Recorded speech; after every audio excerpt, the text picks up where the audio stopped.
Hey there, story lovers. This is Crossover Harry, and we're bringing you an epic adventure.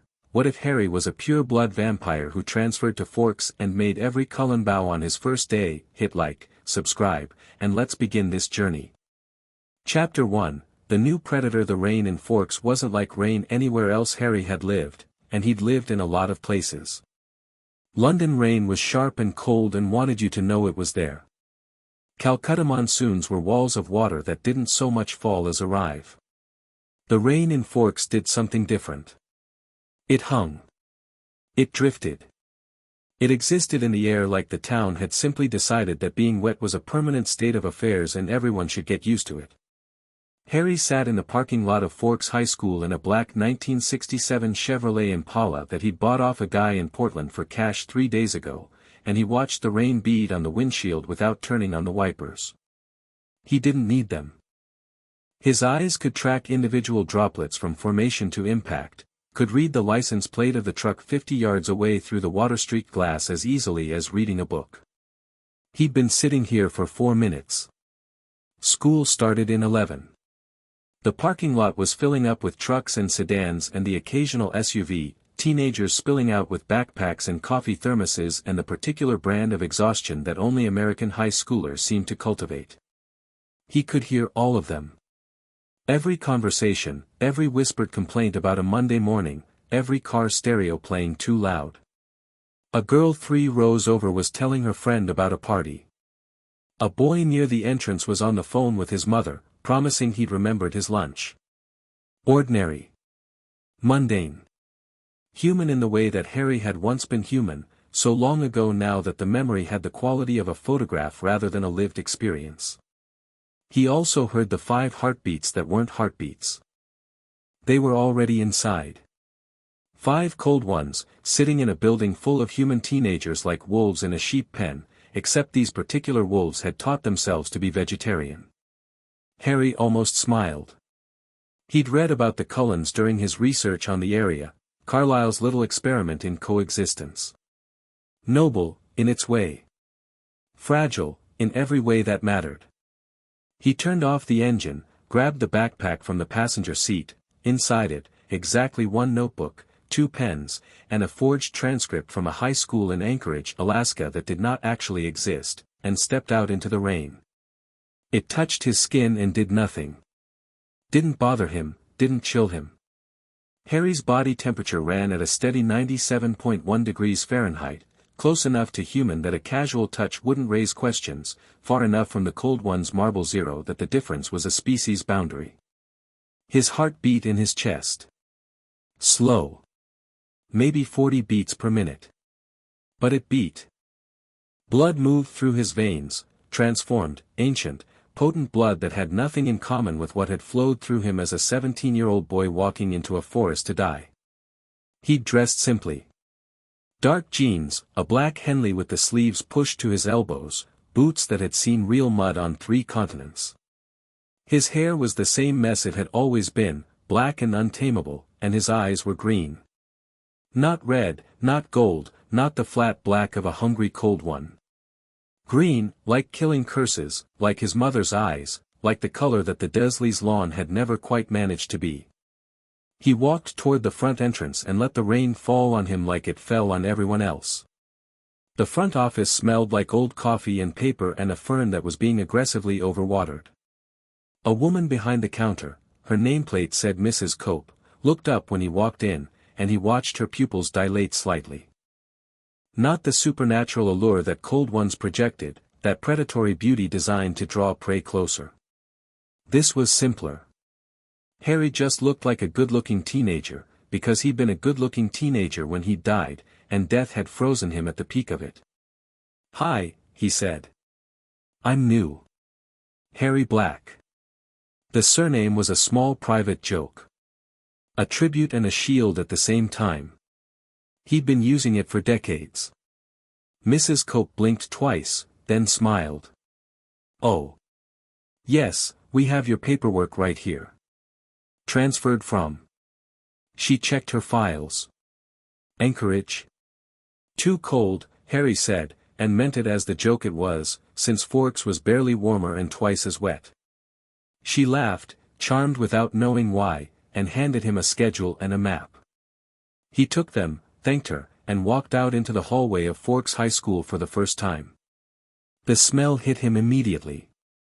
212 humans, he could count them by heartbeat if he wanted, and their collective warmth and blood and teenage anxiety filled the corridors like a living fog. It was fine. Harry hadn't struggled with bloodlust in over a century. The hunger was there, always, a low ember at the base of his spine, but it was about as distracting as a human's awareness of their own breathing. Present. Ignorable. He found his first class, English Literature, room 207, and walked in 30 seconds before the bell.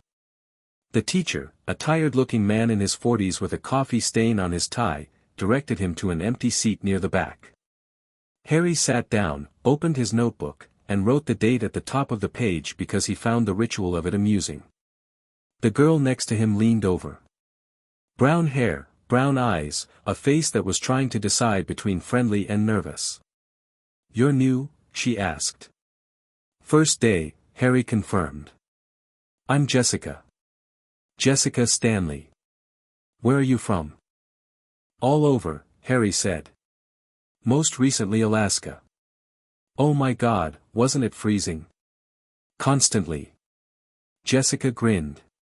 She had the energy of someone who collected information the way other people collected stamps, compulsively and with the intent to share. "Well, Forks isn't much better, but at least we don't get polar bears. I can show you around at lunch if you want. The cafeteria is not hard to find, but the line situation is a whole political thing." "I'd appreciate that," Harry said, and meant it. He'd always liked humans. Even after 130 years of not being one, he still found their earnestness compelling. The morning passed. English Literature was covering Wuthering Heights, which Harry had read when it was first published and had disliked then and disliked now. Government class was taught by a man who clearly wished he was coaching football instead. Trigonometry was trigonometry, and Harry filled his notebook with actual work because he found math soothing in its certainty. He drew mild attention everywhere he went. New students in a school this small always did. People looked, whispered, formed opinions. He caught fragments, kind of hot, seems quiet, Alaska, seriously. And let them wash over him like the rain outside. Through it all, he tracked the 5 cold ones. Their scents were distinct even from across the building, a sweet, almost cloying chemical smell, like someone had dissolved sugar in formaldehyde. 2 of them were in the East Wing. 1 was upstairs. 2 were closer, maybe 30 yards away through 2 walls. He could hear their conversations if he focused, but he didn't bother. Not yet. Lunch would be more interesting. The cafeteria was exactly what he'd expected. Fluorescent lights, long tables, a buffet line serving something that was technically pizza. Harry grabbed a tray, a slice of pepperoni, an apple, a bottle of water, and let Jessica steer him toward a table where 4 other students were already sitting. "Everyone, this is Harry. Harry, this is Mike, Angela, Eric, and Tyler." Greetings happened. Mike Newton had the handshake of someone who'd been told firm grips mattered. Harry let him squeeze without squeezing back. Angela Weber smiled quietly and made room. Eric and Tyler were in the middle of an argument about a movie that Harry had not seen and did not care about. He sat down and took a bite of pizza. He could eat. This was one of the many differences between what he was and what the Cullens were. Food tasted muted, like listening to music through a wall, but it was real enough. His body processed it, burned it, moved on. Cold ones couldn't eat at all. The food would sit in their stomachs like rocks until they found a private moment to bring it back up. Another difference. Another category of distance between pure blood and cold one. "You should know," Jessica said, leaning in with the conspiratorial delight of someone about to share vital intelligence, "that the really attractive people over there, don't look right now, are the Cullens." Harry looked right now. They were at their usual table, the one in the far corner, arranged with the careful casualness of people who'd practiced looking natural for decades without ever quite getting it right. 5 of them. He knew their names, their histories, their approximate ages, both real and pretended. Rosalie Hale sat like a queen holding court at a table she found beneath her, golden hair catching the fluorescent light in a way that almost managed to make fluorescent light look good. Emmett McCarty was beside her, built like a bear someone had stuffed into a varsity jacket, his grin wide and easy. Jasper Hale sat with the rigid posture of a soldier who'd never fully left the war, his honey blonde hair framing a face that was handsome in a way that also communicated, "I could kill you in 9 different ways." Alice Cullen was small, dark-haired, pixie-featured, vibrating with an energy that seemed at odds with the careful stillness her kind usually maintained. And Edward Cullen, bronze hair, angular jaw, the perpetual expression of someone who'd been constipated since 1918, sat slightly apart from the others, his eyes fixed on something across the room. Harry followed his gaze. A girl. Brown hair, sitting 2 tables over, pointedly not looking at the Cullens while being exquisitely aware of them. He could hear her heartbeat from here, elevated, just slightly, the way it got when someone was thinking about a person they were attracted to and trying not to show it. Isabella Swan. Chief Swan's daughter. The human girl who'd somehow stumbled into the Cold One's orbit. Interesting. But not his problem. Harry looked at the Cullens' table and let his gaze settle. Not aggressive. Not cautious. Just direct, the way you'd look at someone whose table you were considering joining. Edward noticed first. Of course he did. Edward Cullen's gift was telepathy, a constant stream of every mind in his radius pouring into his head whether he wanted it or not. Harry knew this. He also knew that Edward was hearing absolutely nothing from him right now, because Harry's mental defenses weren't shields or walls, they were the absence of a door. There was nowhere to knock. Edward's telepathy would slide off Harry's mind like water off glass and find no purchase, no gap, no way in. He watched Edward frown. Watched the slight tilt of his head, the micro-expression of confusion that rippled across his marble features. Edward's eyes found Harry across the cafeteria, and for a moment, they just looked at each other. Harry smiled. Not a friendly smile. Not an unfriendly one either. The smile of someone who knew exactly what Edward was trying to do and found it quaint. Edward leaned toward Alice and murmured something too low and fast for human ears. Harry heard it perfectly. The new student. I can't read him. Alice's eyes went glassy for half a second, the telltale sign of her gift activating, trying to see the future, trying to pull Harry's thread from the loom of what would be. Harry felt the brush of it against his consciousness. It was delicate, actually. Impressive, for a Cold One gift. A kind of temporal precognition that relied on decision mapping and probability cascading. He let it touch him, just for a moment, then shut it down. Not gently. Alice flinched. Her hand went to her temple, and Jasper was immediately alert beside her, his posture shifting from rigid to combat-ready in a fraction of a second. Alice? Jasper's voice was low, controlled, the voice of someone who'd spent a century and a half managing his own violence. Headache, Alice whispered, which was notable because Cold Ones didn't get headaches. I tried to see him in it, it pushed back. All 5 of them were looking at Harry now. He could feel their attention like a physical thing, 5 sets of predator eyes locked on an unknown quantity. Rosalie's expression had shifted from bored disdain to sharp wariness. Emmett's grin was gone. Edward's golden eyes were narrowed. Jasper was the interesting one. Harry watched the ex-Confederate soldier read the room, read Harry, with the instincts of someone who'd survived the Southern Vampire Wars. Jasper's gift was empathy, the ability to sense and manipulate emotional states. Harry could feel him reaching out now, testing, probing. Harry let him in. Just a crack. What Jasper felt must have been staggering, because the blood-drained color somehow managed to leave his face further. Harry wasn't broadcasting any single emotion. What Jasper was picking up was depth, layers upon layers of lived experience, decades of joy and grief and rage and peace compressed into an emotional geology that made the Cullen centuries look like topsoil over bedrock. And beneath all of it, at the very bottom, something ancient and patient and enormously, incomprehensibly powerful. Not hostile. Not aggressive. Just present, the way a mountain is present. The way gravity is present. Jasper pulled back like he'd touched a hot stove. "We need to leave," Jasper said quietly. "We're not leaving," Rosalie snapped. "Who is he?" "I don't know," Jasper said. "But he's not human, and he's not one of us, and he is the most dangerous thing I've ever been in a room with." Harry took another bite of his pizza. "He's eating," Emmett said, as if this were a crucial data point. Which, for them, it was. "He's also listening to every word we're saying," Edward said, his jaw tight.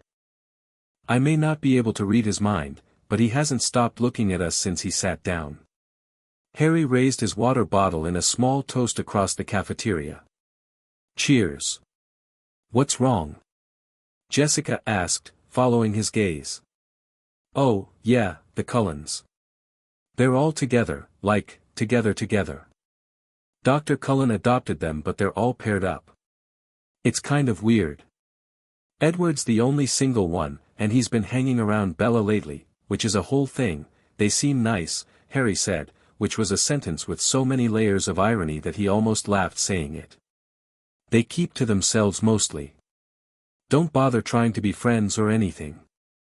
They're not exactly the welcoming committee. I'll keep that in mind." Lunch ended. Harry had biology next, and the universe or fate or the deep cosmic joke that had been running his life since he was an infant delivered him to a lab table that was directly behind Edward Cullen and Isabella Swan. He walked in, and the temperature of the room changed.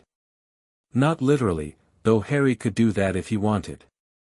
Emotionally. Edward, already seated, went rigid. Bella, beside him, noticed Edward's tension and followed his gaze to Harry, who was walking toward them with his schedule in hand and an expression of mild, polite interest. "Mr. Black." The teacher, Mr. Banner, according to the schedule, checked his seating chart. "You'll be at table 4, right behind Mr. Cullen." "Perfect," Harry said. He sat down. Edward was 2 feet in front of him. Harry could see every muscle in the cold one's back locked tight, could hear the faint grinding of his jaw, could smell the venom pooling instinctively.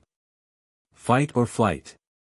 Edward's body was choosing fight while his mind was screaming flight, and the conflict was fascinating to watch from behind. Harry opened his notebook and started copying the diagram from the board. 5 minutes into the lesson, Edward turned around. His movement was human, slow, deliberate, the kind of control that costs effort. "You're not from Anchorage," Edward said. His voice was pitched for Harry's ears only, too quiet for any human in the room to catch. Harry matched the volume. "No. What are you?" "That's a bit forward for a first conversation, don't you think?" Edward's golden eyes, gold because he was well fed, because he drank animal blood like a good boy, because Carlyle had taught him that humanity was a choice you made every day, searched Harry's face for something. A tell. A giveaway. Some crack in the easy, amused composure that would let him categorize this stranger and file him appropriately in the taxonomy of threats. He found nothing. "My sister can't see you," Edward said. "I can't hear you. We need to know what you are." "You need to." Harry repeated the word gently, like correcting a child's grammar. "That's an interesting framing. Let me offer a different one. You want to know.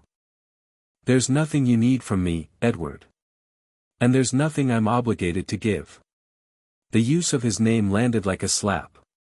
Edward hadn't introduced himself. Harry had no legitimate way of knowing it, and they both knew that.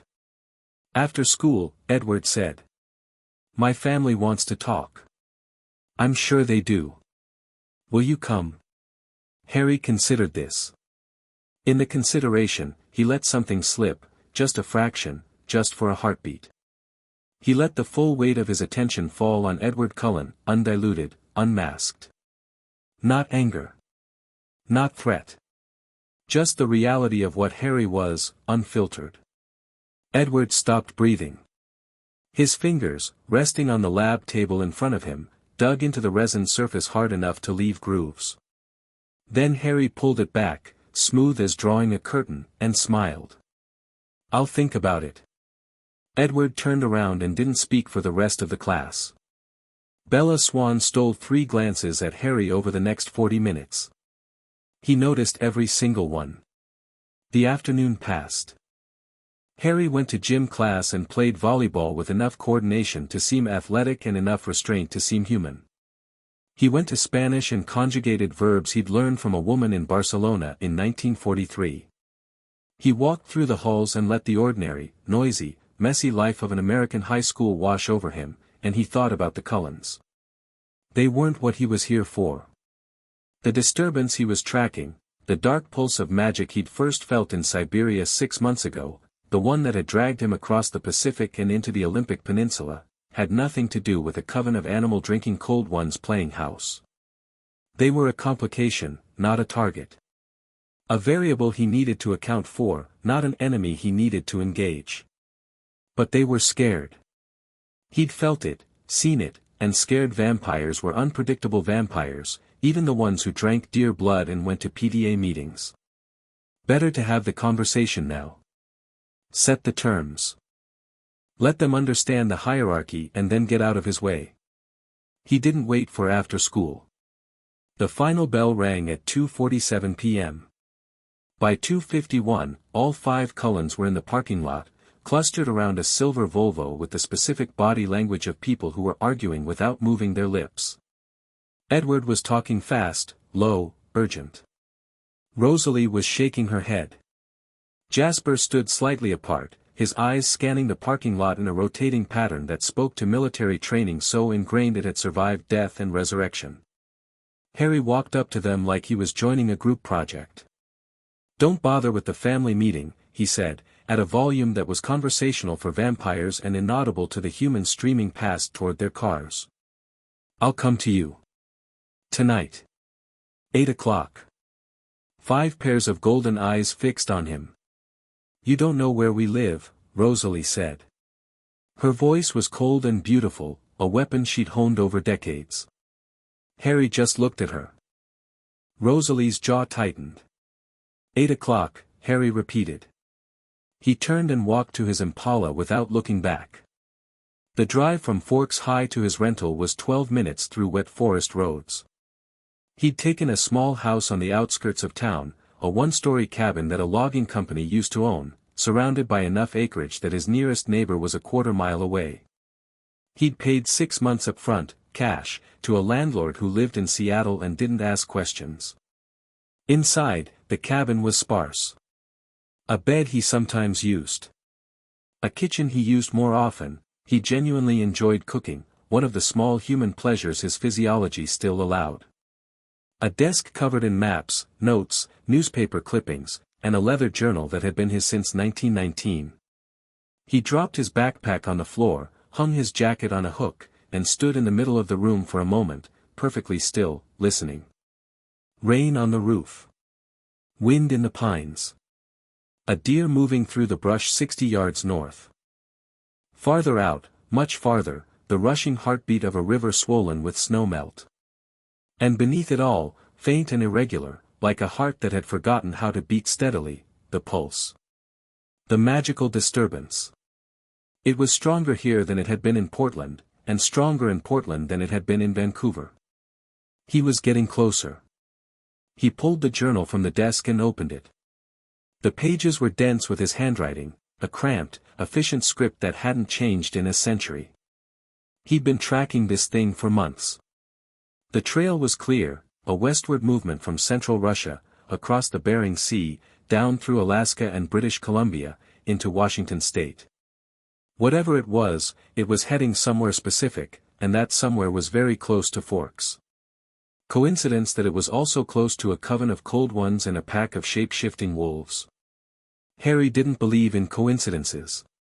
He'd lived too long and seen too much. He made dinner, pasta with a red sauce from scratch, because he had time and because the mechanical act of cooking helped him think.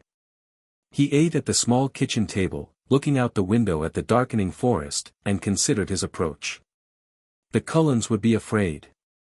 Fear made people stupid, and it made vampires dangerous. Carlyle would be reasonable. Everything Harry had read about the man suggested a genuine commitment to pacifism that bordered on the pathological. Esme would follow Carlyle's lead. Alice and Emmett were wild cards. Rosalie would posture. Edward would brood. Jasper was the one to watch. Jasper Whitlock had been a killer long before Carlyle found him, and the veneer of civilization sat on him like a borrowed coat. If anyone in that house was going to make a tactical decision independent of Carlyle's peacekeeping, it would be him. Harry washed his plate, dried it, and put it away. He changed his shirt because the one he'd worn to school had picked up the lingering chemical sweet scent of cold ones and it was mildly unpleasant. Then he stepped out his front door into the evening rain and ran. Running as a pure-blood vampire was not like running as a cold one. Cold ones were fast, faster than almost anything on the planet, blurs of motion that could cross miles in minutes. Harry was faster. Not by a small margin. But more than speed, there was a quality to his movement that was fundamentally different. Cold ones ran like machines, every step precise and calculated, their bodies moving with the mechanical perfection of things that had no need to breathe or balance. Harry ran like something alive. His feet found the earth and pushed off with a power that was organic, connected, rooted. The forest blurred around him but he was part of it, not separate from it. Branches moved aside or he moved around them with a dancer's instinct, the rain parting around his body as if it recognized him as something that belonged to the wild. The Cullen house was north of town, deep in the woods, set back from any road. Harry had memorized the location 3 days ago, before he'd even registered for school. Preparation wasn't paranoia, it was respect for the board on which he was playing. He stopped at the edge of the tree line and looked at the house. It was impressive, he'd give them that. Glass and wood and open sight lines, a modern architect's love letter to the forest it sat in. Every light was on. Through the windows, through walls, if he focused, he could see them. All 7 of them this time. Carlyle and Esme had come home from wherever they spent their days. Carlyle at the hospital, probably. Esme with her renovations and her kindness and her quiet, fierce love for the family she'd built. They were gathered in a large open living room. Carlyle stood by the fireplace. Esme sat on the arm of a chair. Rosalie and Emmett were on a sofa. Alice sat cross-legged on the floor with Jasper standing behind her, one hand resting on her shoulder. Edward stood apart, near the windows, staring out into the darkness. Looking for him. Harry checked his watch. 7:58, he walked out of the trees and up the front drive at a human pace, making no effort to mask his footsteps. He wanted them to hear him coming. Every head inside turned. He stepped onto the porch and knocked on the front door. 3 knocks. Polite. Carlyle opened it. In person, the patriarch of the Cullen coven was exactly what his reputation suggested, handsome, composed, a face that radiated calm authority. 300 years of choosing compassion over nature had given him an aura of gentleness that was genuine, not performed. Harry respected it instantly, even as he recognized its limits. Harry Black, I presume, Carlyle said. His voice was warm but careful. Dar. Cullen. Thank you for seeing me. Please, come in. Harry stepped across the threshold. The house smelled like them, sweet, cold, that formaldehyde sugar, and beneath it, the products of Esme's ongoing effort to make the place feel like a home rather than a mausoleum. Fresh flowers. Wood polish. A candle that smelled like cinnamon. He walked into the living room and 6 pairs of golden eyes tracked his every step. Jasper had moved to put himself between Harry and Alice. Emmett had stood up, his massive frame deliberately positioned to block the path to Rosalie. Edward had turned from the window and was staring with the unblinking intensity that only the truly dead could achieve. Harry stopped in the center of the room and looked around. Nice house, he said. I mean that. The glass walls are a statement. What are you? Rosalie asked. No preamble. No courtesy. Harry appreciated it. Rosalie, Carlyle said, a gentle admonition. No, she's right to ask. Harry met Rosalie's eyes. She was beautiful in the way that cold ones were beautiful, sculpted, perfect, a mannequin's beauty. But beneath it, he could see the steel. Rosalie Hale had survived things that would have broken weaker people, and she'd forged herself into something hard and sharp in the aftermath. He respected that too. My name is Harry. I'm a vampire. But not your kind. Silence. The kind that has weight. That's not possible, Edward said. There's only one kind you know about, Harry corrected gently. Which isn't the same thing. Carlyle moved forward, and Harry saw it, the flash of recognition, not of Harry specifically, but of the concept. The memory of something read, long ago, in a library that probably didn't exist anymore. Pure blood, Carlyle whispered. Every Cullen looked at their patriarch. Carlyle's face had lost its composure for the first time since Harry had walked in. He looked, not afraid, exactly. Awed. The way a marine biologist might look if a megalodon surfaced beside his research boat. You've heard of us, Harry said. I've read. Carlyle paused, reordering his thoughts. In Volterra, centuries ago, there were texts. Arrow kept them locked away, wouldn't let anyone study them. Fragments. References.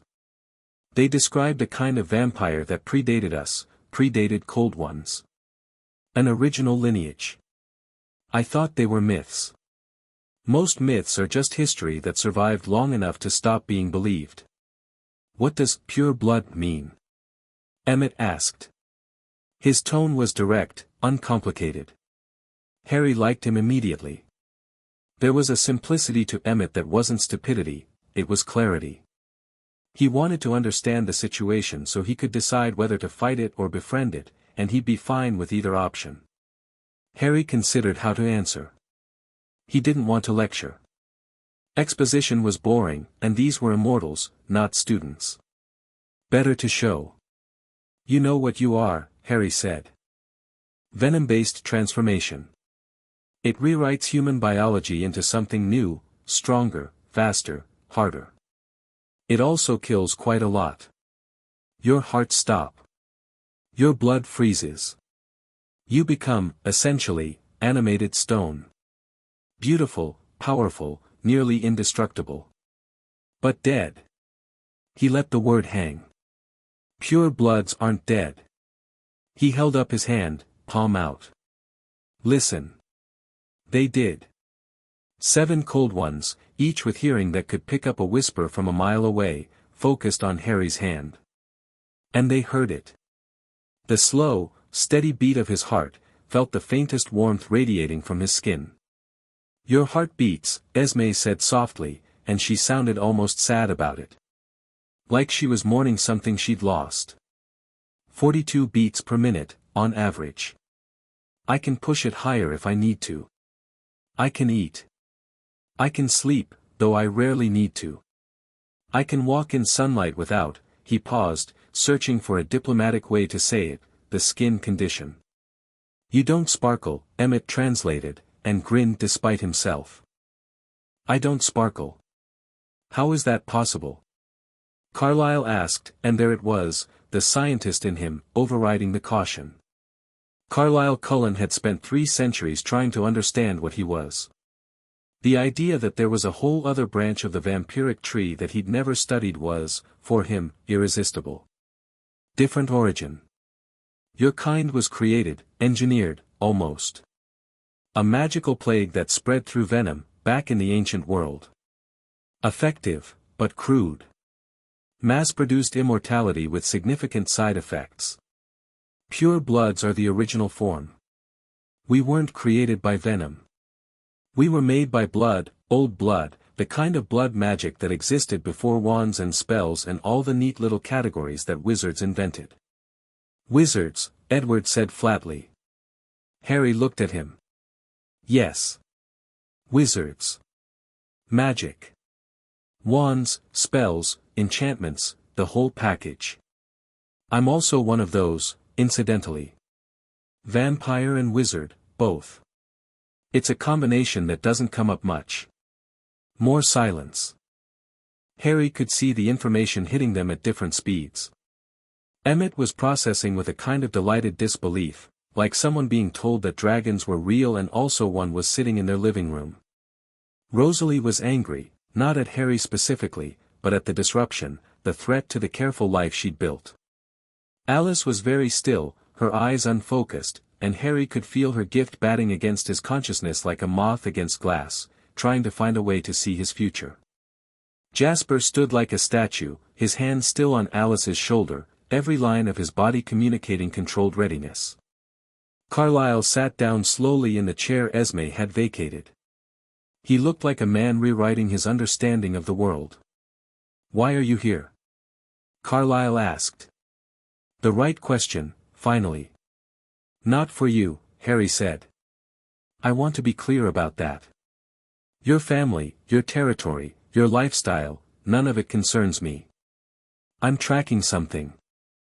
A magical disturbance that's been moving across the northern hemisphere for months. Its trail leads here, to the Olympic Peninsula. I don't know what it is yet. I intend to find out. And you enrolled in a high school because I look 17, and a 17-year-old wandering around a small town during school hours attracts questions. Easier to play the part." He shrugged. "Also, I was curious about you. A coven of cold ones living peacefully among humans, feeding on animals, pretending to be a family. It's interesting." "We're not pretending," Esme said, and there was a quiet, unshakable force in it. Harry looked at her, really looked, with the respect that statement deserved. "No," he said. "I don't think you are. I apologize for the word choice." Esme softened, marginally. "What do you want from us?" Jasper spoke for the first time. His voice was measured, careful, but beneath it Harry heard the thing that Jasper was really asking: what are the terms of our survival? It was the right question from the right person. Jasper understood power dynamics because he'd lived inside violent ones for longer than anyone else in this room except Harry. "Nothing," Harry said. "I want nothing from you.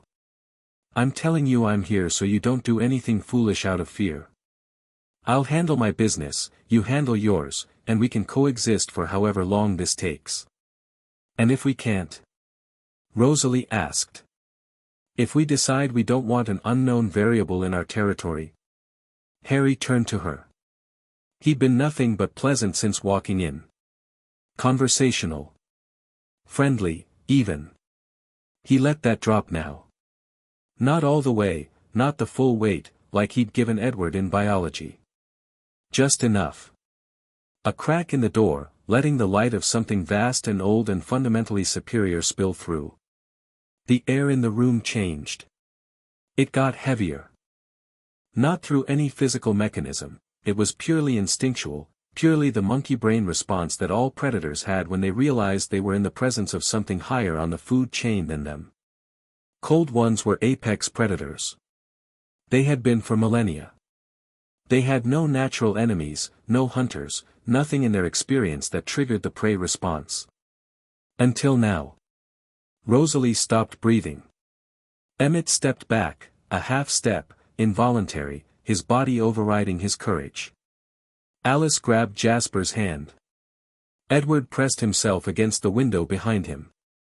Carlyle gripped the arms of his chair. Esme didn't move. Harry noticed that. Filed it away. Mothers were always the bravest ones. "Then I'd remind you," Harry said softly, "that you don't have a territory.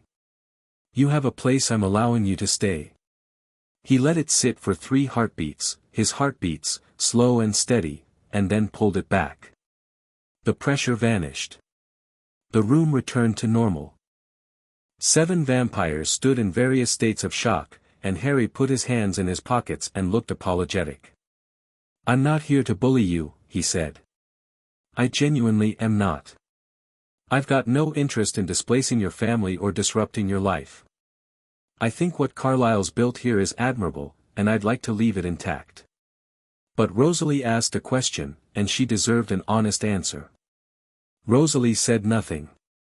Her golden eyes were wide, and for the first time since Harry had seen her, the cold beauty was gone. She looked young. She looked like a girl who'd been turned at 18 and had been pretending to be harder than she was ever since. "How strong are you?" Jasper asked, because Jasper needed tactical data the way other people needed oxygen. "Stronger than you. Faster than you. I don't have the same vulnerabilities. Sunlight feeds me. I don't burn, and my skin doesn't announce itself. I can be hurt, theoretically, but nothing in this room could manage it." "Could the Volturi?" Harry smiled. It was a complicated smile, amused and tired and a little bit sad, all at once. "No. Arrow will hear about this," Carlisle said. "He has eyes and ears everywhere, especially near my family. He's been interested in us, in Alice and Edward and Jasper specifically, for a long time. Arrow is welcome to hear about it. Arrow is welcome to come discuss it personally, if he'd like. I've been peripherally aware of the Volturi for most of their existence. They govern your kind. They don't govern mine." Carlisle stared at him. "How old are you?" "I was born in 1980. I was turned in 1998. I'm 147 years old, give or take." "That's," Carlisle did the math. "You're young. For an immortal." "I am. And I'm still the most dangerous thing on this continent. Imagine how you'd feel about one of the old ones. Are there others?" "Not many. Not anymore. The old wars saw to that, the wars that created your kind as a weapon against mine, as it happens. History is complicated and ugly. I didn't come here to teach it." Harry moved toward the door. He'd said what he needed to say. The message was delivered: "I'm here, I'm not your enemy, don't make me one." Then he stopped. Turned back. "One more thing. The girl. Isabella Swan." Edward's entire body went taut. "She knows what you are," Harry said. It wasn't a question. "She's involved with you, Edward, and she knows about vampires. I could smell it on her, the awareness, the lack of fear that should be there." "That's none of your concern," Edward said, and his voice had an edge that was half protectiveness and half the unique misery of a man who was deeply aware his relationship was a series of terrible decisions stacked on top of each other. "I'm not making it my concern. I'm making an observation. A human girl, intertwined with a coven of cold ones, in a town where a magical anomaly is converging, near a reservation of shape-shifting wolves. That's a lot of pressure on one point. Be careful with her." He walked to the door. Carlisle stood to follow.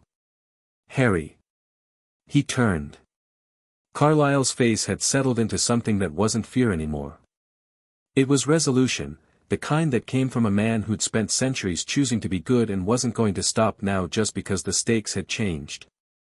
"If this thing you're tracking is dangerous, to the people here, to our family, will you let us help?" Harry studied him. 300 years of restraint. 300 years of choosing the hard path. 300 years, and the man's first instinct when confronted with something terrifying was to offer assistance. "If it comes to that," Harry said, "I'll ask." "You have my word." He left through the front door, walked down the porch steps, and vanished into the dark tree line at a speed that none of them could track. Behind him, in the glass house in the woods, 7 cold ones stood in their living room and tried to process the fact that the world they thought they understood had just expanded in a direction they couldn't see. "So," Emmett said, breaking the silence with the particular gift he had for deflating tension. "That happened." "Carlisle." Rosalie's voice was controlled, barely. What are pure bloods? What do the texts actually say? Carlyle walked to his study. When he came back, he was carrying a book, very old, leather-bound, handwritten in a language that predated Latin. He'd acquired it decades ago from a collector in Prague who hadn't known what it was. Not much, he said, opening it to a marked page. References. Fragments. But the consistent theme is this: cold ones, us, were never meant to be the dominant vampire species. We were a corruption. A dilution. A weapon built during a war between beings so powerful that human civilizations were collateral damage. The pure bloods were the originals. The first. And the texts describe them as. He trailed off, reading. As what? Alice prompted. As gods, Carlyle said quietly. They describe them as gods who chose to walk the earth. The room absorbed this. And one just enrolled in our high school, Emmett said. Cool. Cool, cool, cool. Harry ran through the forest, the wet earth soft under his feet, the rain like silk on his skin. He felt good. The conversation had gone well, better than he'd expected. The Cullens were reasonable people, fundamentally decent despite the predatory nature they fought against daily. He didn't think they'd cause problems. He slowed as he approached his cabin, and then stopped entirely, 20 yards from his front door. Something was different. The pulse, the magical disturbance he'd been tracking for months, had been a distant, irregular thing since he'd arrived in Forks. Background noise. A compass heading, not a proximity alert. It was stronger now. Much stronger. Close enough that he could feel it in his teeth, in his blood, in the place where his magic and his vampiric nature braided together into something that had no name. He stood in the rain and the dark and he listened with senses that went far beyond hearing. The forest around him was quiet, too quiet. The deer had moved away. The night birds were silent. Even the insects had stopped. Every living thing in a half-mile radius had felt what Harry was feeling and had done the smart thing. They'd run. Harry didn't run. He stood perfectly still in the darkness, rain streaming down his face, his green eyes glowing faintly with a light that had nothing to do with reflected moonlight, and he smiled. "There you are," he whispered. And deep in the earth beneath the ancient trees of the Olympic Peninsula, something pulsed in answer. Chapter 2, Old Blood. Harry didn't sleep that night. He sat on the porch of his cabin with his boots on the railing and a cup of tea in his hands, proper tea, Yorkshire gold, because some things were sacred regardless of how many centuries passed, and he listened to the pulse beneath the earth. It was rhythmic now, almost biological. A heartbeat, but not a living one. More like the echo of a heartbeat that had stopped eons ago, still reverberating through stone and soil and root system because whatever had made it had been too powerful to simply stop. The intervals were irregular. Sometimes minutes between pulses. Sometimes seconds. It was getting faster. He'd felt things like this before. Not identical, but similar enough to narrow the possibilities. Blood magic, the deep, primal kind, the kind that had existed before wands and incantations and all the clever little systems that wizards had built to domesticate power. This was wild magic. Unfenced. It didn't care about rules because it predated them. Around 3 in the morning, the rain stopped. The clouds thinned just enough to let a pale wash of moonlight through, and the forest came alive again in cautious increments. An owl first. Then the rustle of small things in the underbrush. The deer didn't come back. Harry finished his tea, rinsed the cup, and went inside to his desk. He spread his maps out and used a fine-tipped pen to mark the epicenter of the pulse as best he could triangulate it. Deep forest. Old growth. Maybe 8 miles southeast of Forks, in the stretch of wilderness between the town and the Quilud Reservation. That was interesting. The convergence of so many supernatural elements in one geographic area, cold ones, shapeshifters, and now this, wasn't random. The land itself was significant. Harry had seen it before in other places: Stonehenge, the Hellmouth beneath Kyoto, the dead zone in the Siberian taiga where he'd first picked up this trail. Some places accumulated power the way valleys accumulated water. Gravity of a different kind, pulling things downhill toward a single point. He needed to investigate the site directly. But daylight first. Not because he was afraid of the dark, that would be absurd, but because the magic he'd need to analyze what was down there worked better when he could draw on solar energy. One of the perks of his particular condition. He changed clothes, made breakfast, eggs, toast, more tea, and drove to school. The parking lot was the same controlled chaos as yesterday. Harry parked in the same spot, grabbed his backpack, and walked toward the entrance. He was halfway across the asphalt when he caught a new scent. Wet fur. Pine sap. Something animal and electric that sat beneath both, a signature he recognized from old encounters: shapeshifter. He didn't turn around. Didn't slow down. But he extended his hearing backward, past the parking lot, past the tree line, into the dense growth where the scent was coming from. 2 heartbeats, fast and heavy, the kind of metabolic rate that came with running a constant low-grade fever. They were in human form. The heartbeats were wrong for wolves, but they were close. Watching.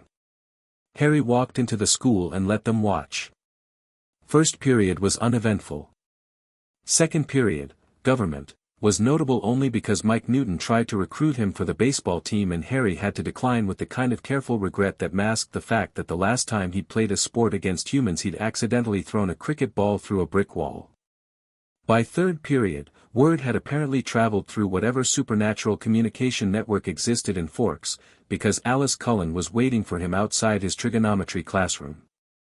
She was standing against the opposite wall with her arms crossed, small and sharp-featured and vibrating with the particular energy that Harry had noticed yesterday.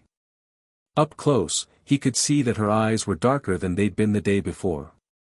Stress response. Cold one's eyes darkened when they were anxious or hungry, the venom reacting to emotional state. Alice was anxious. "Hi," she said. "Alice. Can we talk? Like, actually talk, not the scary power move stuff from last night?" Harry looked at her. She was trying hard to be casual, and the effort was both visible and oddly endearing. Alice Cullen had the energy of someone who was used to knowing what was coming and had been abruptly robbed of that ability. For a precognitive, that had to be something like going blind. "Walk with me," he said. They fell into step together, moving through the hallway toward the east wing. Students parted around them without knowing why, an unconscious response to the 2 predators moving through their midst. "I can't see you," Alice said, keeping her voice low. "At all. It's not like Bella, where the visions are just fuzzy or inconsistent. You're a hole in my sight. When I look for your future, I get nothing. When I look for the futures of people near you, those go blank too. You're a black spot, and it's spreading. Spreading. Last night, after you left, I tried to see my family's future. The next week, even. It's fragmenting. Ever since you arrived, the threads are coming apart. I can still see some things: Jasper's hunting trip on Saturday, Carlisle's schedule at the hospital, but anything that intersects with you, even tangentially, just stops." Harry considered this. It wasn't intentional on his part. His mental defenses were passive, they existed because of what he was, not because he was actively maintaining them. But Alice's gift worked on a fundamentally different mechanism than Edward's telepathy. Edward reached into minds. Alice reached into time.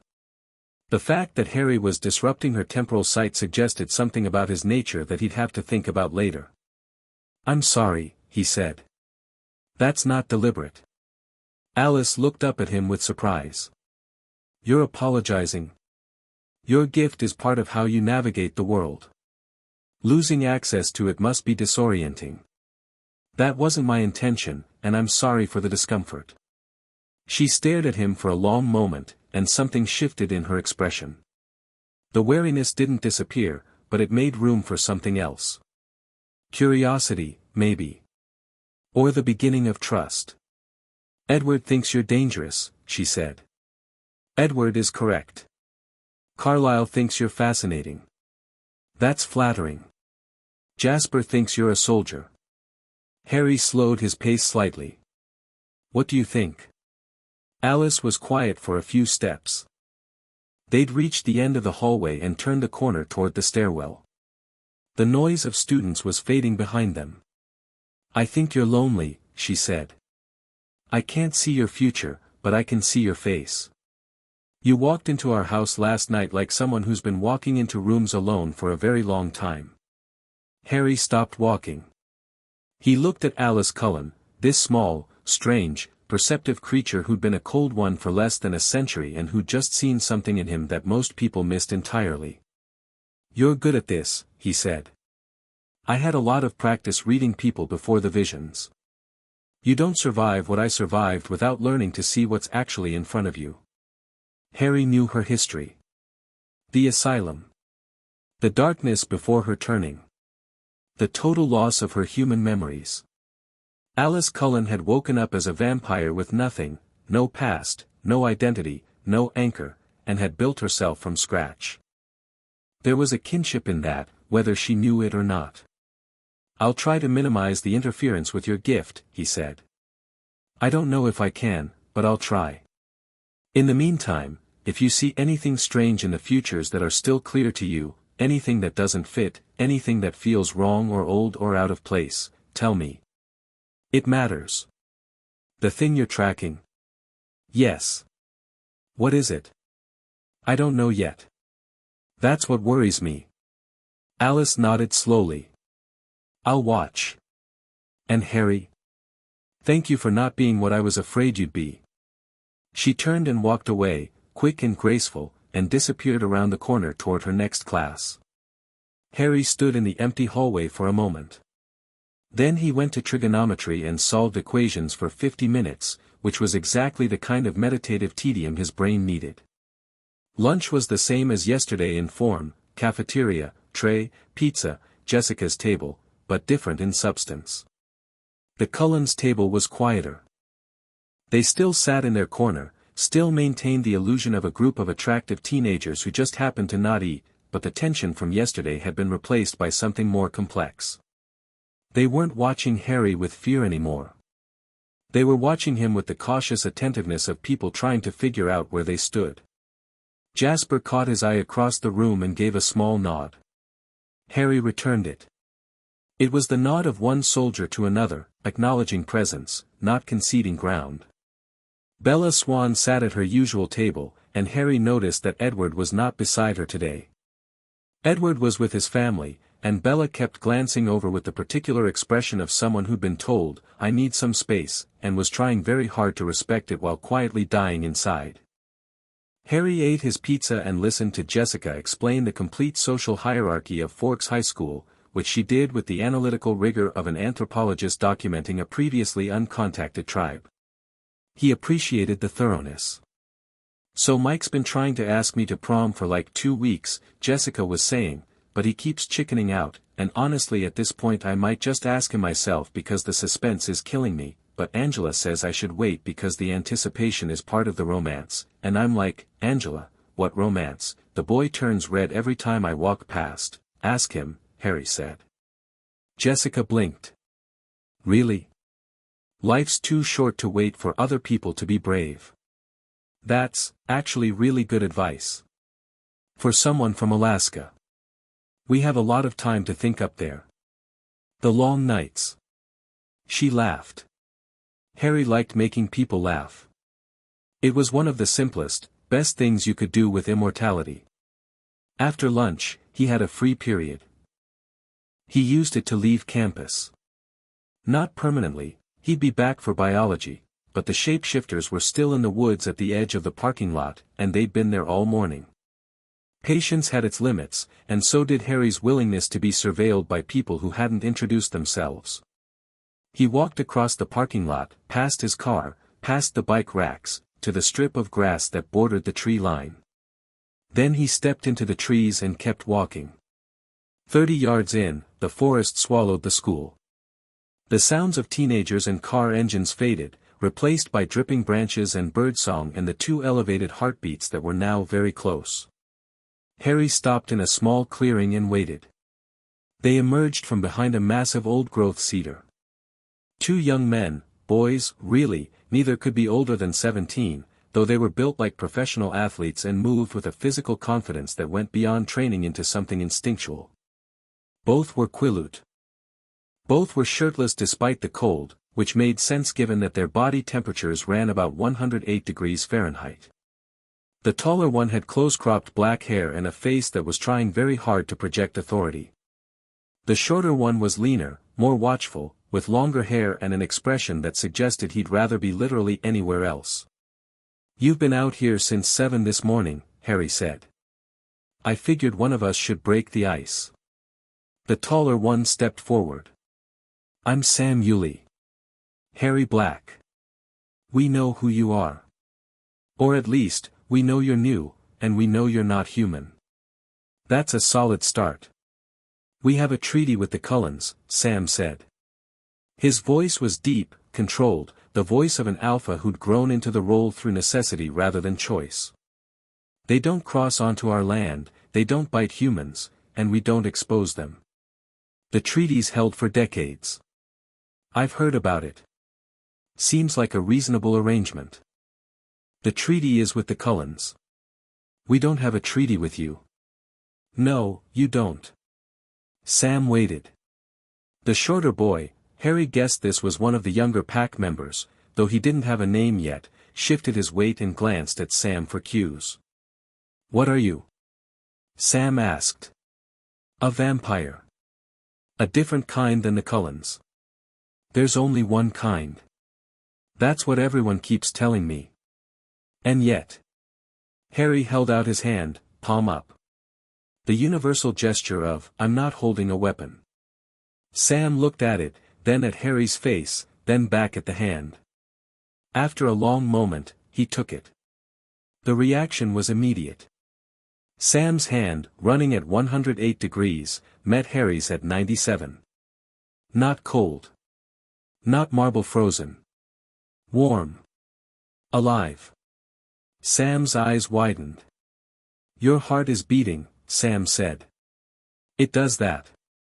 Sam let go. His expression had shifted from hostile to confused, and confusion made him uncomfortable. Alpha wolves didn't like being uncertain. It undermined the projection of strength that held their packs together. "I need to talk to our elders," Sam said. "They know the old stories better than I do. I'd welcome that conversation. Your people have been on this land for generations. You might know things about what's happening here that I haven't been able to find in books." "What's happening here?" Harry hesitated. Not from reluctance, but because he wanted to frame this correctly. The wolves were territorial and protective. If he told them something dangerous was waking up under their land, they'd go looking for it, and they weren't equipped for what they might find. "Something old is stirring," Harry said. "Deep in the earth, somewhere between here and your reservation. I've been tracking it for months. I don't know exactly what it is yet, but it's magical in nature, and it's getting stronger." Sam's jaw tightened. The shorter boy looked genuinely alarmed for the first time. "Our elders have talked about something like that," Sam said slowly. "Old stories. Warnings passed down through the generations, the way the wolf legends were passed down. Things that were buried and weren't supposed to be dug up. I need to hear those stories. That's not my decision. I'll bring it to the council." Sam squared his shoulders, reclaiming his authority. "In the meantime, stay off our land. I wasn't planning on entering uninvited." "And the Cullens? What about them? Are you with them?" "I'm not with anyone. I'm here to deal with whatever's waking up, and then I'll be gone. The Cullens are your neighbors, not mine." Sam studied him for another long moment. Harry let him look. There was something admirable about Sam Yulee, this young man who'd been handed an impossible responsibility and was carrying it with as much grace as anyone could. He hadn't asked to be a wolf. Hadn't asked to be an alpha. But he was both, and he was doing the job. "We'll be in touch," Sam said. "I'll be around." The two wolves disappeared back into the trees. Harry listened to their heartbeats as they moved away, fast, fading, then gone. A moment later, two sets of paws hit the ground where footsteps had been. They were running. Harry walked back to school. Biology was a masterpiece of uncomfortable social dynamics. Edward was in his seat beside Bella. Harry was in his seat behind them. The lesson was about cellular respiration, which Harry could have taught in his sleep, so he spent most of the period observing the two people in front of him. They were in trouble. Not the dramatic, violent kind, the quiet, corrosive kind. Edward sat 6 inches further from Bella than he had yesterday. His body was angled slightly away. He was performing normalcy with the desperate commitment of a bad actor in a community theater production, and Bella could feel every inch of the distance. She was trying not to show it. Keeping her eyes on her notebook, her pen moving in small, meaningless circles in the margin. But her heartbeat was elevated, and her breathing was shallow, and twice she started to turn toward Edward and stopped herself. Harry had seen this before. The specific torture of a relationship where one partner had decided to pull away, for the other's protection, without telling the other person why. Edward reeked of noble sacrifice. It was coming off him like cologne. After class, Bella stood and gathered her things with the careful, contained movements of someone holding herself together through sheer force of will. Edward murmured something about needing to talk to the teacher and stayed behind. Harry followed Bella into the hallway.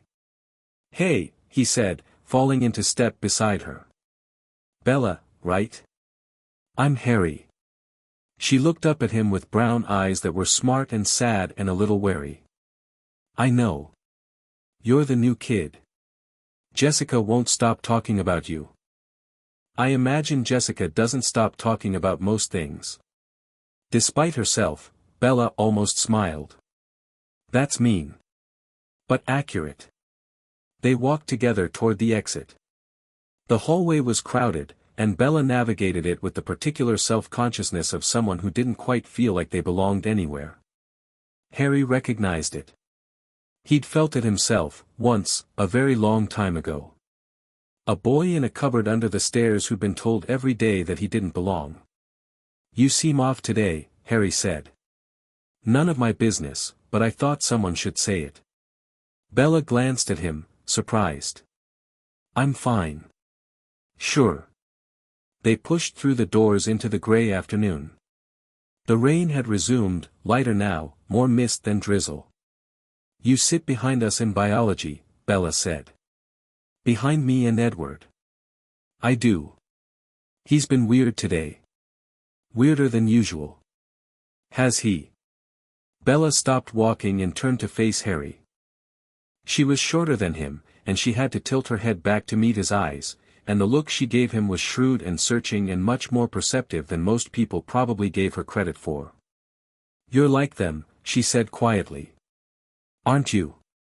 Harry raised an eyebrow. "I'm not stupid," Bella said. "I know what the Cullens are. And you're too still sometimes. Your eyes are wrong. Not wrong like theirs, but wrong in a different way. And Edward has been acting like someone parked a bomb in the classroom ever since you showed up.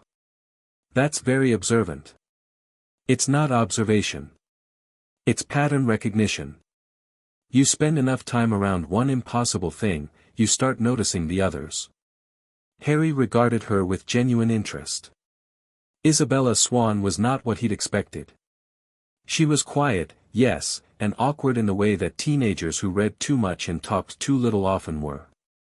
But beneath the surface-level uncertainty was a mind that worked fast and well, and a stubbornness that he suspected had gotten her into trouble before and would again. "I'm not like them," Harry said. "Not exactly. But you're right that I'm not normal. Are you dangerous? To you?" "No." "To Edward?" The question hung between them. It was the right question, and it told Harry everything he needed to know about Bella Swan's priorities. I'm not here to hurt anyone, Harry said. Edward's family and I had a conversation last night. We've reached an understanding. I'm not a threat to him or to you. Bella's shoulders dropped slightly, tension releasing. He won't tell me anything. He says it's for my safety. He's been saying that a lot lately. That sounds frustrating. It's infuriating. I'm standing right in the middle of all of this and everyone keeps trying to put me behind glass. Harry laughed. It was a real laugh, warm and sudden, and Bella blinked at the sound of it. I knew a girl like you once, Harry said. Brilliant. Brave. Absolutely incapable of sitting on the sidelines while other people made decisions about her life. She was the best person I ever knew. The memory of Hermione rose up, vivid and bittersweet. A lifetime ago. A different world. What happened to her? Bella asked. She lived a long, full, extraordinary life. She changed the world. That's a weird way to phrase it. Harry smiled. I phrase a lot of things weirdly. Ask Jessica, she's cataloging. Bella studied him for another moment, then shook her head. You're strange. But I think I like you. I'll take it. See you in class tomorrow, Bella. He walked to his car, got in, and drove away from Forks High School with the windshield wipers off and a dead woman's smile in his memory. He went home, changed into clothes that could handle rough terrain, and packed a small bag, his wand, a compass that didn't point north, 3 vials of a potion he'd brewed in Portland, and the leather journal. Then he stepped off his porch and ran southeast into the forest. 8 miles in, the trees changed. Not species, these were the same Sitka spruce and western hemlock that covered the entire peninsula, but character. They were older here. Thicker. Their root systems had grown into tangled architectures that spoke to centuries of undisturbed growth. The canopy was so dense that even at 3 in the afternoon, the forest floor existed in a perpetual twilight. The pulse was strong here. Harry could feel it in his bones, a low vibration that resonated with the part of him that was vampire and the part of him that was wizard simultaneously. It was coming from below, deep below, possibly hundreds of feet, but its influence was bleeding upward through the soil. He could see the effects. The moss on the trees was darker than it should have been, almost black. The undergrowth was unnaturally dense, as if the plants were feeding on something beyond sunlight and water. And there were no animals. Not a single heartbeat within a quarter mile. Harry knelt and pressed his palm flat against the earth. Magic surged up through his hand like an electric current, and the world went white. He saw fire. An ocean of it, rolling across a landscape that hadn't existed for millennia. He saw figures moving through the flames, tall, dark, impossibly graceful, and he saw what they were fighting. An army. Thousands of pale, stone-skinned creatures with red eyes, surging forward in waves, each one burning with a hunger that was less about blood and more about consumption, annihilation, the drive to devour everything that was different from themselves. The first cold ones. The original army. And opposed to them, fewer in number but each one a cataclysm of power, the pure bloods. Harry's ancestors. His bloodline, stretching back to the beginning of whatever vampires truly were. He saw one of them fall. A woman, dark-haired, her eyes green like his. She fell, and the earth swallowed her, and as it closed over her body, she did something with her blood, a final act of magic, desperate and enormous, pouring everything she had into a seal. A containment. A lock. She buried herself alive to become the prison. Harry ripped his hand off the ground and fell backward, gasping. The vision dissolved. The white faded. He was on his back in the forest, rain falling on his face, his hands shaking. Blood magic, he breathed. A seal. Somebody sealed something in the earth with their own death. And the seal was failing. He sat up slowly, ran his hand through his wet hair, and stared at the dark earth beneath him. Whatever that woman had locked away thousands of years ago, it was waking up. The seal was degrading, either through natural entropy or because something was actively eroding it. The pulses he'd been tracking across the northern hemisphere weren't the sealed thing's heartbeat. They were its attempts to break free. Each pulse was a crack in the lock. Harry needed more information. He needed the Quillute stories. He needed Carlyle's ancient texts. And he needed to get closer to the seal itself, which meant going deep underground, which meant preparation he hadn't done yet. He stood, brushed the pine needles off his jacket, and marked the location on his map. Then he ran back toward Forks. He was 3 miles out from his cabin when he smelled them. Not wolves. Not Cullens. Vampires. Cold ones. 2 of them, and they weren't vegetarian. The scent was identical to the Cullen's base signature, that chemical sweetness, but layered over with something sharper, more feral. Human blood. Fresh. Recent. Harry adjusted his course and followed the trail. It led north, away from town, into a stretch of forest that bordered logging roads no one used anymore. The scent was hours old but clear, 2 sets of tracks moving fast through the brush in a pattern that Harry recognized: surveillance. These 2 had been circling Forks, staying outside the Cullens' territory, mapping the edges. He followed the trail for 20 minutes before it went cold at a logging road where a vehicle had been parked. Tire tracks in the mud. They'd driven away. Harry stood at the edge of the road and thought. 2 cold ones, human-fed, surveilling Forks without entering Cullen territory. Not the Volturi agents would have been bolder, and they would have reeked of Volterra's particular brand of arrogance. These 2 were careful. Cautious. Tactical. Victoria. He'd read the file. James, Laurent, Victoria, a nomadic trio that had passed through Forks, fixated on Bella Swan, and ended badly for James. Laurent was dead, killed by the wolf pack. James was dead, torn apart by the Cullens. But Victoria was still out there, and Victoria wanted revenge. Harry filed the information. He'd deal with it, but not tonight. The seal was a more pressing concern. Victoria was a cold one with a grudge, dangerous to humans, manageable for the Cullens. What was buried in the earth beneath the Olympic Peninsula was something else entirely. He went home. He cooked dinner, chicken stir-fry, heavy on the ginger, because ginger helped him think. He ate, he cleaned, and then he sat at his desk with his journal open and wrote down everything he'd seen in the vision. At 9 o'clock, someone knocked on his door. Harry knew who it was before he opened it.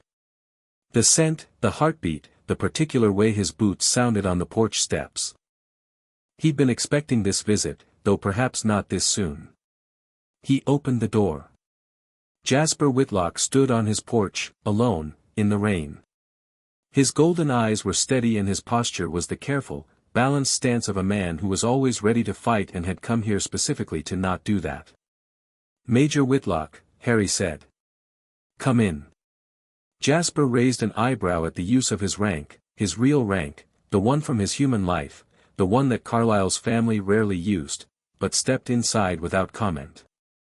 The cabin was small, and Jasper's presence made it smaller.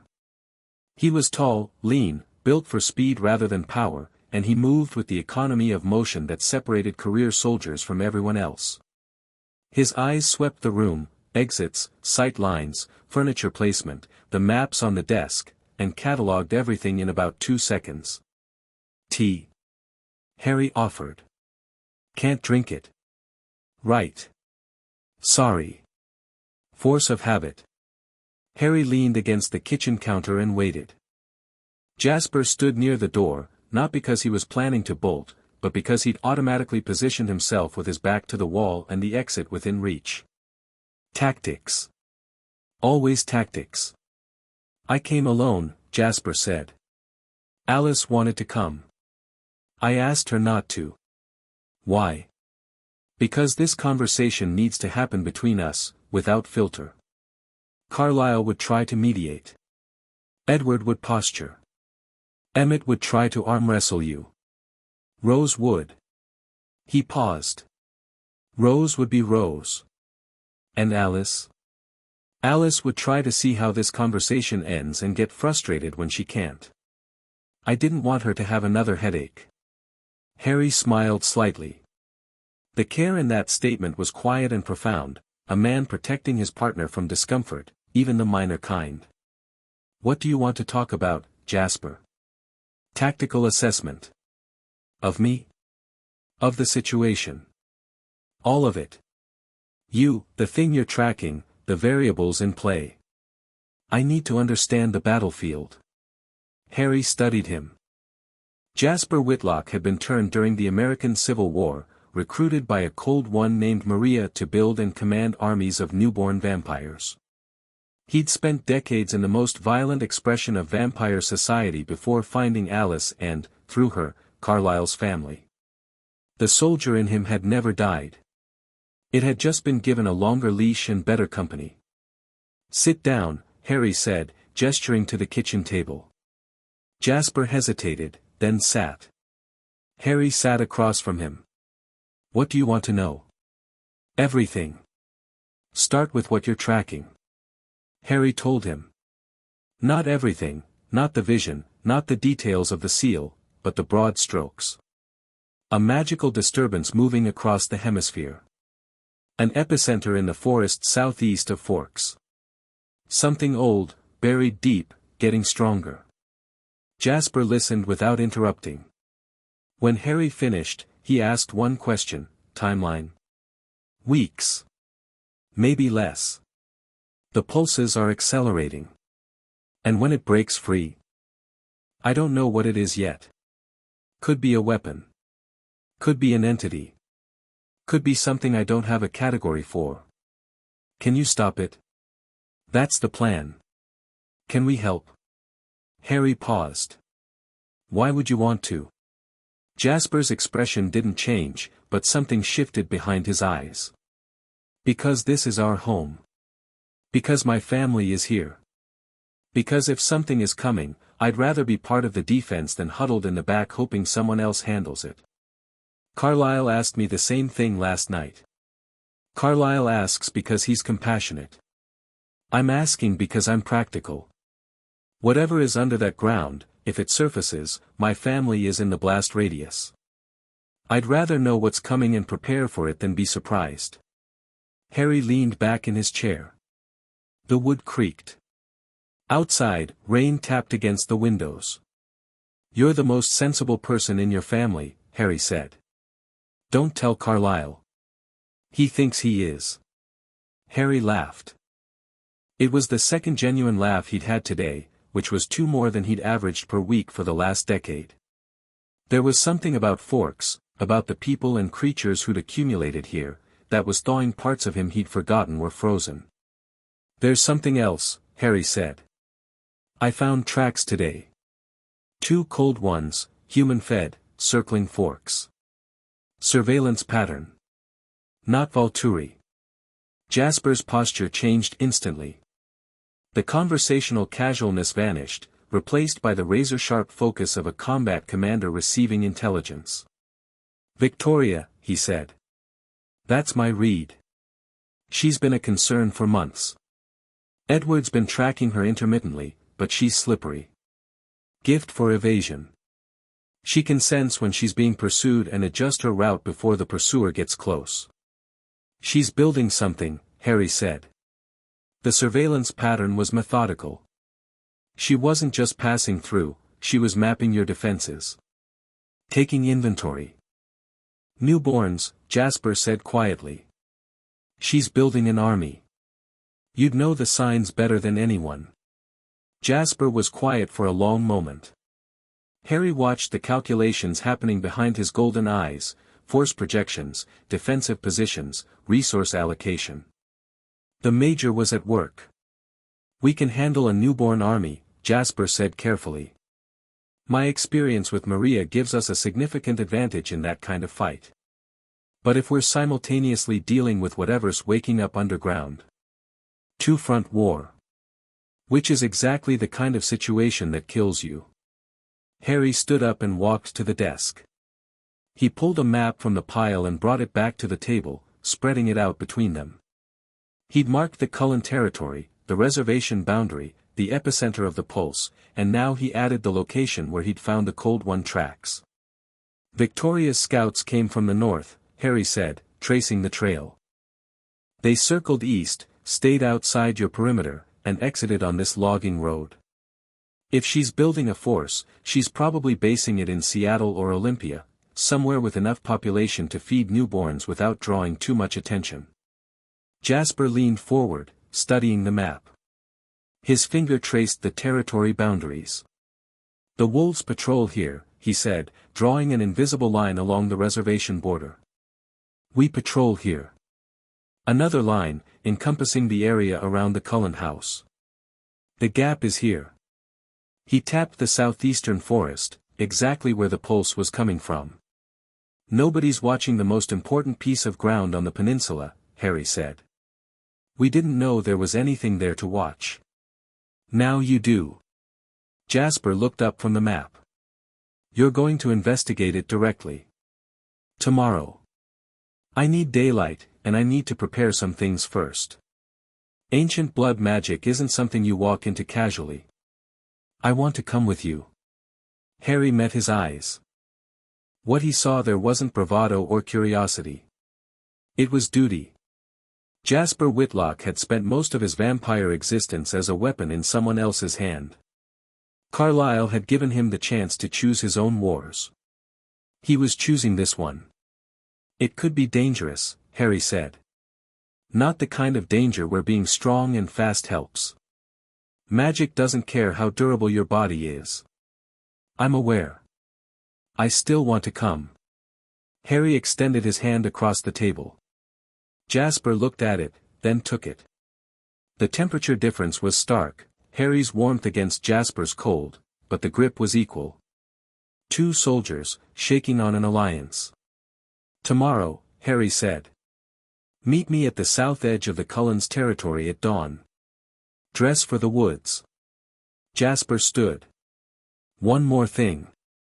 Yes. Last night, when you let me feel your emotions, was that intentional? Partly. What I felt, the depth of it. The age of it. You've lived through things I can't imagine, and I've lived through things that would break most people. Yes. How do you carry it? Harry considered the question with the seriousness it deserved. Jasper wasn't making conversation. He was asking from a place of genuine need. Jasper Whitlock carried more emotional weight than any creature Harry had ever met, his own pain plus the constant influx of everyone else's, an empath in a world of suffering, bearing it all and letting very little show. You don't carry it, Harry said. You let it carry you. The grief, the loss, the memory of everyone you've loved and buried, it's not weight. It's foundation. It's the thing you stand on.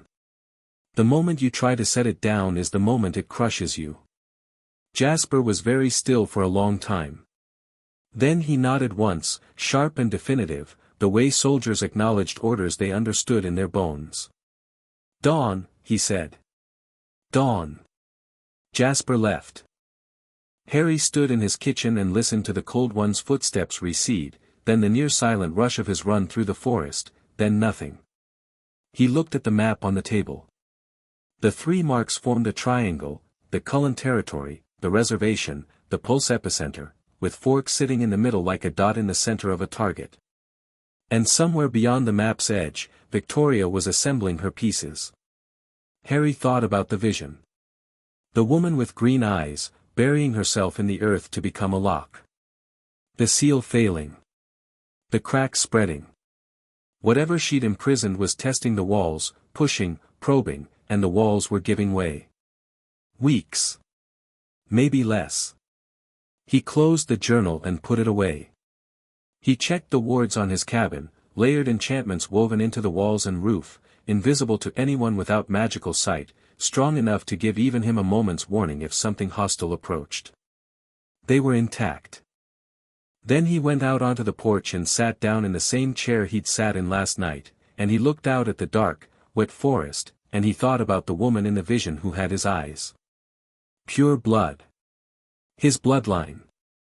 Thousands of years of history that he'd only scratched the surface of, because the records had been destroyed in the ancient wars and the few pure bloods who survived didn't exactly hold family reunions. He'd been turned by one, Elara, her name had been, an ancient who'd found him dying in the Forbidden Forest after Voldemort's curse and had seen something in him worth preserving. She'd opened her wrist and fed him her blood and held him while his human body died and was remade. She'd stayed with him for a decade, teaching him what he was, how to exist, how to balance the vampire hunger with the wizard magic that still burned in his core. Then she'd gone, the way ancients did, walking into the world to be alone with her centuries. He hadn't seen her since. Didn't know if she was alive. Alive was a complicated word for pure bloods. The rain intensified. Harry sat in it and let it soak him and thought about the morning. Dawn was 6 hours away. The seal was cracking. Victoria was circling. The Volturi would hear about him soon, if they hadn't already. And a family of cold ones who'd spent decades pretending to be human were about to be pulled into something that would test every bond they'd built. He thought about Alice saying "I think you're lonely." He thought about Jasper asking "How do you carry it?" He thought about Bella Swan looking up at him with smart, sad eyes and saying "You're strange, but I think I like you." He thought about Esme, who hadn't moved. Harry finished his tea. The cup had gone cold, but he drank it anyway. Cold tea was still tea, and some rituals mattered more for the doing than the drinking. He went inside, set an alarm he didn't need, his internal clock was accurate to the second, and lay down on the bed. He wouldn't sleep. But he'd rest, and in the rest he'd run through scenarios and contingencies, mapping the next few days the way Jasper mapped battlefields, the way Alice mapped futures. Tomorrow, he'd go underground and look at the seal. Tomorrow, he'd start understanding what was coming. Tonight, the pulse beat on beneath the earth, slow and relentless, and the ancient dead turned in their graves. Chapter 3, The Weight of Crown's dawn in the Olympic Peninsula wasn't so much an event as a slow concession.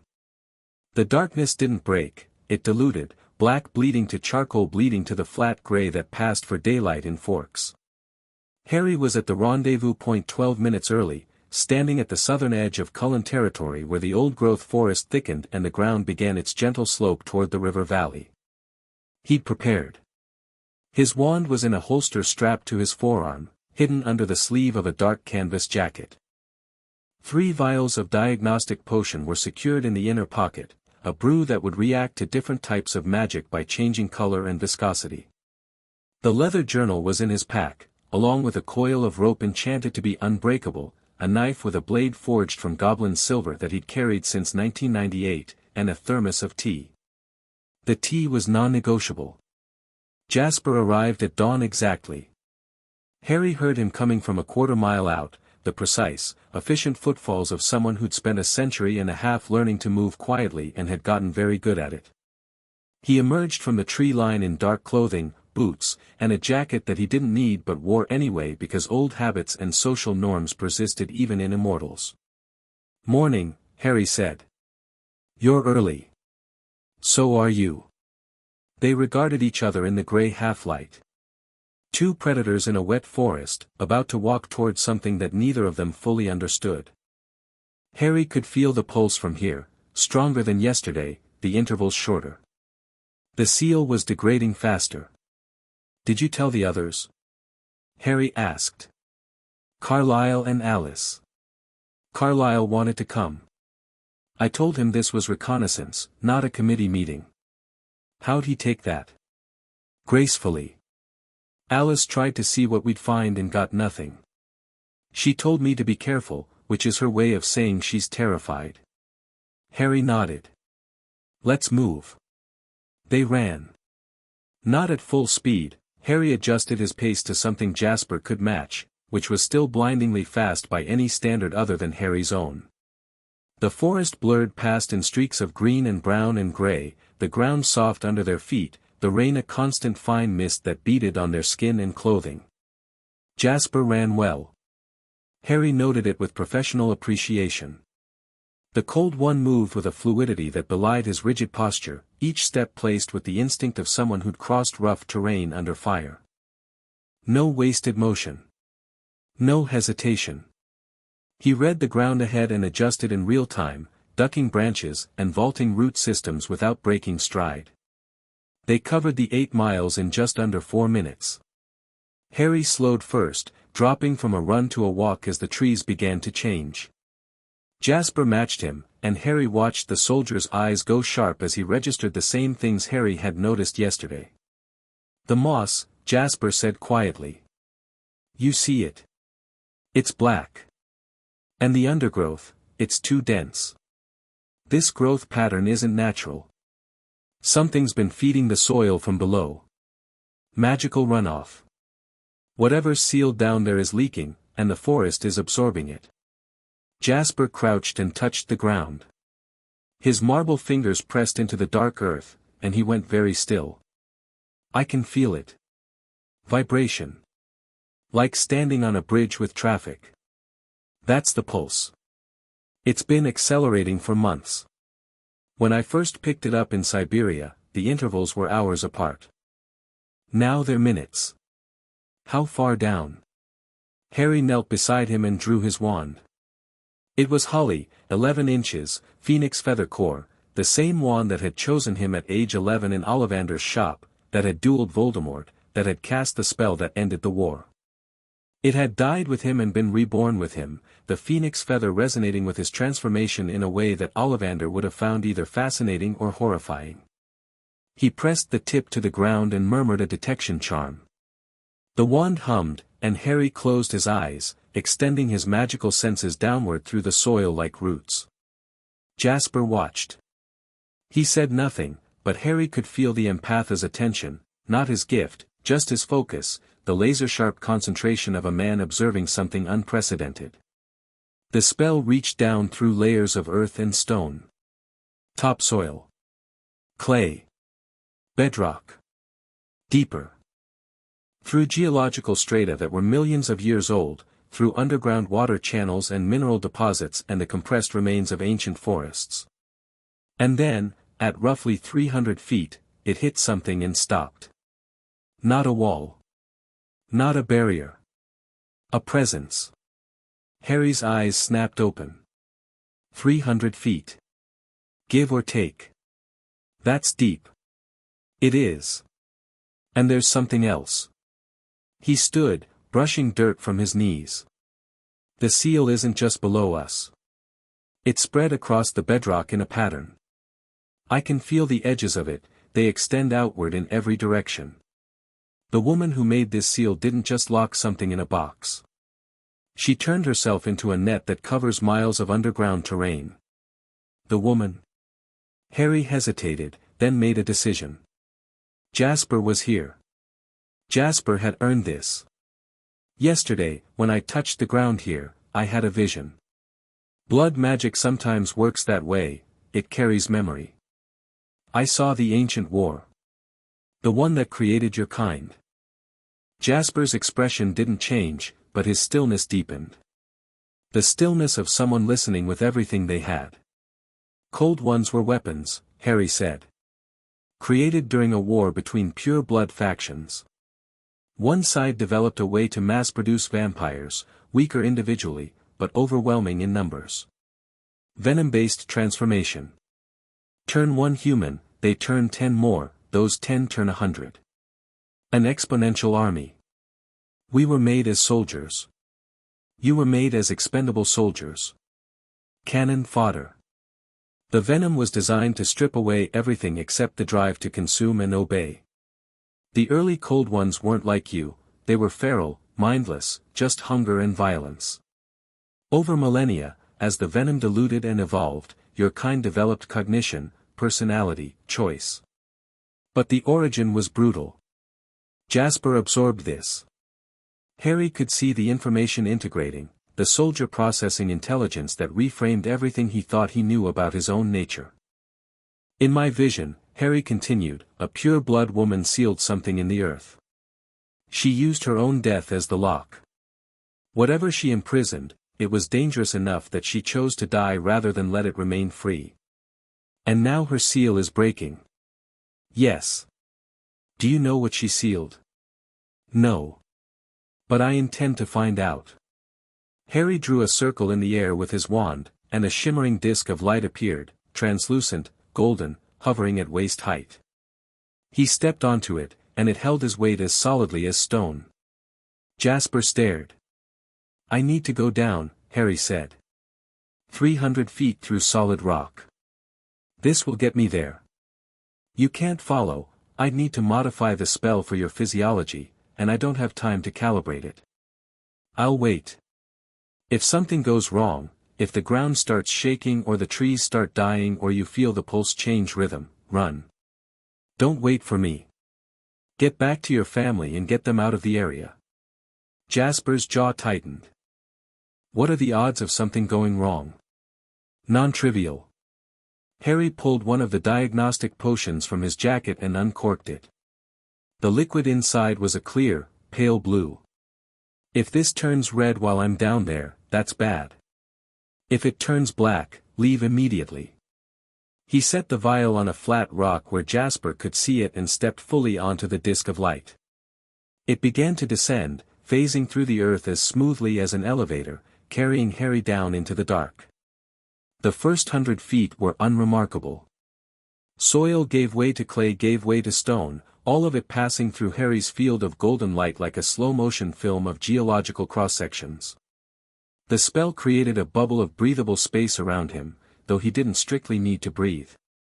Old habits. At 200 feet, the temperature dropped. Not cold, he was well below the frost line, so the ambient temperature should have been stable. But something was pulling heat out of the rock.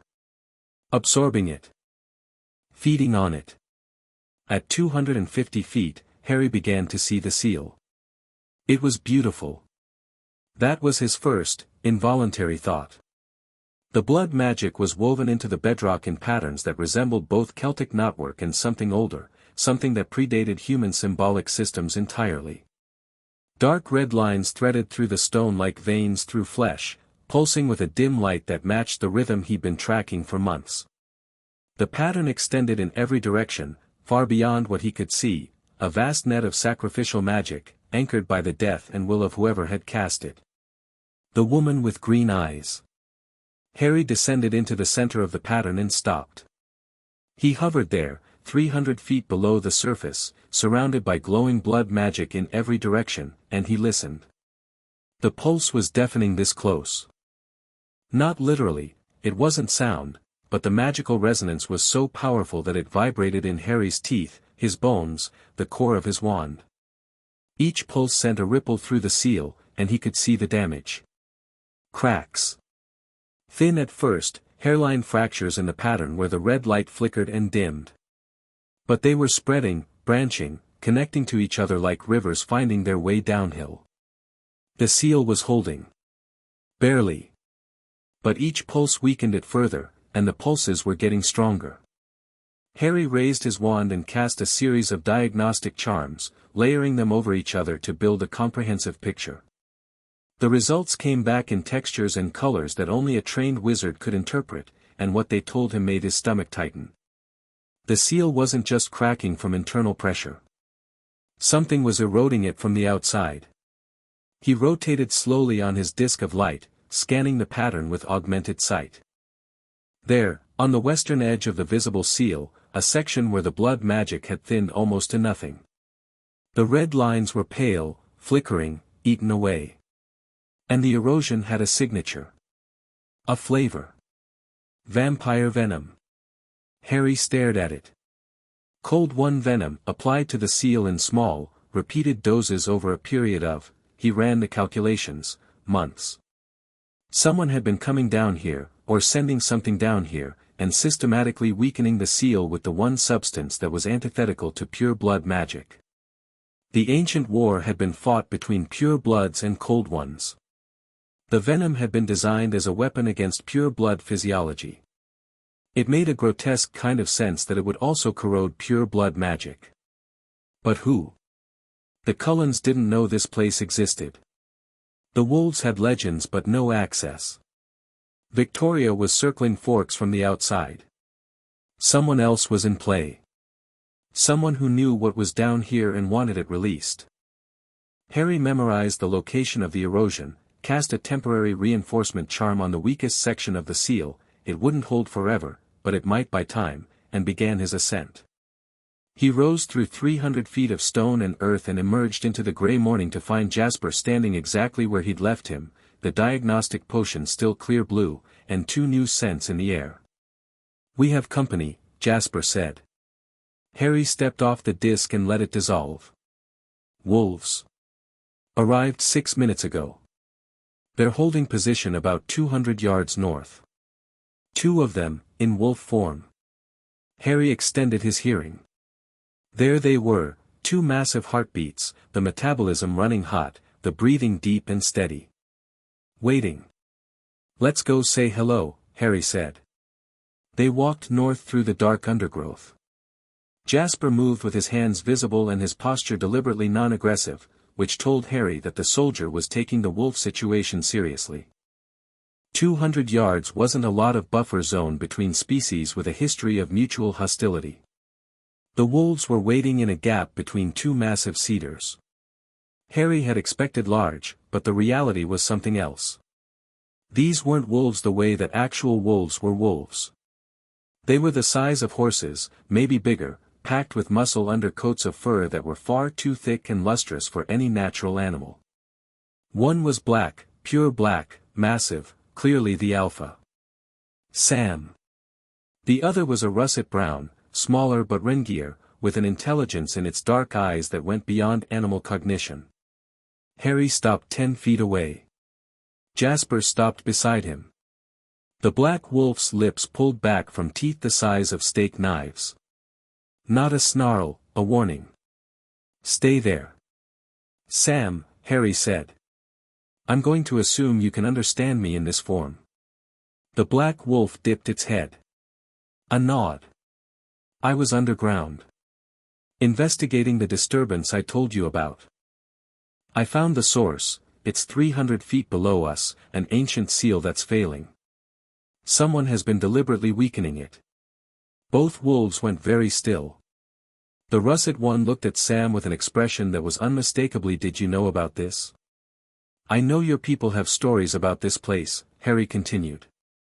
"I need to hear them. All of them. The seal is degrading faster than I expected, and I'm running out of time to understand what it's holding." Sam shifted. The transformation was violent in a way that Harry found fascinating, not the smooth, painless transition of movie werewolves, but a wrenching rearrangement of mass and bone that happened too fast to track. One moment, a black wolf the size of a draft horse. The next, Sam Yulee, naked and breathing hard, pulling on a pair of shorts he'd had tied to his ankle. "The elders agreed to meet with you," Sam said. "Tonight. Sunset. First beach. I'll be there." Sam's eyes moved to Jasper, and the warmth drained out of his expression. "He doesn't come." "Understood." Jasper said nothing. His face was blank, controlled, but Harry could feel the tension radiating off him, not hostility, just the deep discomfort of a predator in close proximity to another predator in a territory neither of them controlled. "There's something else," Sam said. He looked at Harry with an expression that was complicated, reluctant and urgent at the same time. "Jacob's been having dreams." "Jacob?" "Jacob Black. Billy's son. He's the newest wolf, phased for the first time 2 weeks ago. Since then, he's been having dreams about this place. About something underground calling to him." The russet wolf's ears flattened. So that was Jacob. Billy Black's son, carrying the wolf gene, newly transformed. And dreaming about the seal. Calling to him how? He won't describe it in detail. Says it shows him things, images, feelings. Old things. Things he shouldn't know. Harry looked at the russet wolf. Jacob Black stared back with eyes that held too much awareness, too much weight for a boy who was probably 16. "Bring him tonight," Harry said. I want to hear about the dreams directly. Sam hesitated. Every protective instinct in his body was visibly warring with the tactical necessity of cooperation. Jacob was young. Jacob was new. Jacob was Pack, and bringing Pack to a meeting with an unknown vampire went against every fiber of what the alpha wolf was built to do. "He'll be safe," Harry said. "You have my word." "Your word doesn't mean much to me yet." "Then come armed. Bring the whole pack if you want. I'm not asking for trust. I'm asking for information that might keep everyone on this peninsula alive." Sam held his gaze for a long time. Then he nodded, once, and the nod had the same quality as Jasper's had last night, a soldier's acknowledgement, grudging and real. He phased back, the transformation rippling through him, and both wolves turned and ran north, toward the reservation, their paws barely touching the ground. "That went well," Jasper said dryly. "Better than expected, honestly. I thought there'd be growling." "There was growling. You just can't hear it at that frequency." Harry looked at him. "Was that a joke? I've been told I have a sense of humor." "Alice disagrees." Harry laughed. 3 genuine laughs in 2 days. The average was climbing. They ran back toward the Cullen territory in comfortable silence, and Harry used the time to think. The pieces were assembling, but the picture they formed was troubling. An ancient seal, failing. Deliberate sabotage with cold one venom. A young wolf dreaming of what was buried. Victoria circling with her newborn army. The Volturi, out there in the distance, aware or soon to be aware. And Harry, in the middle of all of it, with more questions than answers and a timeline that was shrinking by the hour. At the edge of Cullen territory, Jasper stopped. "I should report back. Carlisle will want to know what you found. Tell him everything. No point in secrets, we're past that." "And the venom erosion? Someone using cold one venom to weaken the seal? Tell him that too. See if it triggers anything. Carlisle's been alive for 3 centuries, and he spent time in Volterra. If anyone's heard of something like this, it might be him." Jasper nodded and started to turn away, then stopped. "Harry." "Yeah. Whatever's down there, the thing that woman died to imprison, my gift picked up something while you were underground. An emotional residue. It was leaking up through the ground the way the magic was leaking into the soil." Harry went very still. "What did you feel?" "Hunger," Jasper said. "But not like any hunger I've ever felt, and I've felt every shade of hunger a vampire can produce. This was, older. Bigger. Not hunger for blood or flesh. Hunger for everything. Like a hole that wanted to swallow the world just to feel something in the void." The words landed like stones in water. "Thank you for telling me," Harry said. "See you at school tomorrow." "I'll be there." Jasper disappeared into the trees. Harry stood alone at the forest's edge and thought about hunger that wanted to swallow the world, and he felt, for the first time in a very long time, the cold edge of genuine concern. He didn't go home. He went to school. It was mid-morning by the time he walked through the doors of Forks High, late enough that the hallways were empty and the office gave him a tardy slip with a look of mild disapproval. He took it, apologized, and walked to his third-period class. The normalcy of it was jarring. Fluorescent lights, linoleum floors, the squeak of sneakers and the murmur of lessons in progress. Harry had just been 300 feet underground looking at the dying magic of an ancient vampire, and now he was walking into trigonometry to discuss the properties of cosine. He found it grounding. That was why he kept enrolling in schools, kept playing the role of teenager, kept sitting in classrooms where he could have taught every subject blindfolded. It was a tether. A reminder of what he was fighting to protect, the ordinary, fragile, beautiful mundanity of human life. The rest of the school day passed in a blur of classes and conversations. Jessica updated him on the Mike Newton situation. She'd decided to ask him to prom. Harry was credited as the catalyst, there was talk of a double date that Harry gently deflected. Angela Weber lent him a book, a collection of poetry by Pablo Neruda, with a shy smile that suggested she'd been thinking about what kind of person he might be and had decided on, probably reads poetry. She was right, as it happened. In biology, Edward was back beside Bella, and the 6-inch gap had narrowed to 3. Progress. Harry sat behind them and paid exactly enough attention to the lesson to answer when called upon, and spent the rest of the period turning over the venom erosion problem in his mind. Someone was sabotaging the seal. Someone with access to cold 1 venom in significant quantities. That narrowed the field, but not enough. Any cold 1 could produce venom, it was a biological function, like salivation. But applying it 300 feet underground, in precise locations along the seal's weakest points, required knowledge. Knowledge of the seal's existence, its structure, its vulnerabilities. Who knew? The Quileute elders, apparently. Their stories referenced it. But the wolves were protectors, their entire mythological framework was built around guarding the tribe and the land. They wouldn't sabotage a seal that was protecting both. The Cullens hadn't known until Harry told them. Carlyle had read fragments about pure bloods but nothing about this specific seal.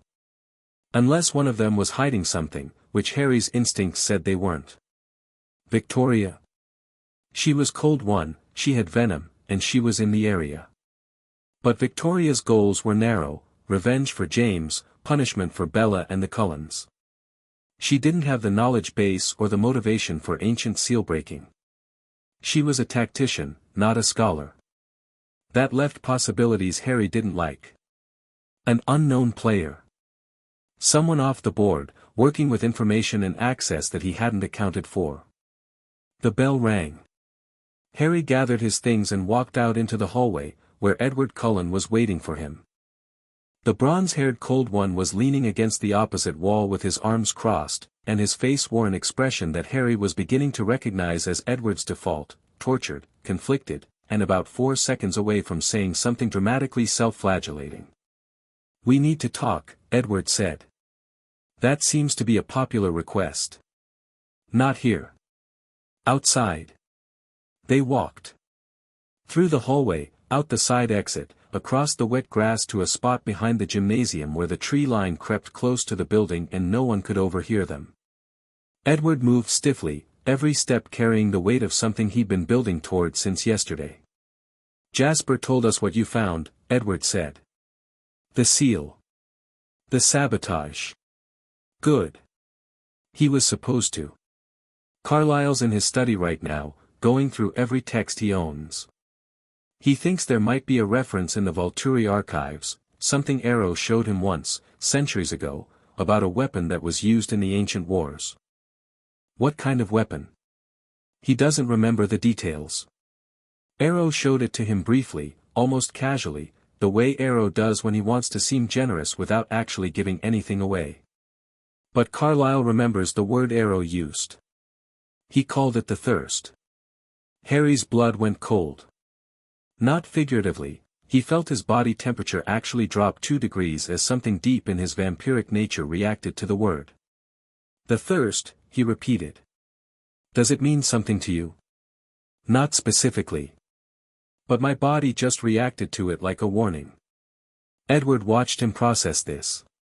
His golden eyes were searching, and Harry could feel the telepathy pressing against his mental defenses again, not aggressively, almost involuntarily, the way Edward's gift reached toward every mind in proximity.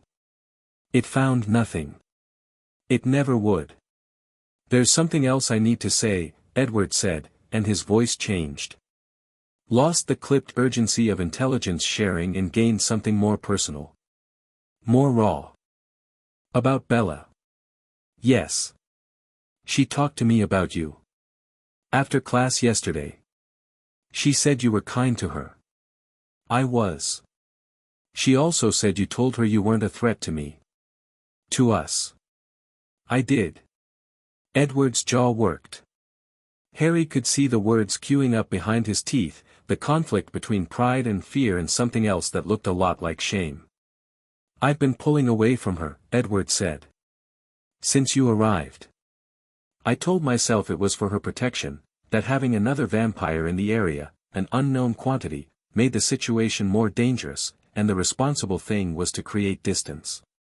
But that's not the real reason. Edward closed his eyes. No. Harry waited. The real reason is that you walked into that cafeteria, and I felt, for the first time since I was turned, what it's like to be prey. I felt small. I felt powerless. And my first instinct wasn't to protect Bella. It was to run.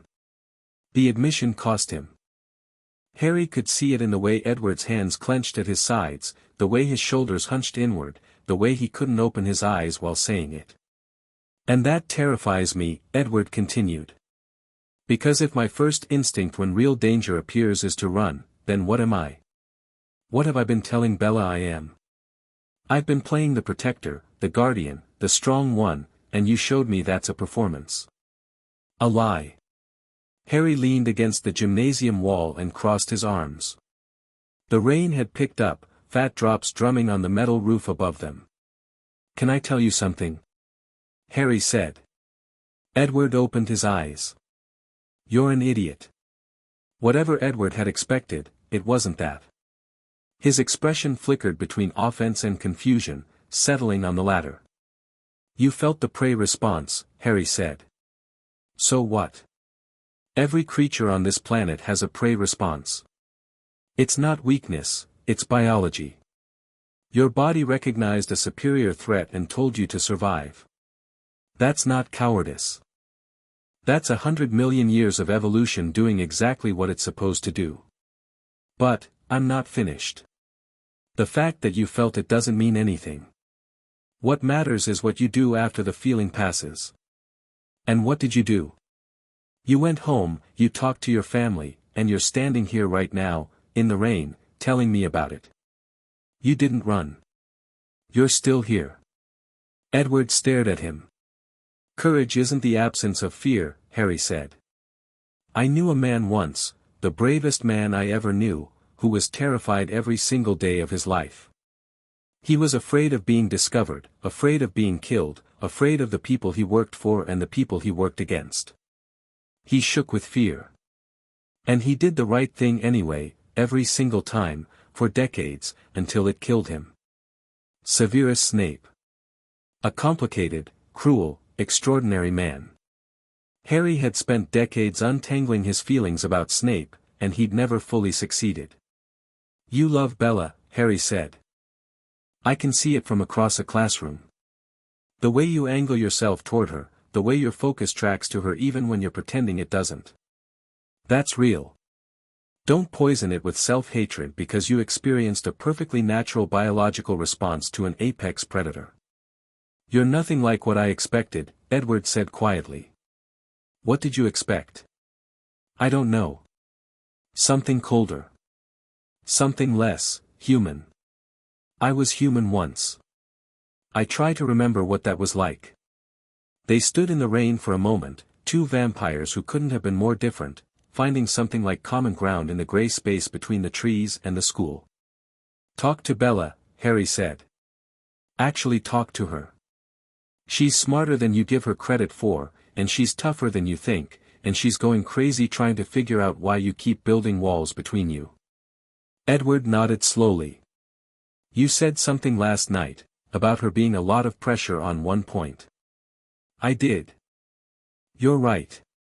She's the most breakable thing in my life, and I've been so focused on protecting her from everything else that I didn't notice I was the one hurting her. There it is. I'll talk to her. Good. Edward turned to go, then paused. Harry. The thing underground. The thirst. If it gets out. It won't. You sound certain. I am. Edward searched his face one more time, found whatever reassurance he was looking for, and walked away through the rain. Harry watched him go and thought about brave, frightened men making the right choice. The afternoon bled into evening. Harry went home, changed, and drove south toward La Push. The reservation sat on the coast, a stretch of land that the Quileute had held since before European contact, before colonization, before the word America meant anything to anyone. The road wound through forest and emerged onto a bluff overlooking the Pacific, and first beach spread out below, gray sand, gray water, gray sky, all of it merging at the edges into a monochrome world that was stark and beautiful. Harry parked in the small lot above the beach and walked down the trail to the sand. The sun was a pale smear on the western horizon, falling toward the ocean with the resigned inevitability that characterized everything in Forks.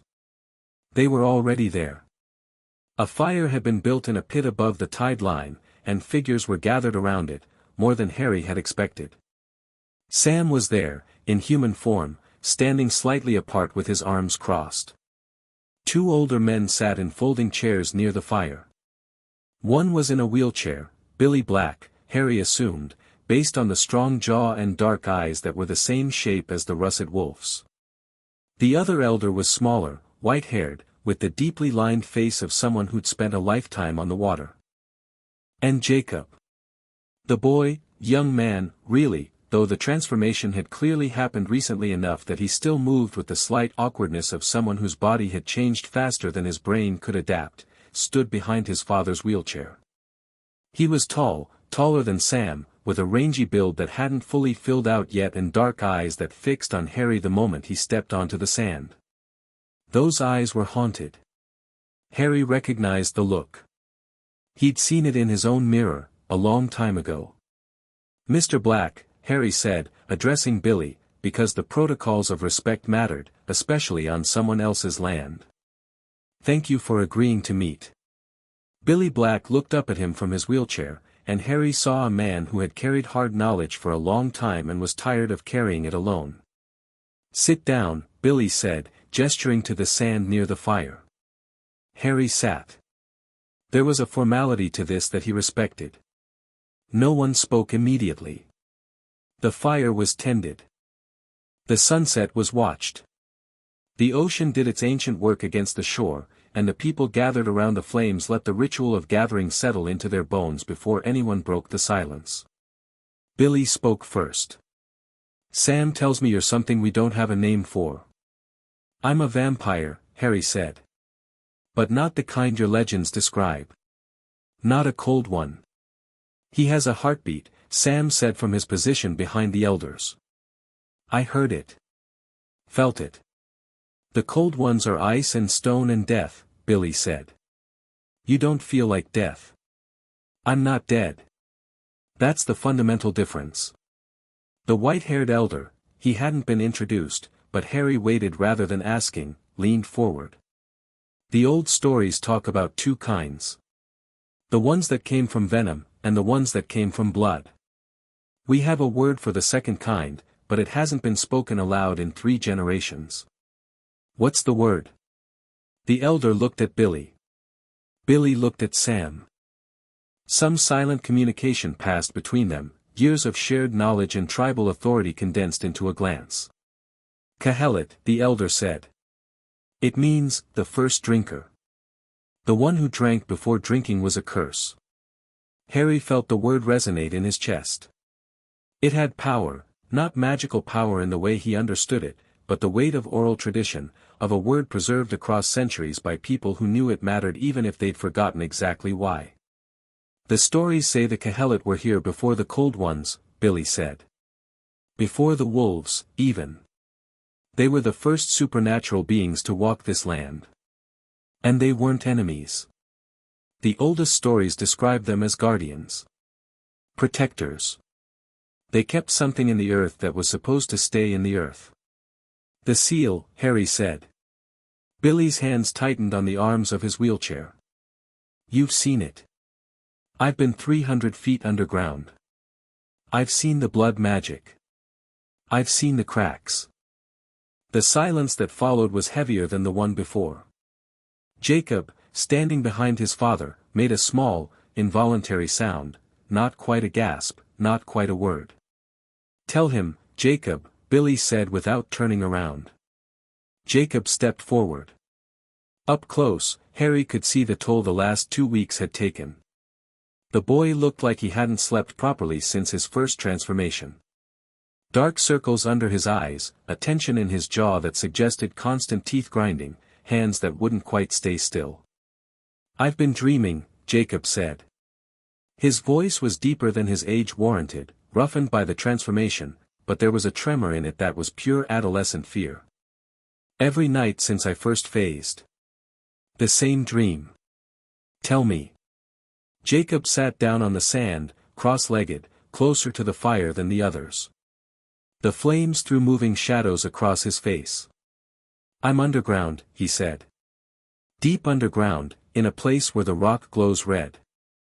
There's a pattern, lines in the stone, like veins. And something is behind them. On the other side. I can't see it, but I can feel it. It's huge. It's hungry." He paused. Swallowed. "It talks to me." Harry's every sense sharpened. "What does it say?" "It doesn't use words. It sends feelings. Images. It shows me the world, this world, the surface, but empty. No people. No animals. No trees. Just rock and dust and silence. And it shows me that, and it feels satisfied. Like that's what it wants. Everything gone. Everything consumed. The thirst. Hunger for everything. A hole that wanted to swallow the world." "Does it know your name?" Harry asked. "I don't think so. It calls me, it sends this feeling like you, but it's not personal. It's more like, it's calling anything that can hear it. I'm just the one who's listening." "Because you're new," Harry said, understanding clicking into place. "You just transformed. Your mind is still open, still settling into its new shape. You're receiving on frequencies that the older wolves have already tuned out." Sam stirred behind them. "I don't dream about it." "You wouldn't. Your transformation was years ago. The neural pathways have solidified. But Jacob is still malleable. The thing underground is exploiting that window. Can you make it stop?" Billy asked, and for the first time, the elder's voice carried something that wasn't authority or gravity. It was fear. A father's fear. Harry looked at Jacob. The boy was staring into the fire, his jaw set, his hands pressed flat against his thighs to keep them from shaking. "I can ward him," Harry said. "Mental protections. It won't be comfortable, think of it as a wall being built inside your skull, but it will block the signal." "Do it," Jacob said, before Billy or Sam could weigh in. His voice was hard with desperation. "Please. I can't take another night of that thing in my head showing me a dead world and feeling happy about it." Harry moved closer and knelt in front of Jacob. He drew his wand, and every wolf present tensed. Sam took a half step forward, the white-haired elder's eyes went wide, but Jacob didn't flinch. "Hold still," Harry said. "This will feel cold." He pressed the tip of his wand to Jacob's temple and whispered an incantation that he'd last used on himself, decades ago, when the nightmares of the Battle of Hogwarts had threatened to drive him mad.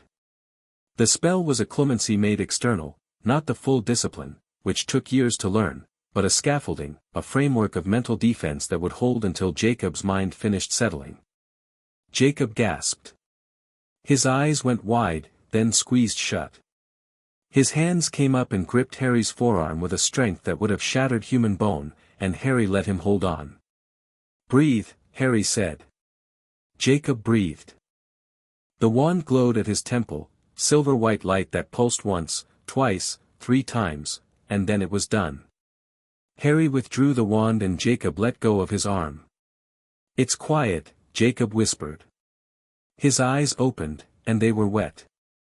Not crying, just the overflow of relief so profound it had nowhere else to go. "It's actually quiet." Billy Black was crying. Silently, without movement, tears tracking down weathered cheeks. He reached out and gripped his son's shoulder, and Jacob leaned into the touch with the unself-conscious need of a child.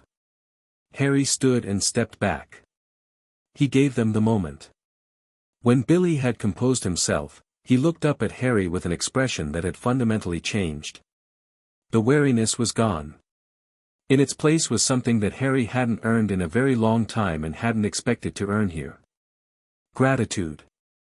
The stories, Billy said. His voice was rough.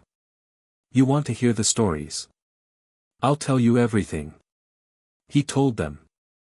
For the next hour, as the sun finished dying and the stars came out behind the clouds and the fire crackled and snapped, Billy Black recited the oldest stories of the Quileute people. Not the wolf legends, those were widely known, passed around bonfires at every tribal gathering. These were the older stories. The ones that were only told to elders and protectors. The ones that had teeth. He spoke of a time before the wolves, when the land was guarded by beings of blood and power, the Kahelit. They walked in daylight and drank the night. They were neither alive nor dead, but something between, something that held the balance. And they guarded the earth against what was beneath it. He spoke of the thing below. The stories didn't give it a name, naming it was forbidden, had been forbidden for so long that the original name was lost. They called it the emptiness. It was, in the oldest tellings, the opposite of life. Not death, death was part of the natural cycle, and the Quileute honored it. This was something else. An unmaking. A force that didn't kill but consumed, that ate not just flesh but existence itself, leaving nothing behind. Not even absence. Just a void where something had been. He spoke of the seal. A Kahelit woman, the last of her kind in this land, had given her life to bind the emptiness. She had poured her blood into the stone and made herself the lock. And the stories said that the lock would hold as long as her blood endured. But blood fades, Billy said. That's the warning in every version of the story. Blood fades. And when it fades enough, the emptiness will wake, and it will drink the world the way the Kahelit drank the night. Harry sat on the sand and watched the fire and felt the weight of what he'd been told settle onto him like a physical thing. The emptiness. The thirst. A force of unmaking, sealed beneath the earth by a pure-blood woman who'd sacrificed herself to hold it. And the seal was failing, cracking from internal pressure and being deliberately eroded from without. Someone is helping it, Harry said. The seal is being weakened with cold one venom. Applied from the outside, precisely, over months. Sam's fists clenched. Who? I don't know yet. But I will. The fire popped, sending a shower of sparks into the dark air. The ocean murmured against the shore. You're Kahelit, the white-haired elder said. Not a question. I am. Then this is your responsibility. Your blood, your seal, your burden. Yes. Will you hold? Harry looked at the old man, this human who would live maybe another 20 years, whose entire existence was a candle flame against the dark, and who was asking a 147-year-old vampire whether he was up to the job of saving the world. I'll hold, Harry said. He drove home in the dark. The road was empty, the forest pressing close on both sides, and the headlights of the Impala carved a tunnel of light through the black. The emptiness. An unmaking. Something that didn't just destroy but erased. Harry had fought dark magic before, had fought the darkest wizard of his age and won, but this was different. Voldemort had been a man. Brilliant and terrible and fundamentally human in his fears and desires. The emptiness wasn't human. It wasn't anything. It was the negative space where something should have been, given appetite. And someone was letting it out. He pulled into his driveway and killed the engine. Sat in the dark car for a moment, listening to the rain, thinking. Then he went inside, sat at his desk, and wrote in his journal until his hand ached. Every detail. Every word of Billy's stories. Every observation from the underground expedition. Every piece of the puzzle, laid out in ink on paper, because Harry had learned a long time ago that writing things down was how you kept them from eating you alive. At midnight, he closed the journal and looked out the window. The pulse beat on beneath the earth. Stronger. faster, hungrier. And somewhere in the dark, something with access to cold one venom was feeding the cracks and waiting for the door to open. Chapter 4, Dominion. 3 days passed before the Volturi came. Harry used them well. He spent the mornings at school, maintaining the cover that wasn't really a cover anymore but served as a rhythm, a structure, a way to keep his days anchored to something normal while the abnormal gathered force around him. He spent the afternoons underground, mapping the seal's deterioration with increasingly precise diagnostic magic, reinforcing the weakest sections with temporary charms that he knew were bandages on a wound that needed surgery. He spent the evenings poring over Carlyle's texts, which the doctor had delivered to Harry's cabin personally, 3 ancient volumes and a sheaf of loose parchment, all of it written in languages that hadn't been spoken aloud in millennia. Carlyle had stood in Harry's kitchen and watched him read a passage in Proto-Etruscan without hesitation, and the expression on his face had been something between wonder and heartbreak. "How many languages do you speak?" Carlyle had asked. "I stopped counting at 40. After a while, they start blending together. The roots are all the same, humans reaching for ways to name the things that scare them. And vampires? Vampires name the things that scare them too. We just use different languages to do it." The texts confirmed what Harry had pieced together from the Vision and Billy's stories, and added critical detail. The emptiness, the Volturi texts used the Latin term vacitas, had been a force of nature in the ancient world, predating vampires entirely. It existed in the spaces between things, in the gaps, in the void. It wasn't evil in any moral sense. It was entropic. It consumed because consuming was what it did, the way fire burned and water flowed. The pure bloods had kept it in check for eons through a network of blood seals distributed across the planet, living locks maintained by living vampires who channeled their power into the earth. When the Cold One Wars destroyed the pure blood population, the seals began to fail. One by one, over millennia, they degraded and broken. The emptiness had seeped through in small amounts, causing localized disasters that humans attributed to natural phenomena. Sinkholes. Dead zones. Places where nothing grew and animals wouldn't go. The seal beneath Forks was one of the last.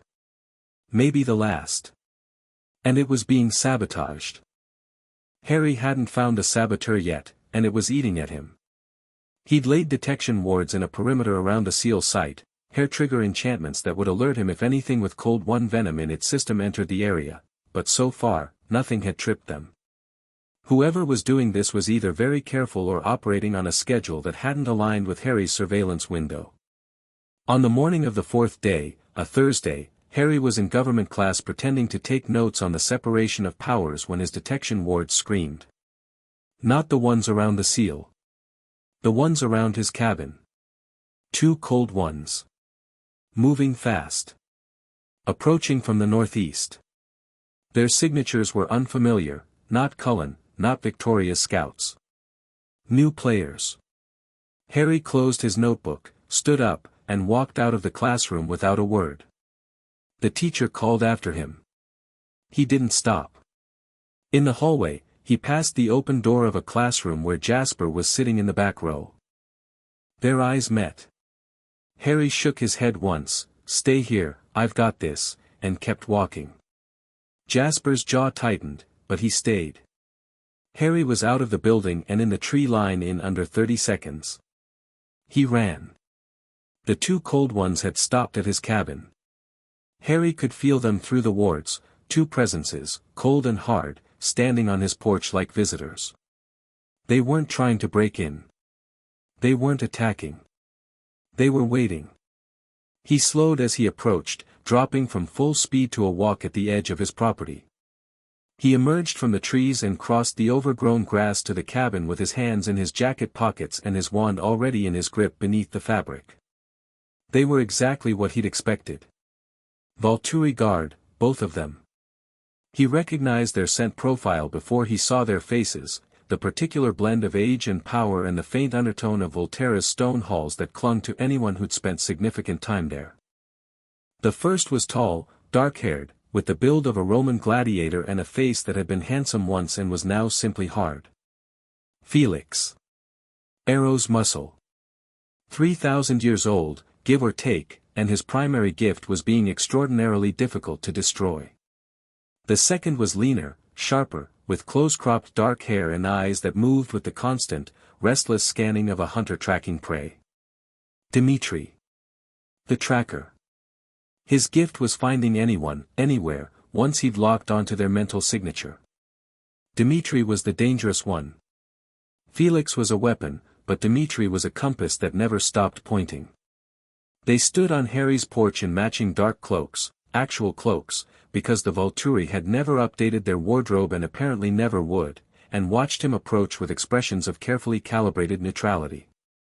"Gentlemen," Harry said. "You're on my porch." Harry Black. Dimitri's voice was smooth, accented, the product of 1,000 years of speaking every language in Europe. "We represent the Volturi. Arrow sends his regards and his curiosity." That's a nice way of saying he sent scouts. Felix shifted, and the porch creaked under his weight. The man was massive. Not Emmett massive, bigger, denser, with the compressed power of a cold one who'd been ancient when Rome was young. "We're emissaries," Felix said. His voice was deeper, rougher, carrying the gravel of centuries. "Not scouts. The distinction is noted." "What does Arrow want?" "A conversation," Dimitri said. "Nothing more. Word has reached Volterra of an unusual presence in the Pacific Northwest. A vampire who doesn't conform to known classifications. Arrow, as you might imagine, finds this deeply interesting." "I bet he does." Harry climbed the porch steps. Felix and Dimitri were between him and his front door, and neither of them moved aside. Not aggressive, exactly. Just not accommodating. A test. Harry didn't slow down. He walked directly toward Felix, who had 6 inches and 100 pounds on him, and the air between them thickened. Not magic. Not a spell. Just the ambient pressure of what Harry was, unshielded, pressing against a cold one's survival instincts at close range. Felix's nostrils flared. His body fought his discipline for a fractional second, and the fractional second was enough. He stepped aside. Not much, half a step, barely a shuffle, but he stepped aside, and they both knew what it meant. Harry unlocked his front door and walked in. "Come inside, then. I'll put the kettle on." The 2 Volturi guards entered his cabin with the cautious precision of soldiers entering a space they hadn't cleared. Their eyes swept the room, the maps on the desk, the books, the sparse furniture. Felix positioned himself near the window. Dimitri stayed by the door. Professional. Harry filled the kettle and put it on the stove. "I'd offer you something, but I know the limitations." "We're not here for hospitality," Dimitri said. "Arrow would like to know what you are, where you come from, and what your intentions are regarding the Cullen coven and the human population of this area." "In that order?" "In any order you prefer." Harry leaned against the kitchen counter and crossed his arms. The kettle was starting to heat. The rain tapped against the windows. "I'm a pure-blood vampire," Harry said. "I was turned in 1998 by an ancient of the original bloodline. I've spent the last 130 years traveling, studying, and dealing with the kinds of problems that arise when ancient magic degrades. My intentions regarding the Cullens are peaceful. My intentions regarding the human population are protective. I'm here because something is happening under the ground that requires my attention." Dimitri and Felix exchanged a glance. It was fast, barely perceptible, but Harry caught it and read it clearly. He's confirming what Arrow suspected. "Pure blood," Dimitri repeated. "Arrow has encountered the term in ancient texts. He believed the lineage was extinct. Almost. Not quite. That distinction will be of great interest to him. I'm sure. Here's what I'd like you to take back to Volterra." Harry let his tone shift, losing the casual warmth, gaining something that was still polite but carried the density of a closing argument. "I have no interest in the Volturi. I have no interest in your laws, your politics, your power structure, or your throne. I'm not building a coven. I'm not recruiting. I'm not trying to expose vampires to the human world. I'm dealing with a specific, local problem, and when it's resolved, I'll move on. And the Cullens? The Cullens are fine. Leave them alone. Dmitri raised an eyebrow. That's not your decision to make. Sure it is. The kettle whistled. Harry turned, poured boiling water into a mug, and dropped a tea bag in. The domestic mundanity of the action was deliberate, a man so unthreatened by the presence of two Volturian forcers that he was making tea. Arrow respects strength, Dmitri said carefully. He also respects cooperation. A meeting could be arranged, neutral ground, terms of your choosing. He genuinely wants to understand what you are.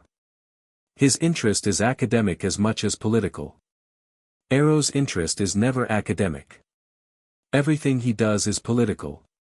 He spent 3,000 years accumulating power, and when something new appears that he can't immediately categorize, his first instinct is to acquire it or neutralize it.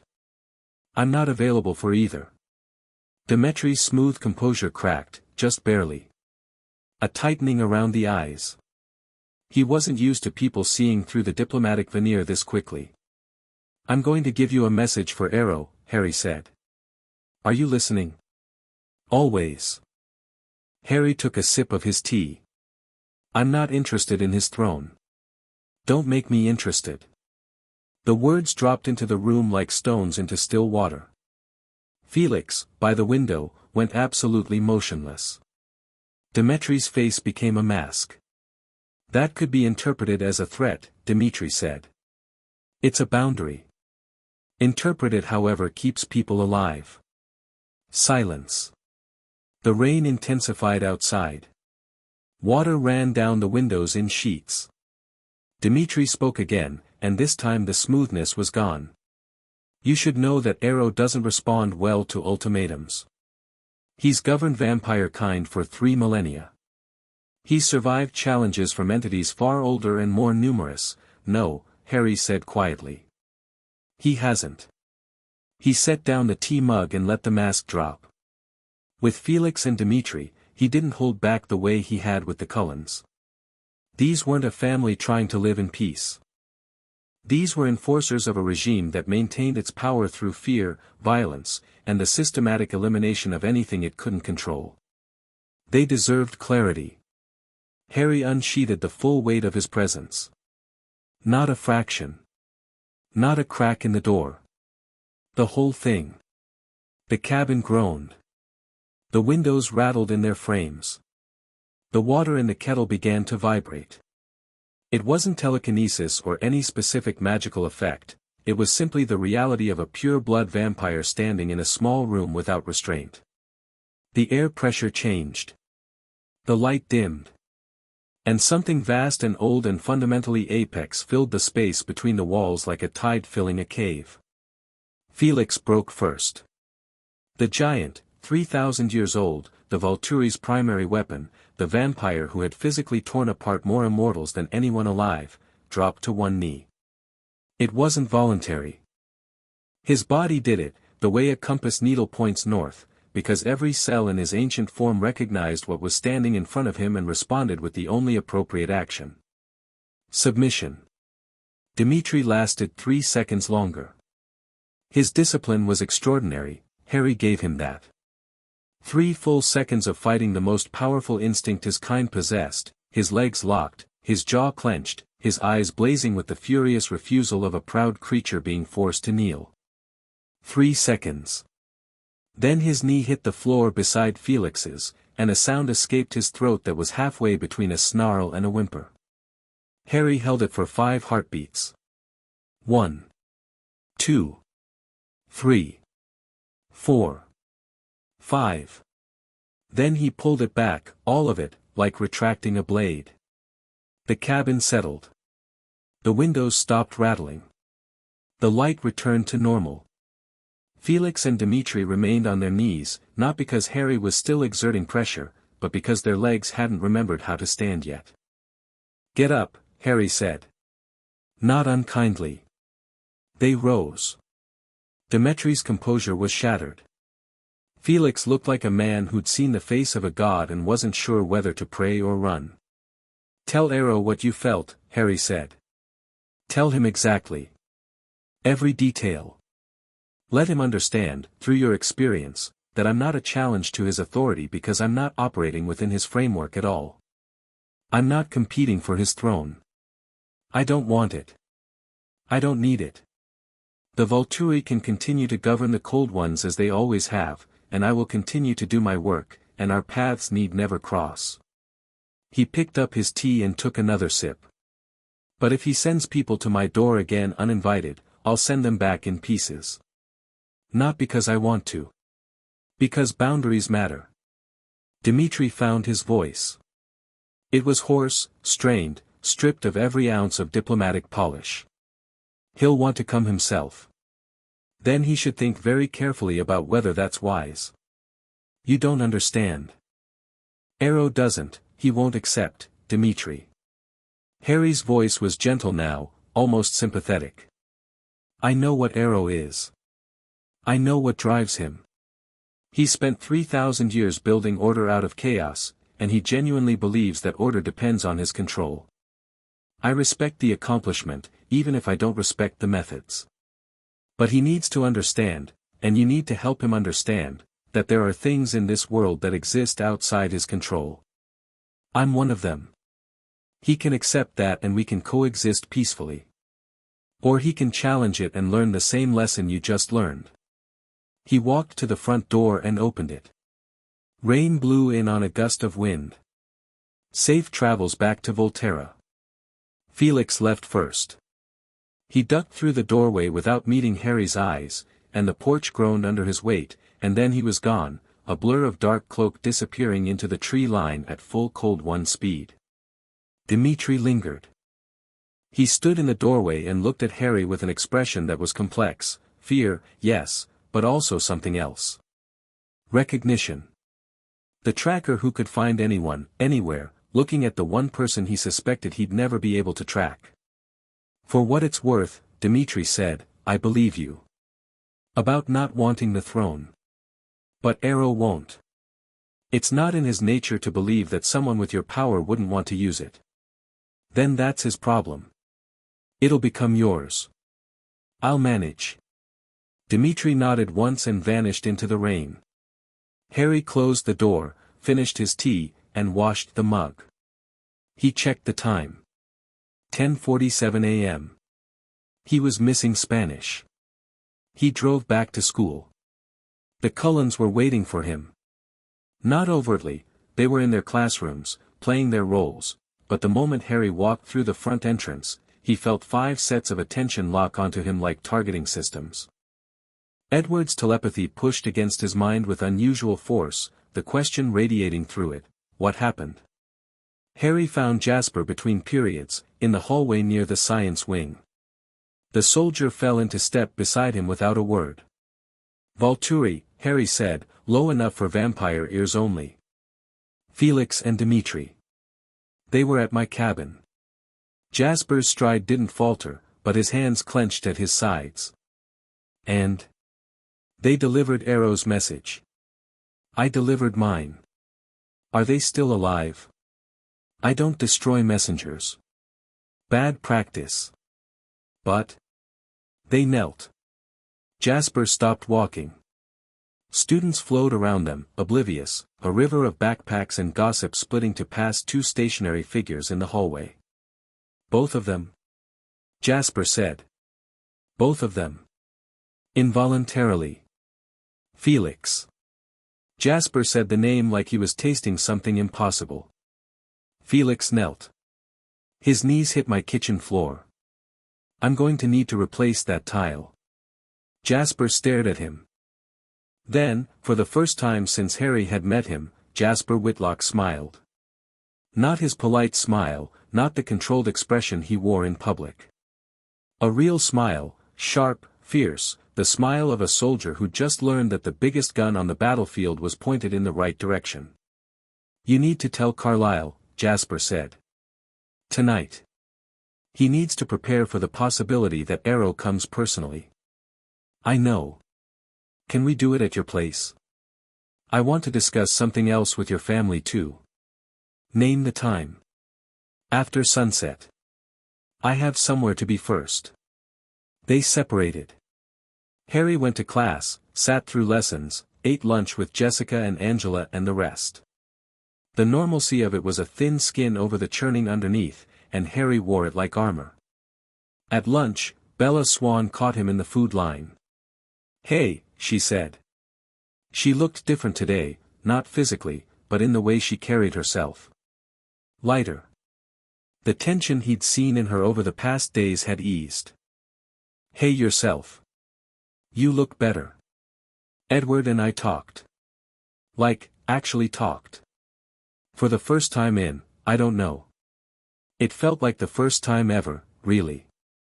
She picked up an apple and put it on her tray with the careful deliberation of someone choosing their next words. "He told me things. About himself. About being scared. He's never told me he was scared of anything before." "Vulnerability is terrifying," Harry said. "For anyone. For someone who's spent a century performing invulnerability, it's practically apocalyptic." Bella smiled.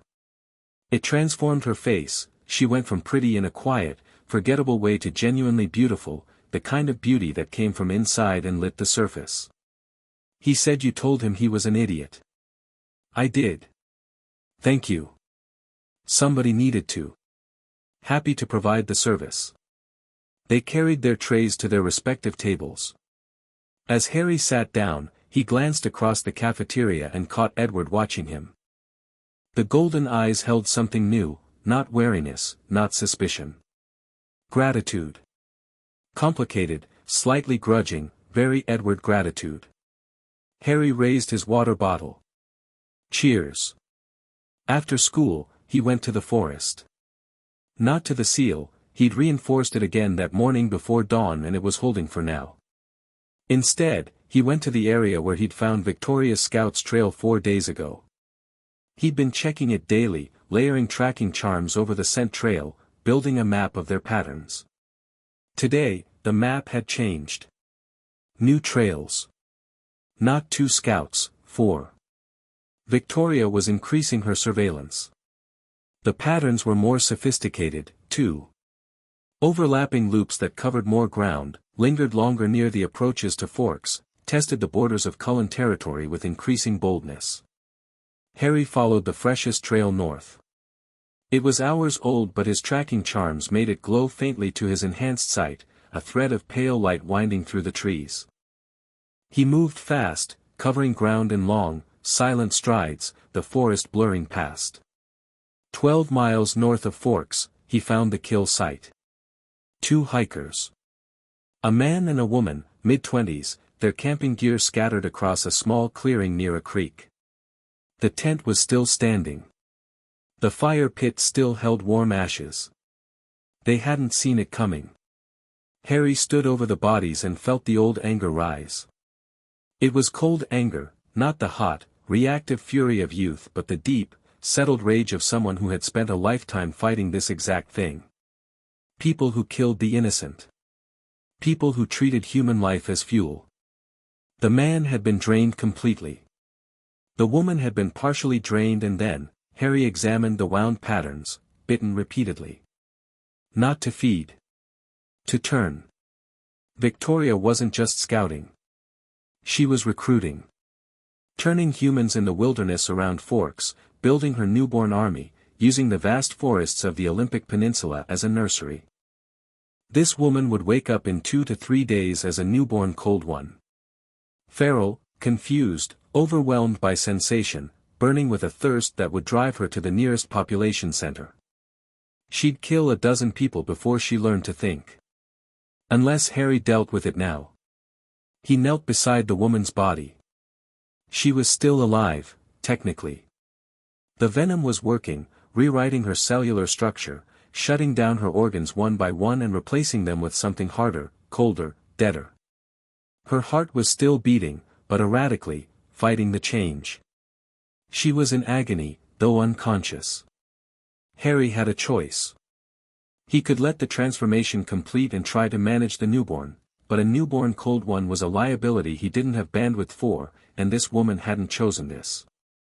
She'd been hiking with her partner and something had killed him and bitten her and left her to become a monster. He could end her suffering. It would be mercy. The transformation was past the point of reversal. No magic he possessed could undo cold one venom once it had progressed this far. She would become a vampire or she would die, and she hadn't consented to either. Harry looked at her face. Young. Freckles. A small scar on her chin. She'd been a person with a life, and that life was over regardless of what he did next. He drew his wand and pressed it gently to her forehead. "I'm sorry," he said. He cast the killing curse. It was the only spell he'd ever learned that worked cleanly on a transitioning vampire. The venom made them resistant to everything else, their changing biology shrugging off magical effects that would have killed a human or a fully turned cold one. But the killing curse didn't attack the body. It severed the connection between body and soul, instantly, painlessly, absolutely. The green light flashed once. The woman's heart stopped. The venom, robbed of a living host to transform, crystallized in her veins and went inert. Harry stood. He vanished the bodies with a wave of his wand. He wouldn't leave them for animals or hikers to find, and dismantled the campsite. Within minutes, the clearing looked like nothing had ever happened here. The creek burbled. The trees dripped. The forest reclaimed its silence. He marked the location on his mental map and continued following Victoria's trail. It dissolved 3 miles further north, at a river crossing where the water was deep enough to wash away scent and the rocks were clean of any trace. Victoria knew how to disappear. Her survival gift at work, the instinct that told her when to cut a trail, when to double back, when to go to ground. Harry stood at the river's edge and thought. Victoria was escalating. The scouting was becoming bolder, the recruiting had begun, and she was operating with a level of tactical sophistication that suggested either natural talent or experience with this kind of asymmetric warfare. Probably both. He couldn't chase her, not without leaving Forks and the seal unguarded. He couldn't delegate the chase to the Cullens, they'd been trying for months and failing. The wolves could help, but their territory was limited and their numbers were small. He needed to change the dynamic. Stop playing defense and make Victoria react to him instead of the other way around. An idea formed. Cruel, effective, and exactly the kind of thing that would work on a cold one driven by revenge. He filed it away for the meeting tonight. He ran back to Forks. Showered, changed, ate a quick dinner, leftover stir-fry, reheated, still good, and drove to the Cullen house. The glass house in the woods was lit up like a lantern. Every Cullen was home, and they were arranged in the living room with a formality that suggested they'd been waiting. Carlyle stood by the fireplace again, it seemed to be his default position, the patriarch at the hearth. Esme was in her chair. The others were distributed around the room. Bella was there too. Harry noticed her immediately. She was sitting on the sofa beside Edward, her small human frame dwarfed by the cold ones around her, and she looked nervous but resolute. Edward's hand was on hers. "I asked her to come," Edward said, reading Harry's expression. "She's part of this. She deserves to be here." Harry met Bella's eyes. She lifted her chin slightly. He recognized that gesture. Hermione had done the same thing, every time someone had suggested she stay behind. "Good," Harry said. "She should hear this." He stood in the center of the room and told them everything. The Volturi visit. Felix and Dimitri. The message delivered and the message returned. Then the kill site, the dead hiker, the turning woman, Victoria's escalating recruitment. He left nothing out. When he described finding the bodies, Bella's hand tightened on Edward's. When he described what he'd done for the woman, the room went very still. "You killed her," Rosalie said. Her voice was flat, but her eyes were burning. The transformation was irreversible. She hadn't consented. She would have woken up as a newborn with no memory, no identity, and an overwhelming compulsion to kill. I ended her suffering. You decided that for her. Yes. I did. And I'll carry that. But I won't pretend there was a good option. There wasn't. There was a bad option and a worse one. Rosalie stared at him for a long time. Then something shifted in her expression, not softening, exactly, but a recognition. Rosalie Hale, who had been turned against her will, who had never forgiven Carlyle for making the choice to save her through transformation, who carried the anger of violated consent as a core part of her identity, Rosalie understood, in a way that perhaps no one else in the room could, exactly what Harry had done and why. You gave her what no one gave me, Rosalie said quietly. A choice. Even if the only choice left was how it ended. Yes. Rosalie nodded once. It was the first time she'd looked at Harry without hostility. Victoria's building an army, Jasper said, steering the conversation back to tactics. He'd been leaning against the wall with his arms crossed, processing the intelligence with the efficiency of a career officer. How many? I found evidence of 4 scouts today. If she's turning people in the wilderness, the number of newborns could be anywhere from half a dozen to 20. It depends on how long she's been at it and how many survive the transformation. Newborns are strongest in their first year, Jasper said, and the room's attention shifted to him because this was his area. This was the thing Jasper knew better than anyone. They're fast, strong, and relentless. But they're also undisciplined, easily confused, and prone to fighting each other. An army of newborns is a blunt instrument, devastating if it hits, but vulnerable to organized resistance. Can we beat them? Emmett asked, and there was an eagerness in his voice that Rosalie swatted down with a look. We can beat them, Jasper said. I've done it before. But numbers matter. If it's 6, we handle it easily. If it's 20, we need help. The wolves, Harry said. Sam and I have an understanding. If Victoria's newborns threaten Forks, the wolves will fight. We've never fought alongside them, Carlyle said carefully. The treaty is built on separation, not cooperation. Treaties evolve. The threat has changed, the response needs to change with it. Carlyle looked uncomfortable but didn't argue. He knew Harry was right. The framework that had worked for decades wasn't designed for this, a simultaneous threat from a newborn army and an ancient entity beneath the earth and the political pressure of the Volturi's attention. There's something else, Harry said. Something I want to try. Victoria's gift is evasion, she can sense when she's being hunted and adjust her route. That's why Edward hasn't been able to catch her. She's always one step ahead because her instincts are always telling her where the danger is. So how do you catch someone who can feel you coming? Alice asked. You don't chase her. You make her come to you. He laid it out. Victoria's motivation was revenge, revenge for James, focused on Bella. Everything she was doing, the scouting, the army building, was oriented toward one goal, getting to Bella and making the Cullens suffer. She was patient and she was smart, but she was also obsessed, and obsession created vulnerabilities. We make her think she's winning, Harry said.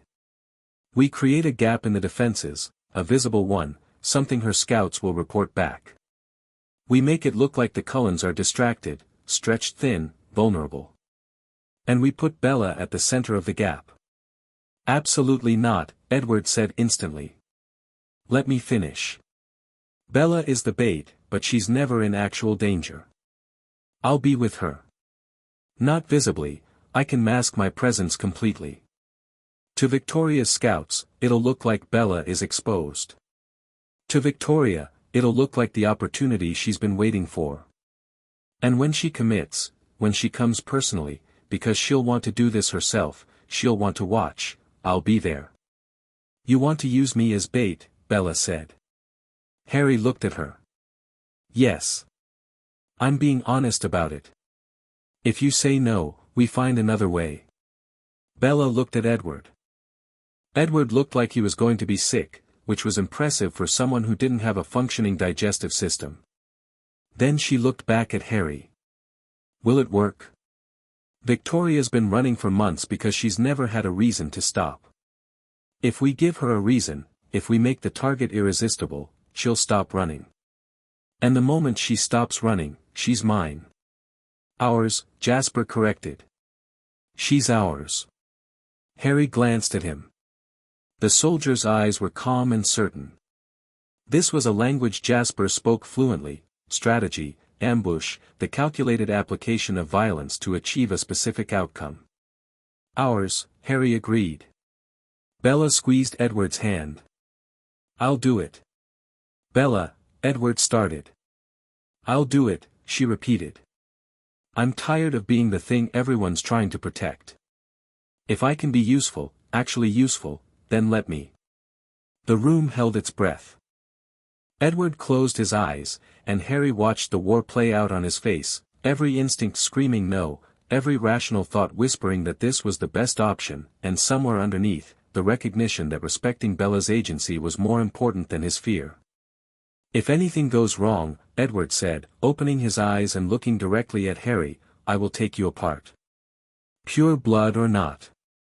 If anything goes wrong, Harry replied, I'll let you. The meeting continued. They planned. Jasper took the lead on tactical arrangement, and Harry watched with genuine admiration as the Major laid out positioning, sight lines, communication protocols, and contingency plans with the precision of someone who'd been doing this since before the word tactics existed in English. Alice contributed what she could see. Her visions of Victoria were intermittent and unclear, but she could see the newborns in fragmented bursts, enough to estimate numbers and timing. 10, Alice said, her eyes going glassy as she reached for the threads. Maybe 12. Some of them are very new. Very strong. Timeline? Jasper asked. Days. Not weeks. She's almost ready. Then we need to be ready first, Harry said. I'll coordinate with Sam and the wolves tomorrow. Jasper, can you run combat drills with your family? Already planned. I want to train with you, Emmett said, and the eagerness was back, irrepressible. Not against the newborns. I mean against you. I want to know what you can do. Emmett, Rosalie said warningly. What? He's on our side. And I want to see what a pure blood fight's like. Harry looked at Emmett. The big cold one was grinning, and the grin was infectious, pure, uncomplicated enthusiasm from a man who loved physical challenges the way some people loved music. Arm wrestle first, Harry said. We'll work up from there. Emmett's face lit up. Right now? Why not? They went to the dining room table, a massive slab of polished wood that Esme had probably spent weeks choosing. Emmett sat on one side, Harry on the other. The rest of the family gathered around, and Harry noticed that even Rosalie, still reserved, still wary, leaned in with something that looked a lot like curiosity. Bella sat on the kitchen counter with her legs dangling, watching with wide eyes. Edward stood beside her, one hand on her knee, his expression the complicated mix of anxiety and reluctant interest that seemed to be his permanent state. Emmett planted his elbow on the table and opened his hand. Fair warning, I'm the strongest in the family. By a lot. Noted. Harry planted his own elbow and gripped Emmett's hand. The temperature difference was striking. Emmett's hand was marble cold, hard as granite, the fingers thick with power that could crush stone. Harry's was warm, his grip firm but with the yielding quality of living flesh. On 3, Alice said. 1. 2. 3. Emmett surged.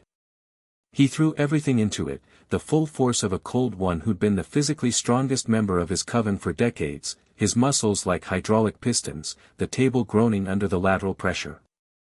Harry's arm didn't move. It didn't tremble. It didn't strain. It didn't budge a single millimeter. Emmett's full force hit Harry's resistance and simply stopped, the way a wave stops when it hits a cliff. Emmett's grin widened. He pushed harder. Veins that no longer carried blood stood out on his marble forearm. The table cracked, a long, splintering fissure that ran from under their elbows to the far edge. Emmett, that table cost, Esme began. Harry's arm still didn't move. Okay, Emmett panted, which was remarkable because cold ones didn't need to breathe. Okay, you're strong. Let's see how strong. Harry looked at him. You sure? Hit me. Harry pressed. Not all at once, he was gentle about it, relatively speaking. He applied force in a smooth, steady increase, like turning up a dial. Emmett's arm began to move. Slowly at first, then faster. The big cold one's eyes widened as he felt the pressure climb past anything he'd experienced, past anything he could match, past anything he could comprehend. Harry pushed Emmett's fist down to the table surface with the ease of an adult arm wrestling a child. The table, already cracked, split in half. Both pieces fell outward, and Emmett nearly fell with them, catching himself on the chair with a bark of surprised laughter. Holy shit, Emmett said, and then looked at Esme. Sorry. My table, Esme said mournfully. I'll buy you a new one, Harry said. You'll buy me a better one. Deal. Emmett was on his feet, shaking his hand out, grinning like a kid who'd just ridden the best roller coaster of his life. That's insane. That's actually insane. You weren't even trying. I was being polite. Be less polite next time. I want to feel the real thing. The real thing would take your arm off. Awesome. Rosalie rolled her eyes, but the corner of her mouth twitched. Just barely. The evening wound down. Plans were set, roles assigned, timelines established. Harry would handle the seal and the Volturi. Jasper would prepare the family for the newborn fight. Alice would keep watching for Victoria's movements. Edward would stay close to Bella. The wolves would be brought in. As Harry was leaving, Carlyle walked him to the door. The word arrow used, Carlyle said quietly, standing on the porch while rain fell around them. The thirst. Vaquitas. I found more in the texts after you left last time. Tell me. The texts describe it as an entropy engine. A force that was present at the very beginning, before life, before matter, before anything. It was the nothing that existed before something. And when something emerged, when the universe began, the nothing didn't disappear. It was pushed aside. Compressed. Sealed away by the first conscious beings who had the power to do it. The pure bloods. Your ancestors, Harry. The very first of your kind. They were created, or they evolved, or they emerged, the texts are unclear, specifically to be the counterforce. Life to balance the unlife. Fullness to balance the emptiness. Your blood is the antithesis of what's sealed under the earth. That's why the seal was made from pure blood sacrifice. It's the only substance in existence that can hold the emptiness. Harry stood on the porch and let the rain fall on him and felt the weight of that settle into his bones. That's why the venom works, he said slowly. Cold One venom was engineered to destroy pure blood physiology. If the seal is made from pure blood magic, then venom is the solvent. Exactly. Whoever is eroding the seal knows this. They understand the fundamental architecture of what they're destroying. Which means they have access to ancient knowledge. Knowledge that's been lost for millennia. Carlyle's face was grave. There's only one place I know of where that knowledge still exists. They looked at each other. The same thought, arriving simultaneously. Volterra, Harry said. The Volturi archives. The deepest vaults, the ones Arrow doesn't show anyone. He showed me a fragment, one fragment, in 3 centuries. But the full archive is supposed to be vast. Thousands of years of accumulated knowledge about vampiric history and nature. Arrow sends scouts to investigate me. And at the same time, someone with deep knowledge of pure blood magic is sabotaging the seal. Harry's jaw tightened. That's not a coincidence. I can't believe Arrow would deliberately release the emptiness. He's power-hungry, not suicidal. If the emptiness escapes, it consumes everything, including him. Unless he doesn't know what it is. Unless someone in Volterra is acting independently, using knowledge from the archives for their own purposes. That's possible. Arrow trusts the guard, but the guard is large. And there are members who've been there for millennia, members with their own agendas. Harry filed the information alongside everything else. The puzzle was growing clearer, but the picture it revealed was worse than he'd feared. An ancient force straining against its prison. A saboteur with Volturi-level knowledge and Cold One venom. Victoria's army approaching from the north. And somewhere in Italy, a 3,000-year-old king who was about to hear that his enforcers had been brought to their knees in a kitchen in Washington state. "Thank you, Carlyle," Harry said. "Harry." The doctor's hand found his shoulder. "Cold marble against warm flesh. You don't have to do this alone." "I know." "Do you?" "Because from where I'm standing, you've been alone for a very long time, and the habit of solitude is harder to break than any enemy." Harry looked at Carlyle Cullen. 300 years of compassion, staring back at him from golden eyes. "I'm learning," Harry said. He left the glass house and ran home through the dark forest. The rain was warm for once, or maybe he was just cold enough to make it seem that way. His mind churned through plans and contingencies and the shape of the threat that was assembling around this tiny town in the wettest corner of America. The pulse beat beneath the earth. Stronger. Always stronger. But Harry's heart beat too, slow and steady and alive, and he let that rhythm carry him home. Chapter 5, The Old War Wakes. The trap was set on a Saturday. Jasper chose the ground, a wide meadow 3 miles east of Forks where the tree line formed a natural amphitheater and the sight lines were clear in every direction. He'd walked it twice before dawn, measuring distances and angles with the unconscious precision of a man who'd been picking battlefields since before the concept of trench warfare existed. Harry watched him work and said nothing, because competence didn't need commentary. The wolves arrived at first light. Sam brought the full pack, 8 wolves, including Jacob, who was the youngest and the largest, his russet fur catching the early gray like burnished copper. They emerged from the eastern tree line in a loose formation, massive shapes moving through the mist with a silence that belied their size. Sam phased to human at the meadow's edge. He was shirtless, as always, and his expression carried the particular tension of a man about to cooperate with his ancestral enemies for the first time in his people's history. "This feels wrong," Sam said. "It is wrong," Jasper replied, meeting him in the center of the field. "Two species that have spent centuries killing each other, standing on the same side. It should feel wrong. That doesn't mean it's not necessary." Sam studied Jasper for a long moment. Two soldiers, sizing each other up across a divide that was biological and historical and deeply, viscerally real.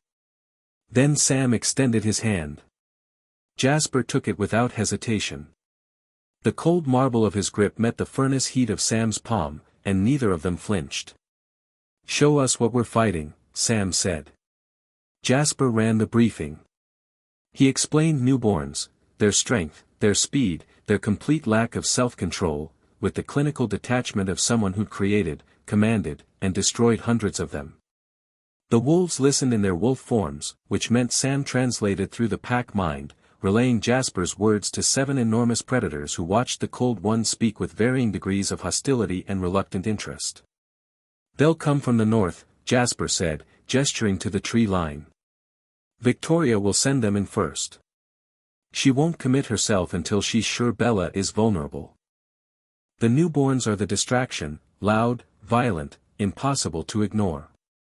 While we're fighting them, Victoria goes for the real target. Except the real target will be here," Harry said, stepping forward, "with me. Invisible to Victoria's scouts, invisible to her survival instinct. She won't know I exist until I'm the last thing she sees." Sam's pack shifted, restless. 8 massive wolves adjusting their weight, ears swiveling, the collective body language of predators processing a plan they didn't entirely trust. "What's our role?" Sam asked. "The western flank," Jasper said. "The meadow narrows there, between the ridge and the river. If the newborns try to scatter, and they will, once they realize they're losing, they'll run west. Your pack holds that line. Nothing gets through to Forks. And you?" "My family takes the center. We meet them head-on." "I'll be in the tree line with Bella," Harry said. "Southeast corner. Edward will be with me, close enough to protect Bella if something gets past the main line, far enough to stay out of Victoria's sight until she commits." Edward, standing at the meadow's edge with his arms crossed and his jaw so tight it could have cut glass, said nothing. He'd agreed to the plan, but the agreement sat on him like a hair shirt. Every fiber of his being wanted to be between Bella and the newborns, not hiding in the trees. But the plan was sound, and even Edward's protective obsession couldn't override the tactical logic that Jasper had laid out. They drilled for 2 hours. Jasper ran the Cullens through combat formations, paired attacks, defensive rotations, the specific techniques for dismembering a newborn without getting grabbed. The wolves watched, then practiced their own maneuvers, and Harry observed the growing, grudging synchronization between two groups that had never fought together and were discovering, with visible surprise, that they complemented each other. The Cullens were precise, technical, surgical. The wolves were raw power, overwhelming force, the blunt hammer to the Cullen's scalpel. "They're good together," Harry told Jasper during a break, while the wolves chased each other across the meadow in what was either a training exercise or play and might have been both. "Better than I expected. The wolves are instinctive fighters, no formal training, but their pack mind gives them coordination that would take a military unit years to develop. If we can keep the formation tight, we can handle 15 newborns. Maybe more." Alice's latest count? 12 confirmed. Possibly 2 more she couldn't get a clear read on. When? Tonight. Maybe tomorrow. Alice says Victoria's holding them north of Seattle. When she moves, Alice will see it, the newborns are clear in her visions even if Victoria isn't. Harry nodded. The timeline was collapsing. Victoria's army was ready, the seal was weakening despite his reinforcements, and somewhere across the Atlantic, Arrow was digesting the report from his humiliated enforcers and deciding how to respond. Everything was converging. Harry could feel it, the gravitational pull of multiple crises dragging toward a single point, the way the land itself seemed to draw supernatural forces into its orbit. He left the meadow at noon and went underground.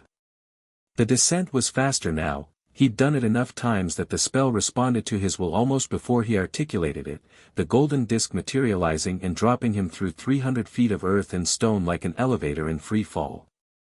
The seal was worse. Dramatically worse. The cracks had spread since his last visit 2 days ago, the network of fractures connecting and widening into channels through which the dull red light of the blood magic flickered and died. His reinforcement charms were holding in the sections he'd treated, but the untreated areas were deteriorating at an accelerating rate. And the venom erosion had continued. Harry stared at the new damage. Fresh. Recent, within the last 24 hours. Someone had been down here while he was at the meadow drilling with the Cullens and wolves.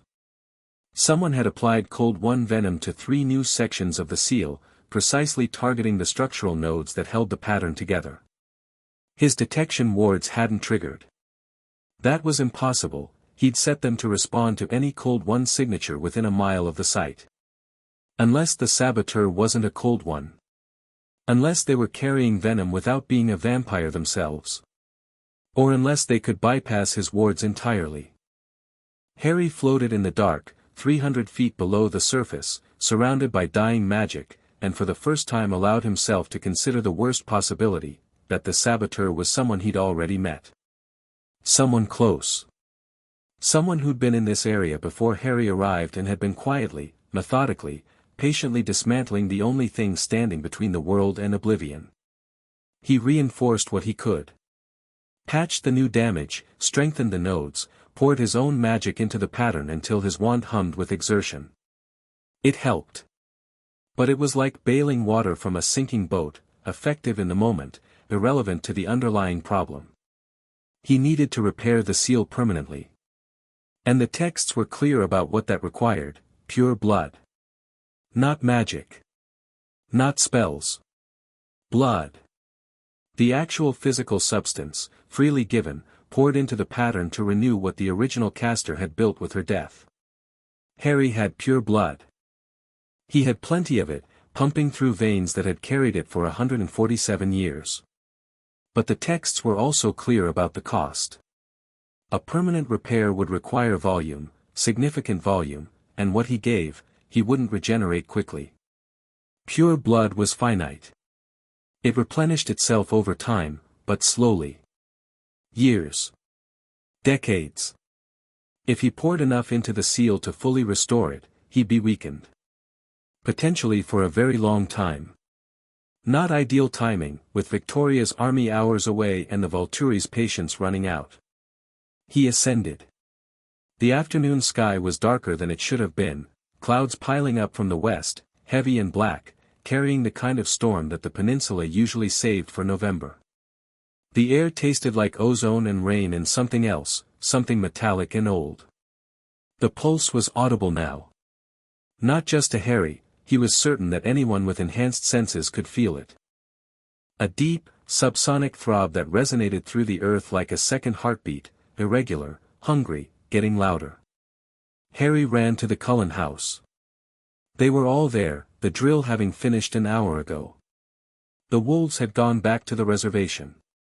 Bella was upstairs with Edward, and Harry could hear her heartbeat, elevated, anxious, the rhythm of someone who was trying very hard to be brave and mostly succeeding.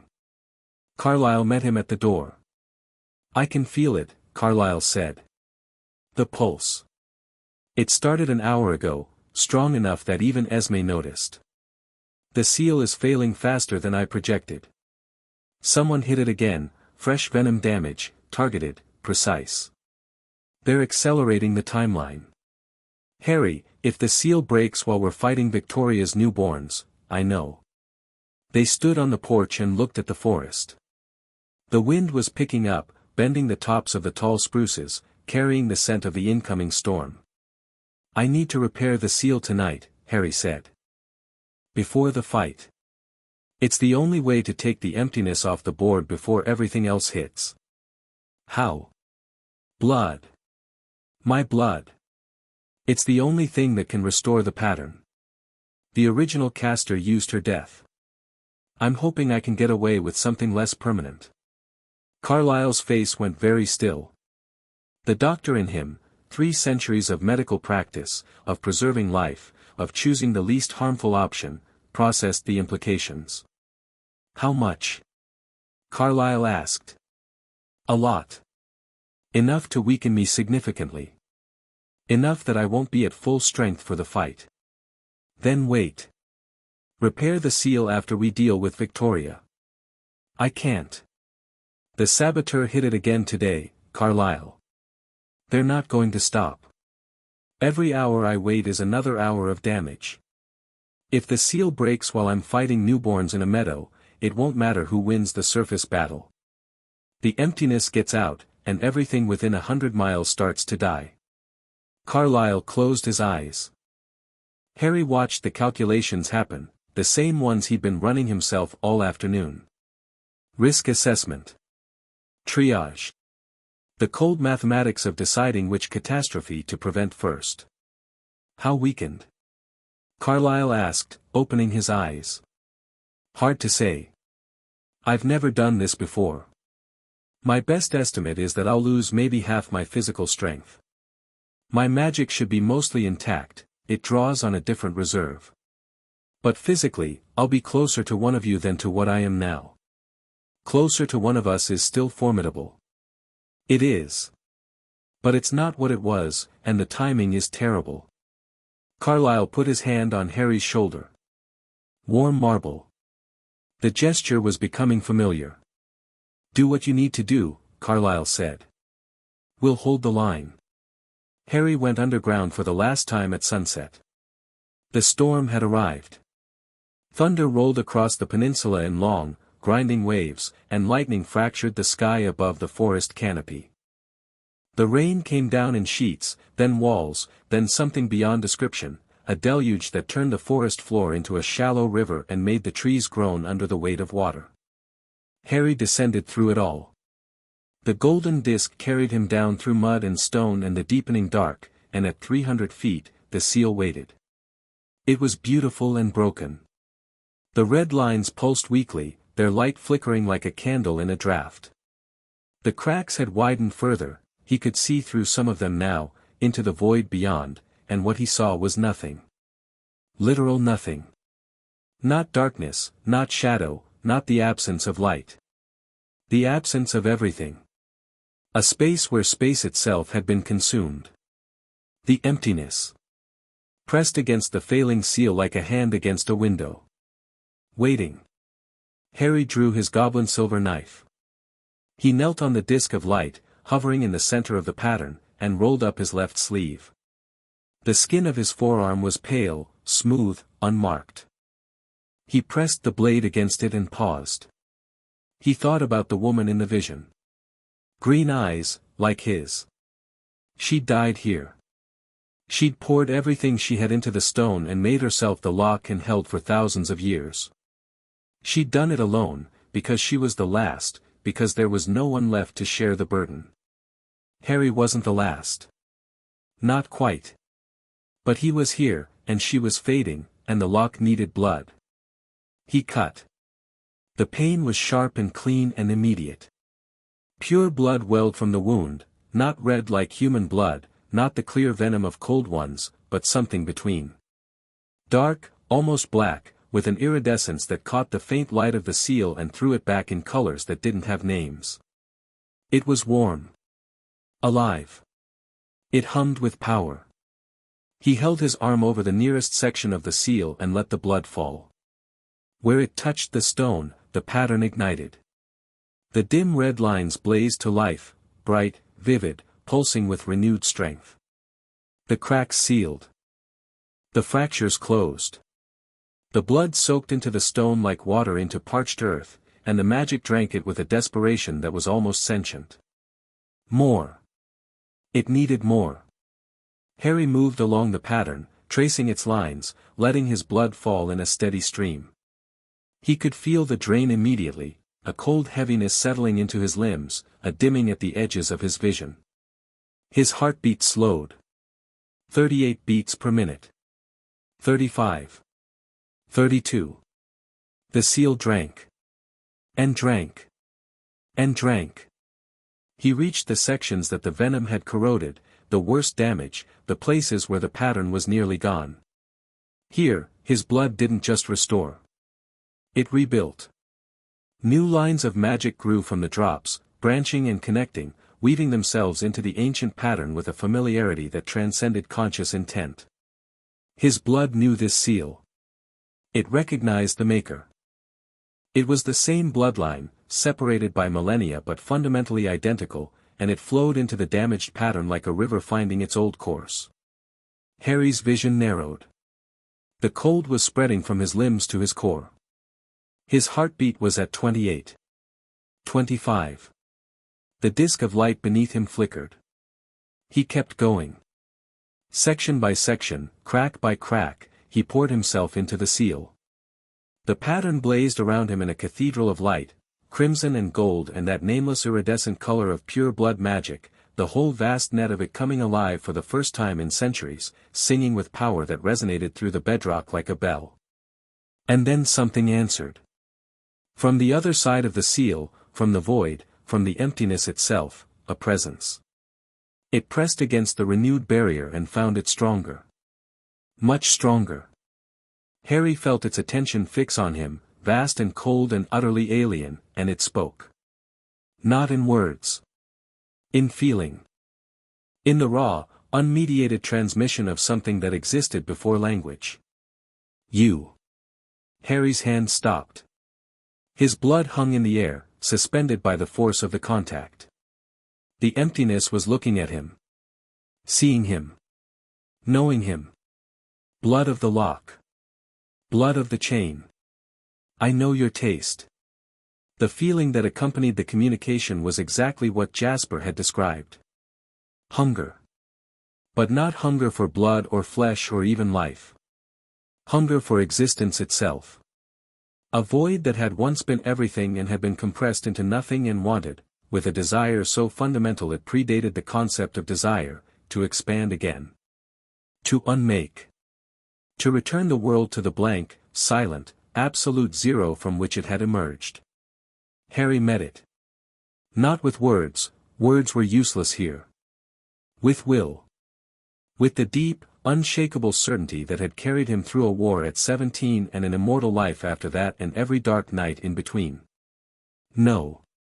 The emptiness pushed. The seal strained.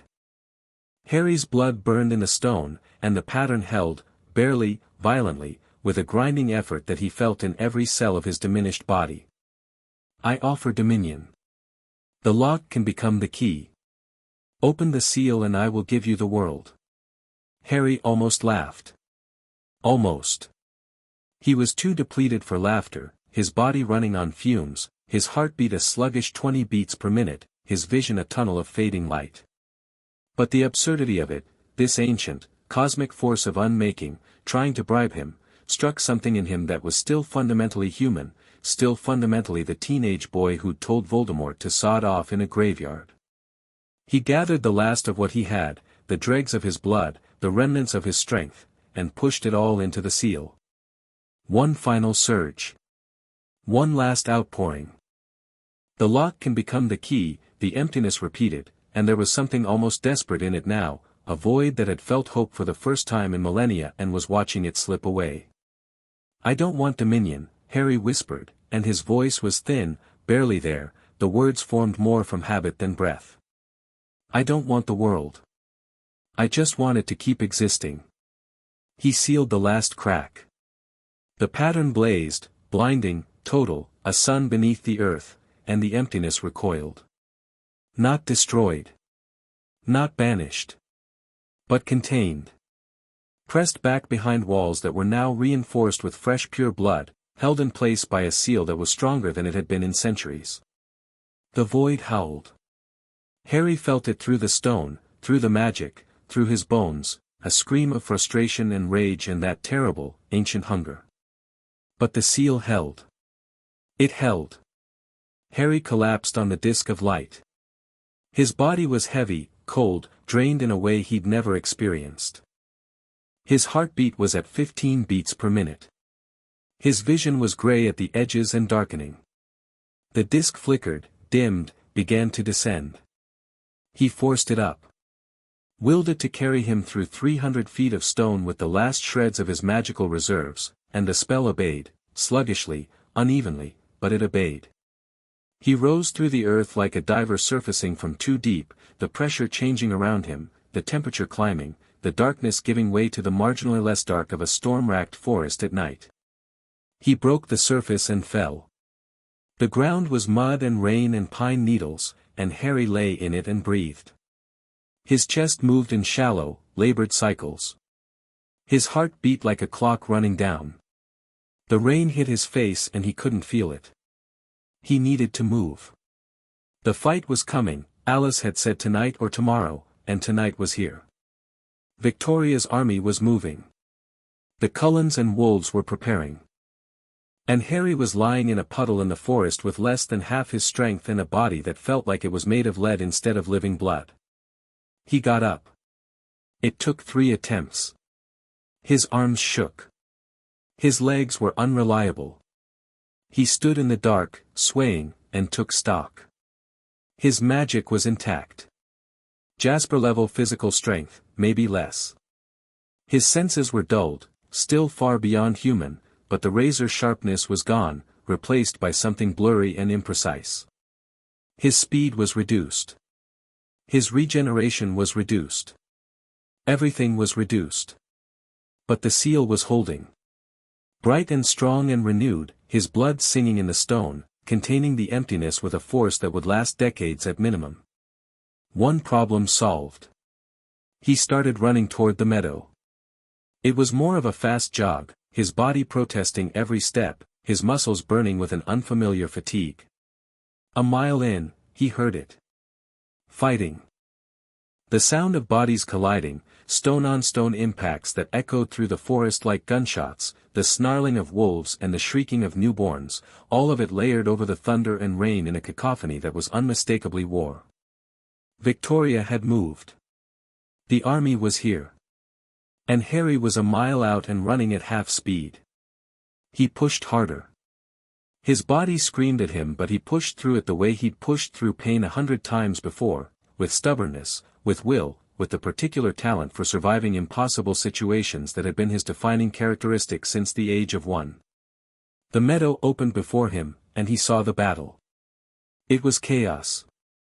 Beautiful, terrible, violent chaos. 12 newborn cold ones had come through the northern tree line in a wave, young, wild, burning with thirst and fury, their red eyes like coals in the rain, and they'd met the combined force of the Cullens and the wolves head-on. Jasper was in the center, and he was magnificent. The Major fought the way he planned, with precision, economy, and a cold expertise that turned every newborn strength against them. He moved between them like water, redirecting charges, exploiting openings, his hands finding joints and seams in their stone bodies with the knowledge of someone who'd built these armies and knew exactly how to take them apart. Alice fought beside him, her small body a blur, her precognition letting her dodge attacks before they were launched. Emmett was a wrecking ball. He'd grabbed a newborn by the arm and was using it, the whole vampire, not just the arm, as a weapon against 2 others, swinging with a grin of pure, feral joy. Rosalie fought at his back, faster and more precise, dismembering a female newborn with a clinical efficiency that was somehow more terrifying than Emmett's raw power. The wolves were on the western flank, exactly where Jasper had positioned them, and they were devastating. 8 enormous wolves working as a single organism, the pack mind coordinating attacks with a fluidity that made the Cullens' teamwork look clumsy. Jacob, the russet wolf, massive, young, running on instinct and fury, had a newborn pinned under his forepaws and was tearing it apart with jaws that could bite through marble. Carlyle and Esme fought together near the southern edge, protecting the approach to the tree line where, Bella. Edward. The southeastern corner. The trap. Harry scanned the tree line and found them. Edward stood in front of Bella, positioned behind a massive fallen log that provided cover. His posture was rigid with restrained violence, every instinct demanding that he join the fight, his discipline keeping him in place because the plan required it. Bella crouched behind the log, pale and terrified and absolutely not running. No Victoria. Not yet. Harry circled the meadow's edge, staying in the trees, moving toward the southeastern position. His diminished speed made the journey agonizing, he could see the fight, could hear every impact and snarl and crack, and he wasn't there. He was staggering through the undergrowth like a human, burning through reserves he didn't have. He reached Edward and Bella as a crack of lightning split the sky and the meadow went white for an instant. Harry. Edward's voice was tight with urgency. You look, I know how I look. Is she coming? I can hear thoughts approaching from the east. 2 of them. One is, fragmented. Newborn. The other is controlled, focused, calculating. Victoria. She sent 1 more around the back. Insurance. The newborn is a distraction. Victoria will let it engage me, then go for Bella while I'm occupied. Then let me handle the newborn. You stay with Bella. Edward looked at him, really looked, and Harry saw the moment the cold one registered his condition. The pallor. The trembling. The diminished presence that was, compared to what Edward had felt in the cafeteria 5 days ago, a candle where there had been a bonfire. What happened to you? Edward whispered. I fixed the seal. It cost me. I'm still functional. You look like you're about to fall over. Edward. The newborn. Focus. A crash in the eastern tree line. A young cold one, male, maybe a week old, massive with the disproportionate strength of the newly turned, burst through the undergrowth and charged directly at Edward. It had no strategy, no technique. It was a missile of hunger and rage, sent by Victoria to draw Edward away from Bella. Harry stepped into its path. The newborn saw him and didn't slow. Why would it? Harry looked like a teenage boy standing in the rain. The newborn lunged, jaws wide, hands reaching. Harry caught it. His hands closed on the newborn's wrists, and the impact drove him backward 3 feet, something that would never have happened at full strength. His boots carved furrows in the mud. His muscles burned. But he held. The newborn snarled, inches from his face, its breath like sweet poison, its red eyes wild and mindless. Harry twisted. The newborn's arms crossed, locking its own joints, and Harry drove a knee into its midsection with everything he had. It wasn't enough to shatter, at full strength, he would have broken it in half. But it was enough to fold the creature forward, and as it doubled over, Harry brought both fists down on the back of its neck. The newborn hit the ground. Harry was on top of it in a second, his hands finding the seam between head and shoulders, and he pulled. It took more effort than it should have. His arms shook. His vision grayed. But stone cracked and venom sprayed and the newborn's body went limp beneath him. He kicked the head away from the body and stood, gasping. "Harry," Bella said from behind the log. Her voice was thin with fear, but it was steady. "She's here." Harry turned. Victoria stood at the edge of the tree line, 20 feet away. She was exactly what the reports had described, red hair like fire, pale skin, a body built for speed and evasion, and eyes that burned with a hatred so concentrated it had become the core of her identity. She'd watched Harry kill the newborn. She'd adjusted. Her gaze found Bella behind the log, and her lips pulled back from her teeth. "The mate for the mate," Victoria said. Her voice was musical, the way all cold ones' voices were, but underneath the beauty there was something ragged. Something that had been running for too long, planning for too long, burning for too long. "That's all I want. That's all this has ever been about." "It's not going to happen," Edward said, stepping forward. Victoria's eyes flicked to Edward. Dismissed him. She'd already calculated the fight. Edward was strong, fast, a mind reader, but she'd planned for him. She knew his patterns. She'd been studying the Cullens for months. Her eyes moved to Harry, and she paused. The survival instinct, her gift, her edge, was telling her something. Harry could see it in the way her weight shifted, the minute adjustment of her posture. She could feel the danger, even diminished as he was. But she could also feel that it was less than it should be. That he was damaged. Weakened. She smiled. "You're new," she said. "And you're hurt. Observant. I don't know what you are. But you're not at your best, are you?" Harry said nothing.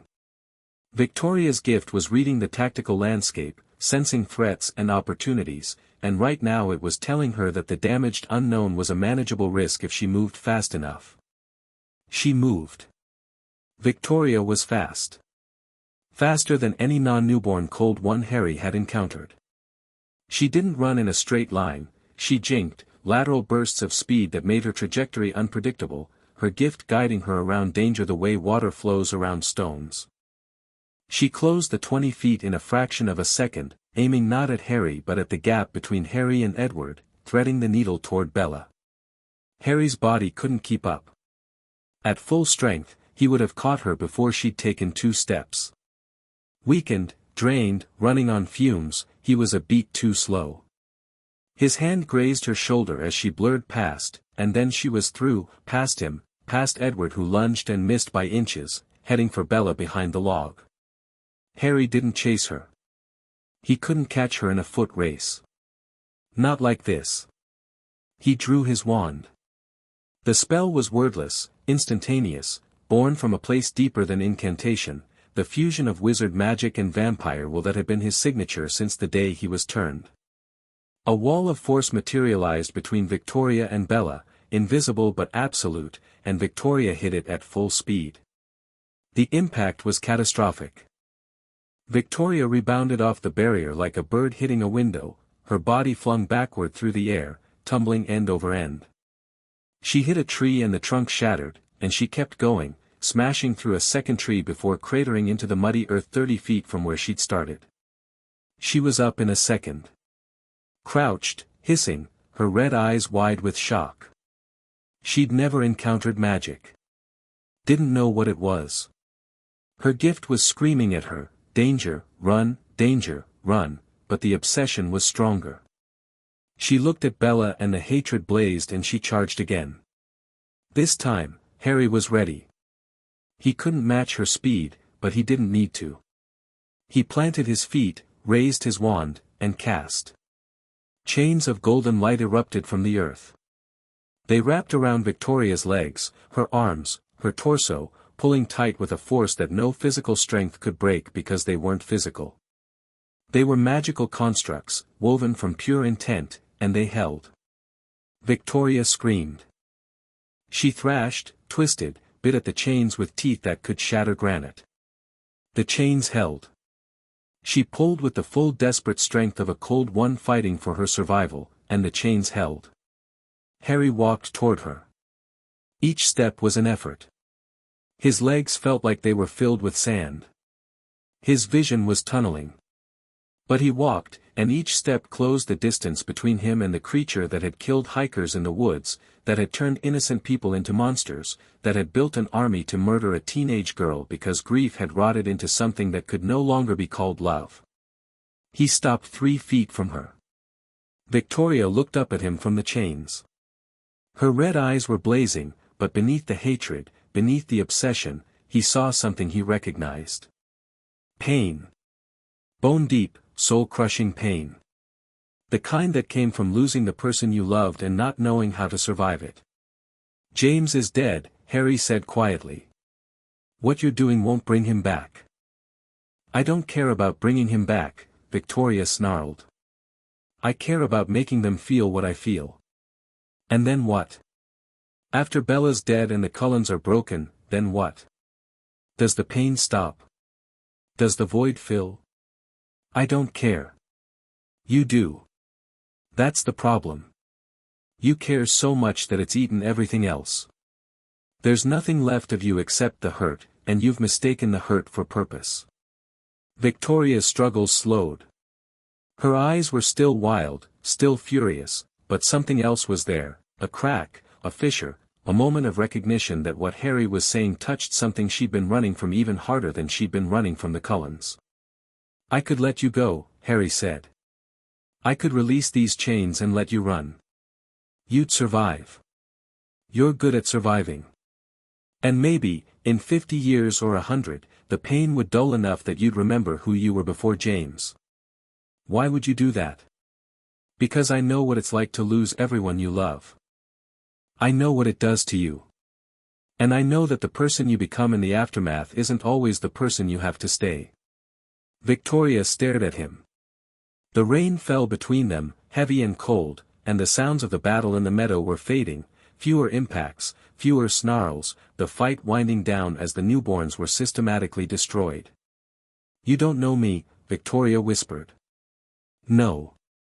But I know grief. And I know that it lies. It tells you that the only way to survive is to make someone else hurt. It's wrong. A long moment.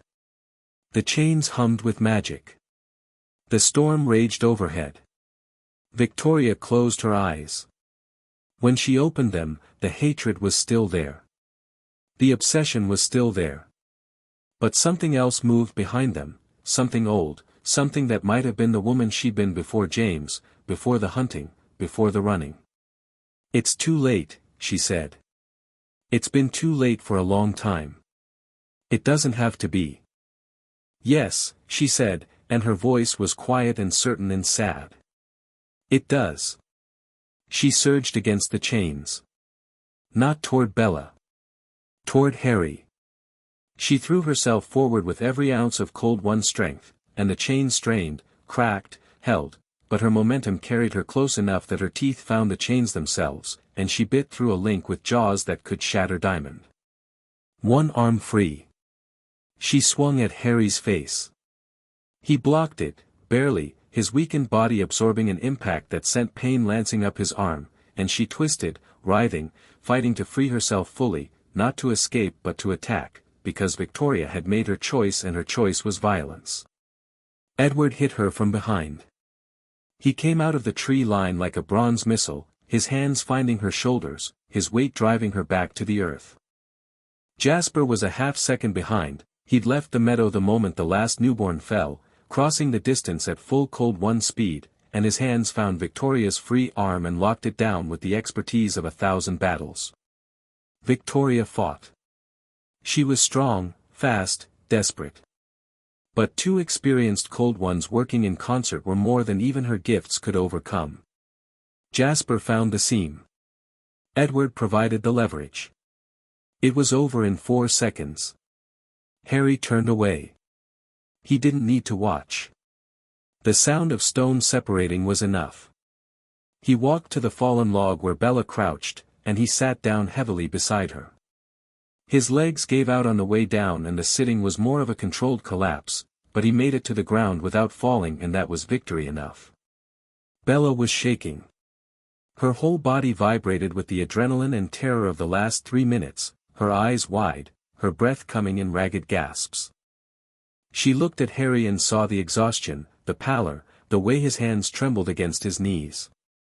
"Are you okay?" she asked, which was absurd because she was the human who'd just been hunted by a vampire and he was the ancient immortal who'd just fought one, but that was Bella Swan, always more worried about everyone else than herself.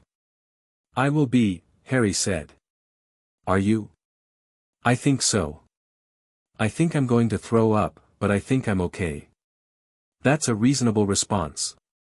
Edward appeared, kneeling in front of Bella, his hands on her face, his golden eyes searching for damage. She grabbed his wrists and held on and they stayed like that, foreheads touching, breathing together, and Harry looked away to give them the moment. The meadow was quiet. The storm was easing, the thunder rolling east, the rain thinning from deluge to drizzle. Harry could hear the wolves regrouping, their paws squelching in the mud, their breathing heavy and satisfied. He could hear the Cullens moving through the aftermath, gathering the remains of the newborns, building the pyre that would erase the evidence. A figure emerged from the tree line. Jasper, his clothes torn, a crack running along his jaw that was already healing, his golden eyes carrying the calm clarity that came after combat. He looked at Harry on the ground and crossed the distance in 3 strides. "You need blood," Jasper said. "Not a question." "Probably. You look like death. And I mean that literally, you look worse than most vampires I've killed. Your bedside manner needs work." Jasper didn't smile. He crouched in front of Harry and studied him the way a medic studies a wounded soldier, clinically, thoroughly, without sentiment. "The seal?" Jasper asked. "Repaired. It'll hold for decades. Maybe longer. And you paid for it." "I paid for it." "Can you recover?" "With time. Blood would help. Animal blood, it doesn't have to be human. Anything with a strong life force." Jasper stood, turned, and disappeared into the forest without another word. He was back in 3 minutes carrying a deer over his shoulders. He dropped it in front of Harry with the practiced efficiency of a soldier delivering supplies. "Fresh," Jasper said. "I was quick about it." Harry looked at the deer, then at Jasper, and felt something loosen in his chest. Not gratitude exactly, though he was grateful. Something bigger. The recognition that someone had seen him weakened and vulnerable and had responded not with caution or calculation but with care. He fed. It was the first time any of the Cullens had seen him do it, and he was too depleted to be self-conscious about it. He bit into the deer's throat, his fangs, which extended only when he fed, were longer and sharper than a Cold One's, designed for precision rather than venom delivery, and drank deeply. The blood hit his system like sunlight after a long winter. Warmth flooded back into his limbs. His heartbeat climbed from its dangerous low, 19 beats per minute. He'd been closer to the edge than he'd realized, back up to 25, then 30, then his normal resting rate of 42. His vision cleared. The trembling stopped. He wasn't restored. Not fully. The blood was animal, not human, and the pure blood he'd poured into the seal wouldn't regenerate for years. But he was stable. Functional. Alive in the way that mattered. He released the deer, wiped his mouth, and stood. The standing was easier than it had been 10 minutes ago. "Thank you," he told Jasper. The soldier nodded. That was enough. The pack gathered at the meadow's edge, phasing to human one by one. Sam was bleeding from a gash on his ribs that was already closing, the werewolf healing factor knitting the flesh back together in real time. Jacob had a bruise the size of a dinner plate on his shoulder that he wore like a badge of honor. The others were battered, muddy, exhausted, and grinning. "Casualties?" Harry asked. "None," Sam said. "Some injuries, nothing permanent. Your plan worked. The western flank held. Your people fought well. So did the Cullens." Sam said it like the words tasted strange in his mouth, but he said them, and that mattered. Carlyle was treating the wounded, both vampires and wolves, his medical bag open on the grass, his hands moving with the steady competence of a doctor who'd seen everything. Esme helped him, handing supplies, murmuring encouragement. Emmett sat on the ground with a crack running down his forearm that was slowly healing, and he was laughing, telling Rosalie about a newborn who tried to bite through his head. "Didn't even get through the outer layer," Emmett said proudly. "I'm like a jawbreaker." "You're like an idiot," Rosalie said, but she was examining the crack with careful fingers, and the tenderness in the gesture said everything her words didn't. Alice stood apart, her eyes unfocused, watching futures. She'd been quiet since the battle, and Harry could see why. The precognitive was scanning for the next threat, the next wave, the next crisis. Always looking ahead. Always carrying the burden of what might come. Harry walked to her. "It's over," he said. "This part, at least." "I know." Alice blinked, her vision clearing. "The newborns are gone. Victoria is gone. The seal is holding. I can see futures again, Harry. Clear ones. The black spot is still there, where you are, but the rest is clearing up. That's good. But there's something coming. From Italy. I can see it forming, not the details, but the shape. Arrow is coming. And he's not coming alone." Harry had expected this. Felix and Demetri's report would have reached Volterra by now. Arrow would have processed it, raged, calculated, and made his decision. The Volturi king didn't tolerate challenges to his authority, real or perceived, and 2 of his guards kneeling on a kitchen floor was about as direct a challenge as existed in the vampire world. "When?" Harry asked. "Days. Maybe a week. He's assembling the full guard. Jane. Alec. Everyone. Jane and Alec. The twins. Arrow's most devastating weapons, Jane, who could cause incapacitating pain with a look, and Alec, who could rob you of every sense at once.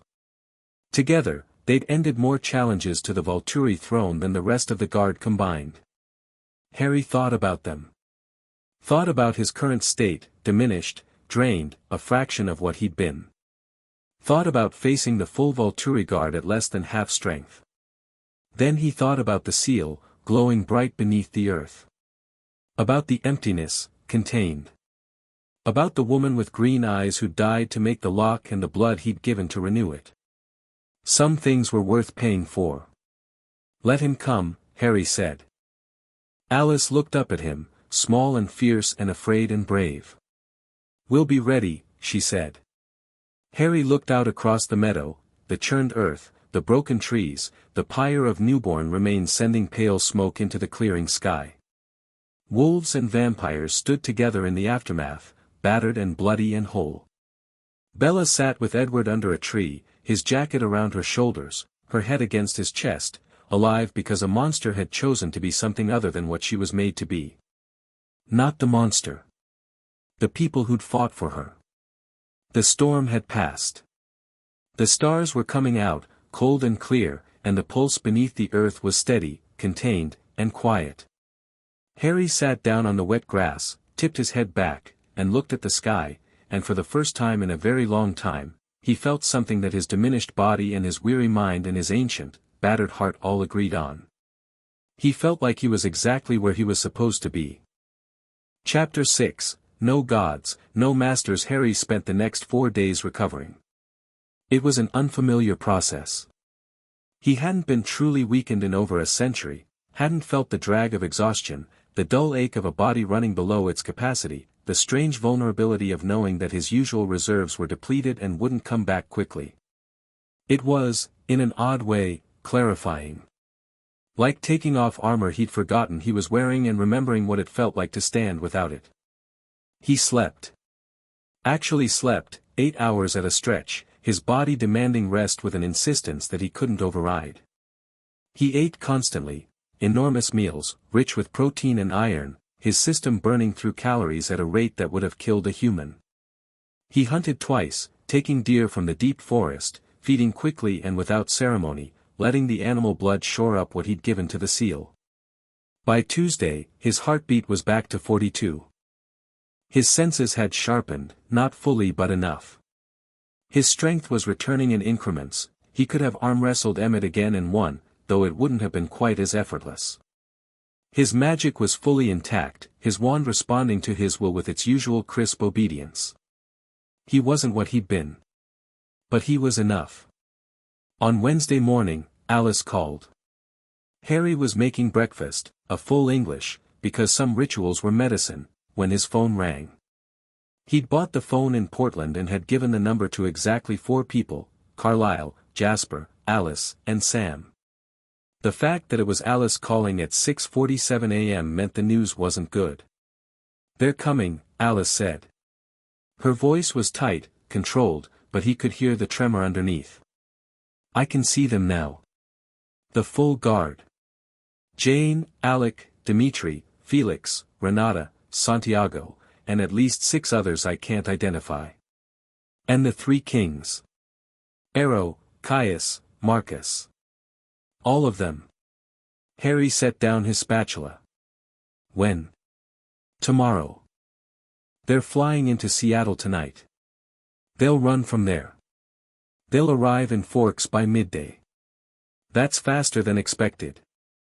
Ero's angry, Harry. I've never seen him move this fast. Whatever Felix and Dimitri told him, it lit a fire. I imagine being told that your enforcers knelt involuntarily would do that to a man who's built his entire identity around being the apex of the food chain. This isn't funny. No, it isn't. But it's manageable. Call a meeting. Everyone, your family, the wolves. Your house, tonight, 8 o'clock. Harry, there are 15 of them. Maybe more. Jane alone, Alice. I need you to trust me." Silence on the line. Then a breath she didn't need to take. "I trust you." "Good. Tonight. 8 o'clock. He hung up, finished his breakfast, and ate every bite. Then he showered, dressed, and drove to school. It was absurd.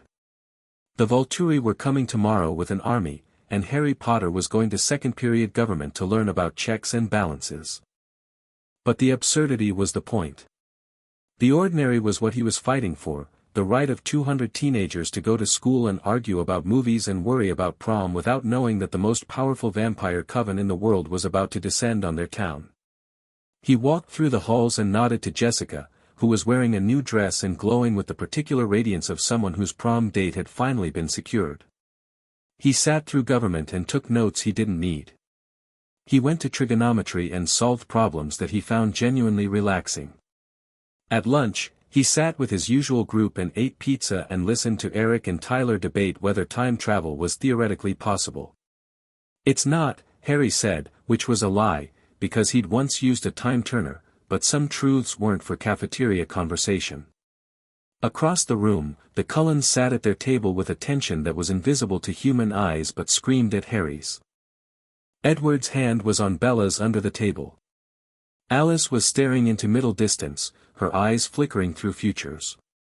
Jasper was stone still, the soldier in him already at war.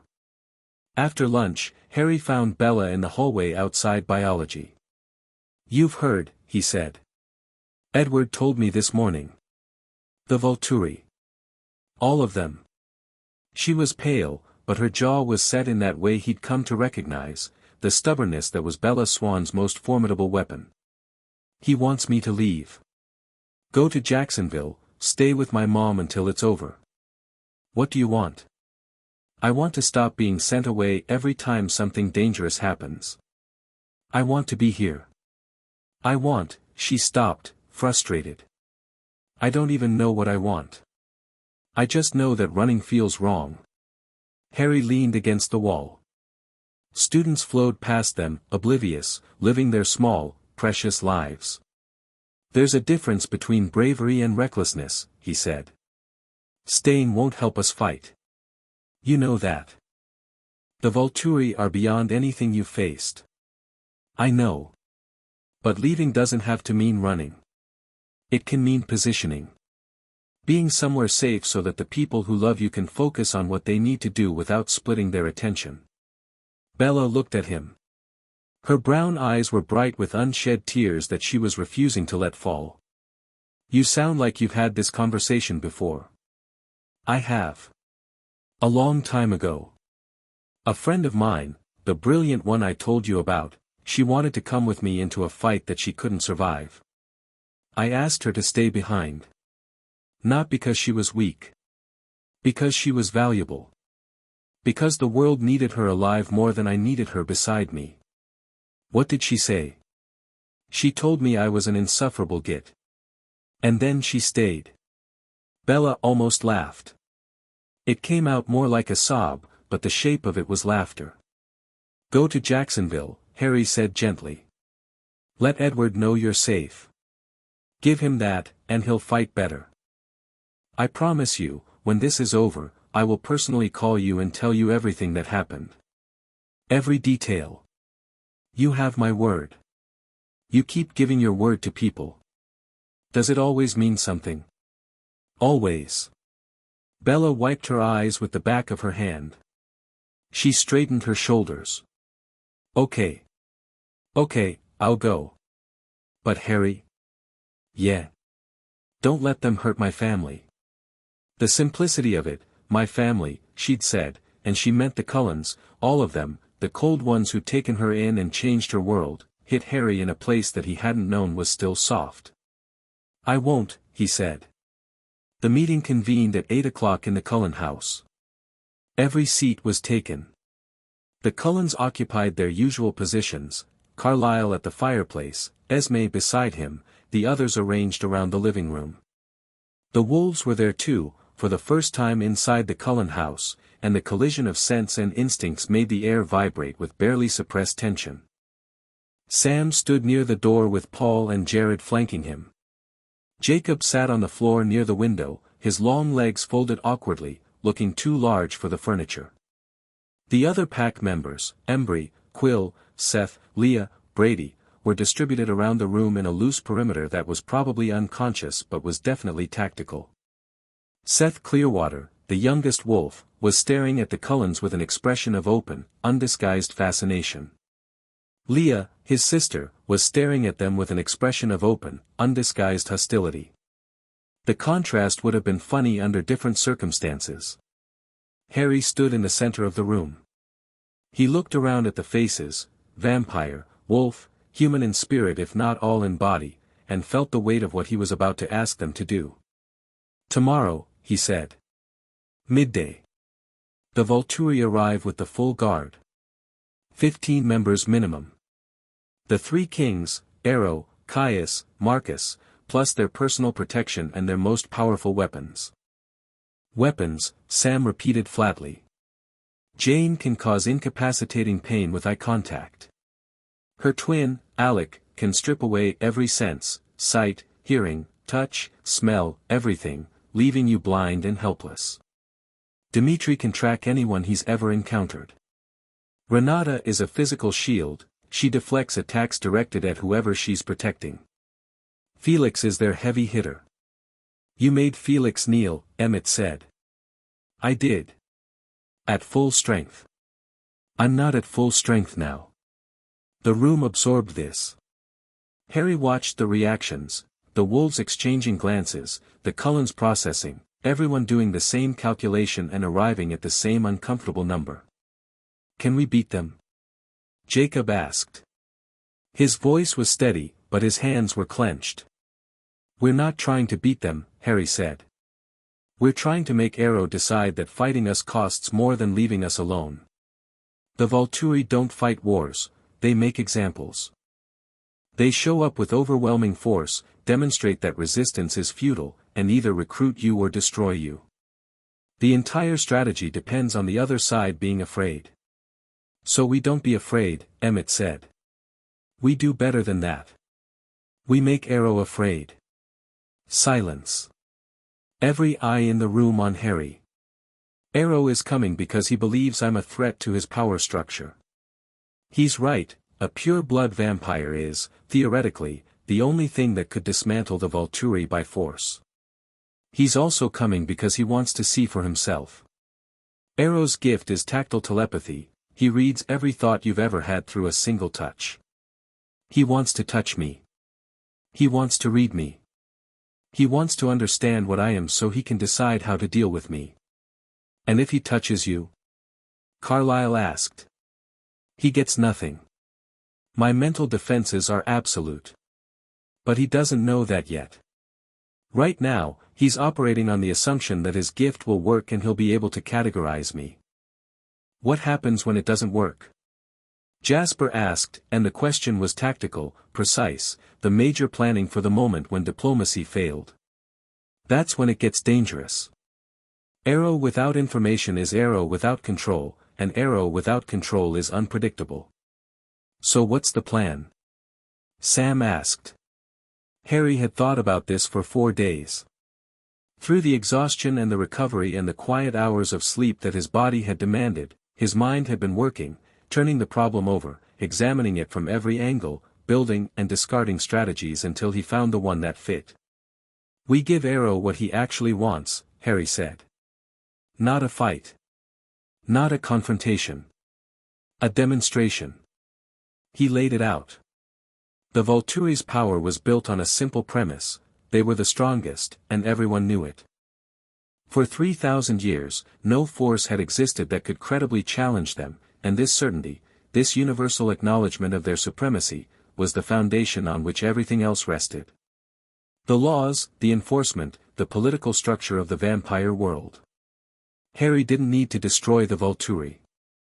He needed to introduce doubt. Not the kind of doubt that led to war, but the kind that led to negotiation. The kind that made a 3,000-year-old king look at his options and decide that coexistence was more profitable than conflict. Arrow is a collector, Harry said. He collects gifted vampires the way some people collect art. His guard isn't just a military force, it's a gallery. Jane, Alec, Dimitri, Chelsea, every one of them was recruited because their gift was too valuable to destroy. Arrow doesn't waste power. He acquires it. You think he'll try to recruit you, Edward said. He'll try. And when he fails, he'll pivot to Plan B, which is elimination. That's where the demonstration comes in. I need Arrow to see, with his own eyes, in person, undeniably, that elimination isn't possible. Not through Jane. Not through Alec. Not through Felix or Dimitri or the entire guard combined. And if the demonstration doesn't convince him? Rosalie asked. Her voice was hard, but not hostile. She was asking the right question, the practical one, the one that mattered. Then we fight. And we win. You're that confident? Even weakened? Harry looked at her. Yes. Why? Because I won't be fighting alone. He turned to address the full room. Wolves and vampires. Predators and protectors. People who, a week ago, could barely stand to be in the same forest, let alone the same room. The Volturi strategy depends on overwhelming force meeting fragmented resistance. They arrive, they display their power, the other side fractures. Someone runs. Someone surrenders. The coalition breaks and Arrow picks off the pieces. It's worked for 3,000 years because no one has ever presented a united front against them. He let that settle. Tomorrow, when they arrive, they're going to see something they've never seen before. Wolves and vampires standing together. A pure blood at the center. A line that doesn't break, doesn't waver, doesn't fracture. They're going to look at us and, for the first time in Arrow's very long life, he's going to do the math and not like the answer. And if they attack anyway? Sam asked. Then Jane targets me and nothing happens. Alec tries to blind us and I burn through his fog like it's not there. Felix charges and I put him on the ground. And the wolves and the Cullens hold the line against the rest of the guard while I have a very direct conversation with Arrow about the future of supernatural governance. The room was quiet. Not the silence of doubt or fear but the silence of people settling into a decision that had already been made, finding their footing on ground they'd chosen. Jacob spoke up from his spot on the floor. I'm in. Jacob, Sam started. I'm in.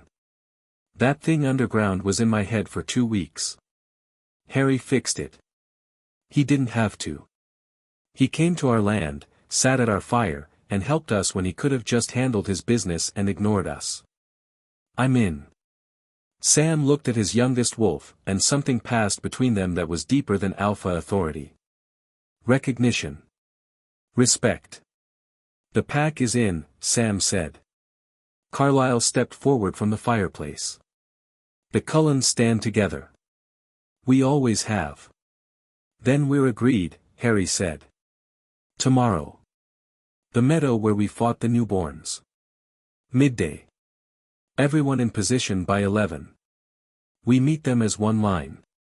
The meeting broke up slowly. Wolves filed out first, phasing in the yard and disappearing into the dark forest in a thunder of paws.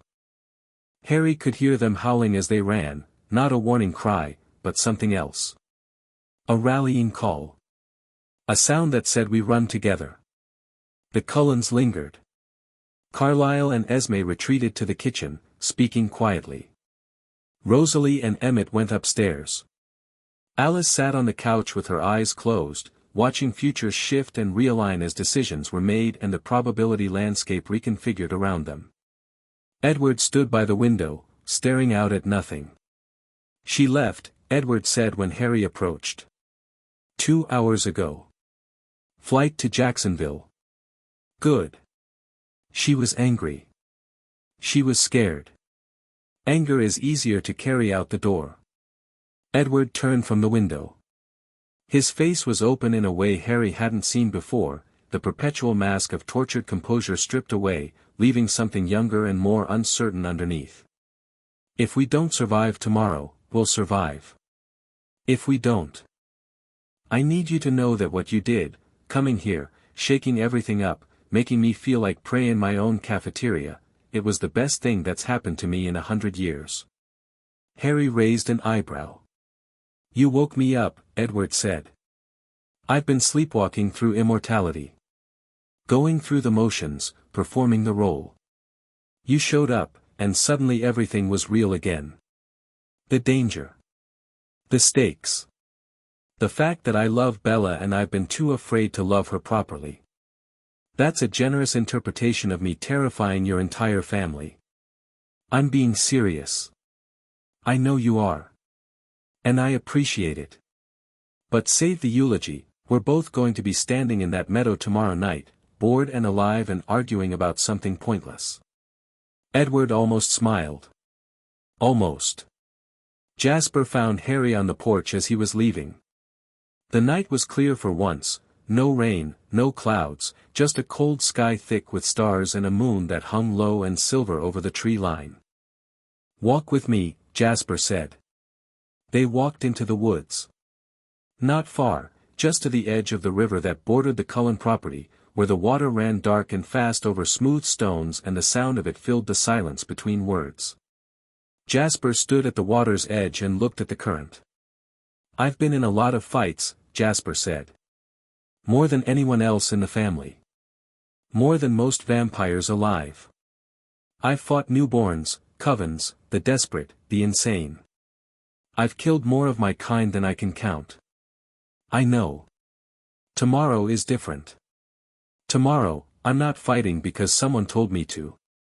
I'm not fighting for territory or survival or because a woman named Maria pointed at something and said destroy. I'm fighting because I chose to. Because the people in that house are my family, and the wolves on that reservation are my allies, and the man standing next to me is my friend."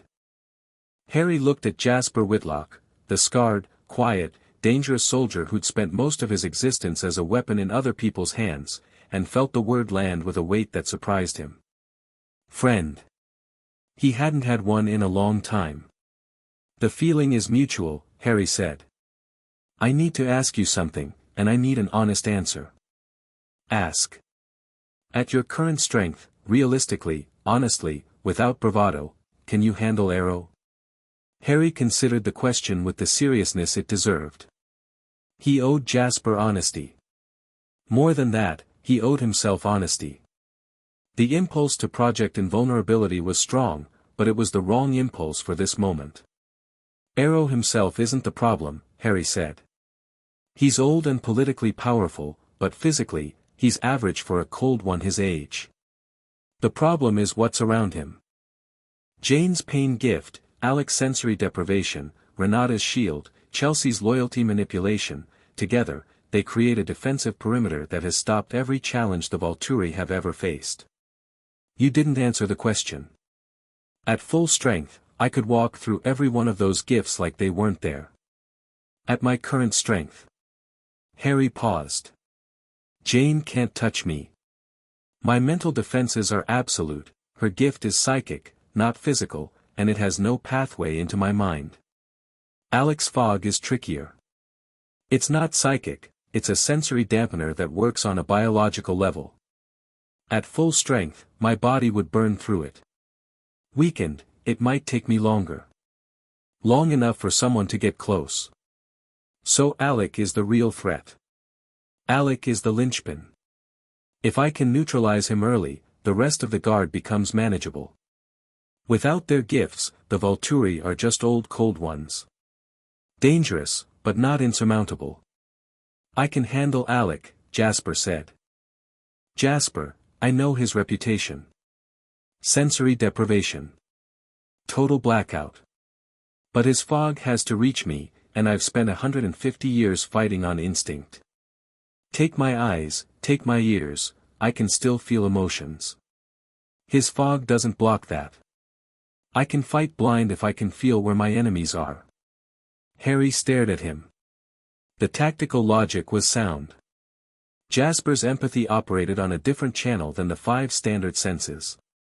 If Alec's fog only blocked sight, sound, touch, smell, and taste, Jasper's emotional radar would still function. He'd be fighting in a void, but he wouldn't be helpless. "It's a risk," Harry said. "Everything tomorrow is a risk. But this is a calculated one, and I've been making calculated risks since 1863.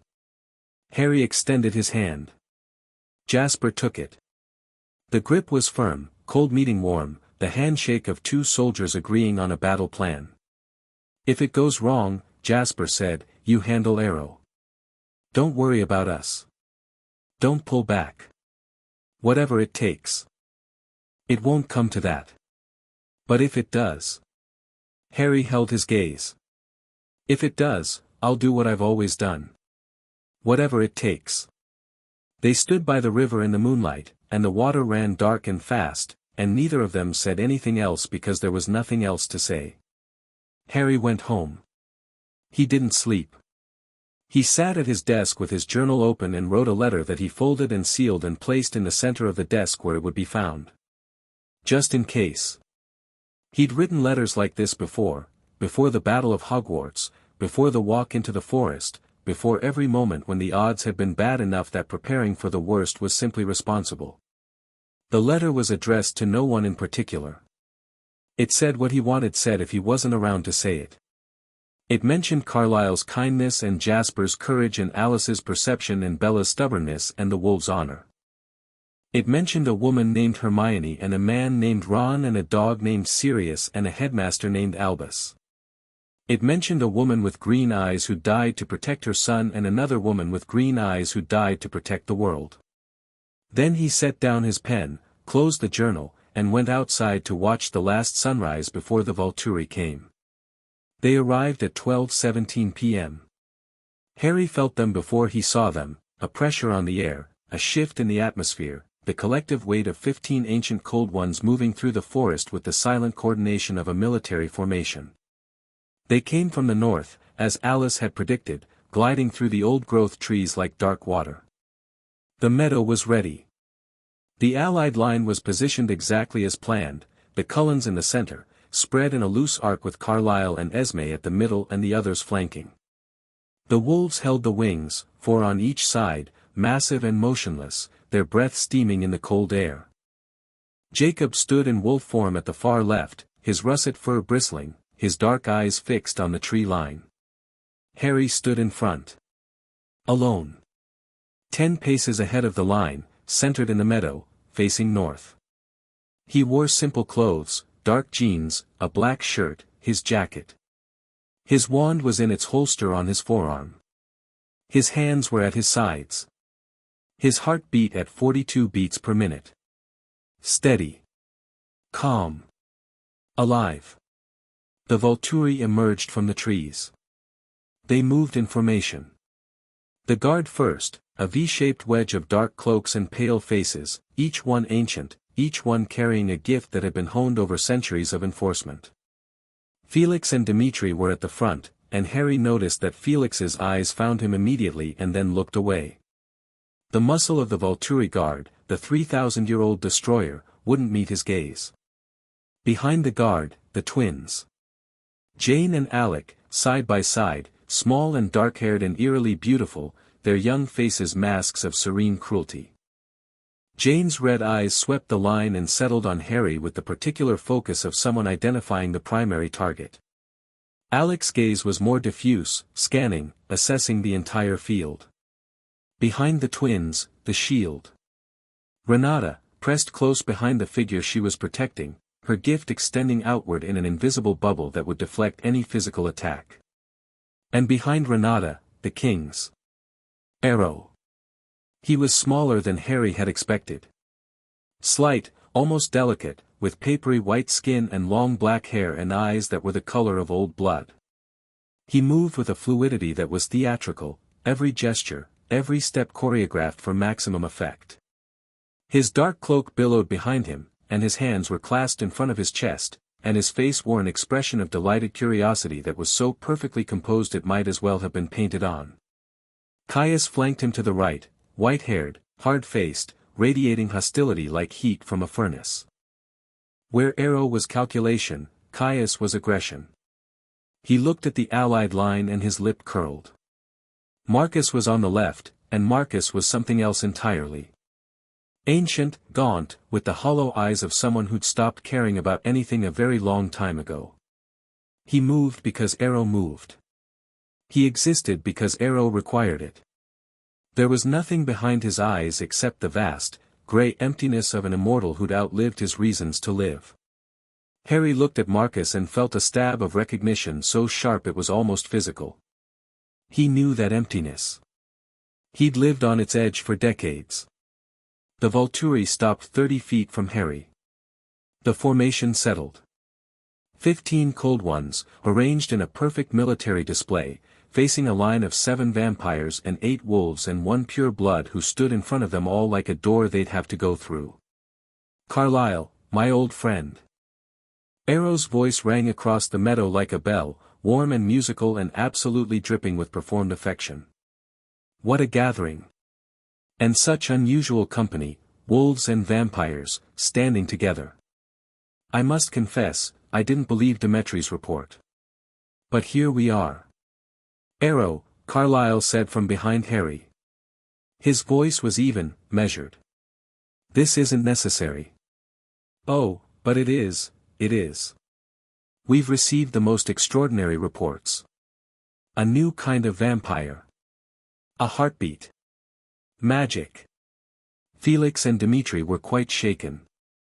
I simply had to see for myself. Arrow's eyes moved to Harry, and the delight in them intensified. The red irises were alive with hunger, not for blood, but for knowledge. For acquisition.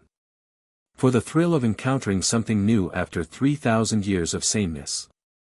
And you must be Harry. May I call you Harry?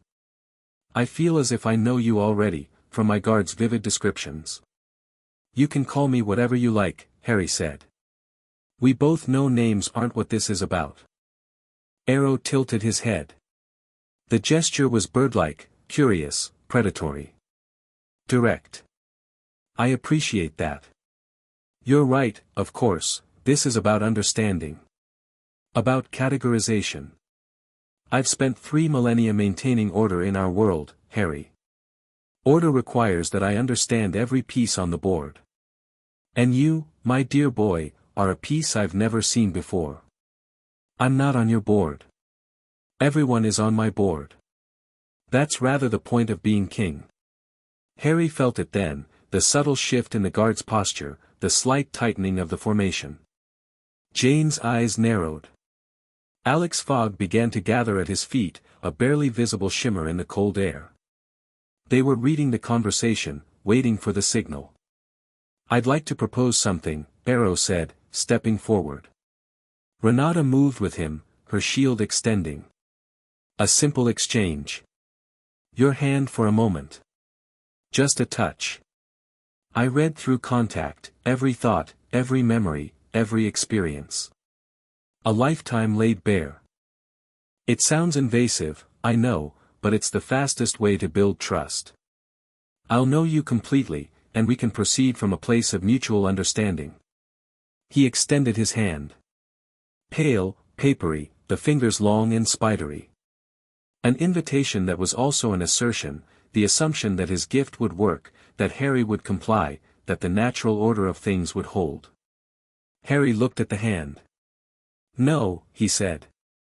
Arrow's smile didn't waver, but something behind it shifted. The first crack in the performance. No. You don't get my thoughts. You don't get my memories. You don't get to read me like a book and file me away in your collection. I'm not a specimen, Arrow. I'm not a recruit. And I'm not afraid of you. The last sentence changed the air.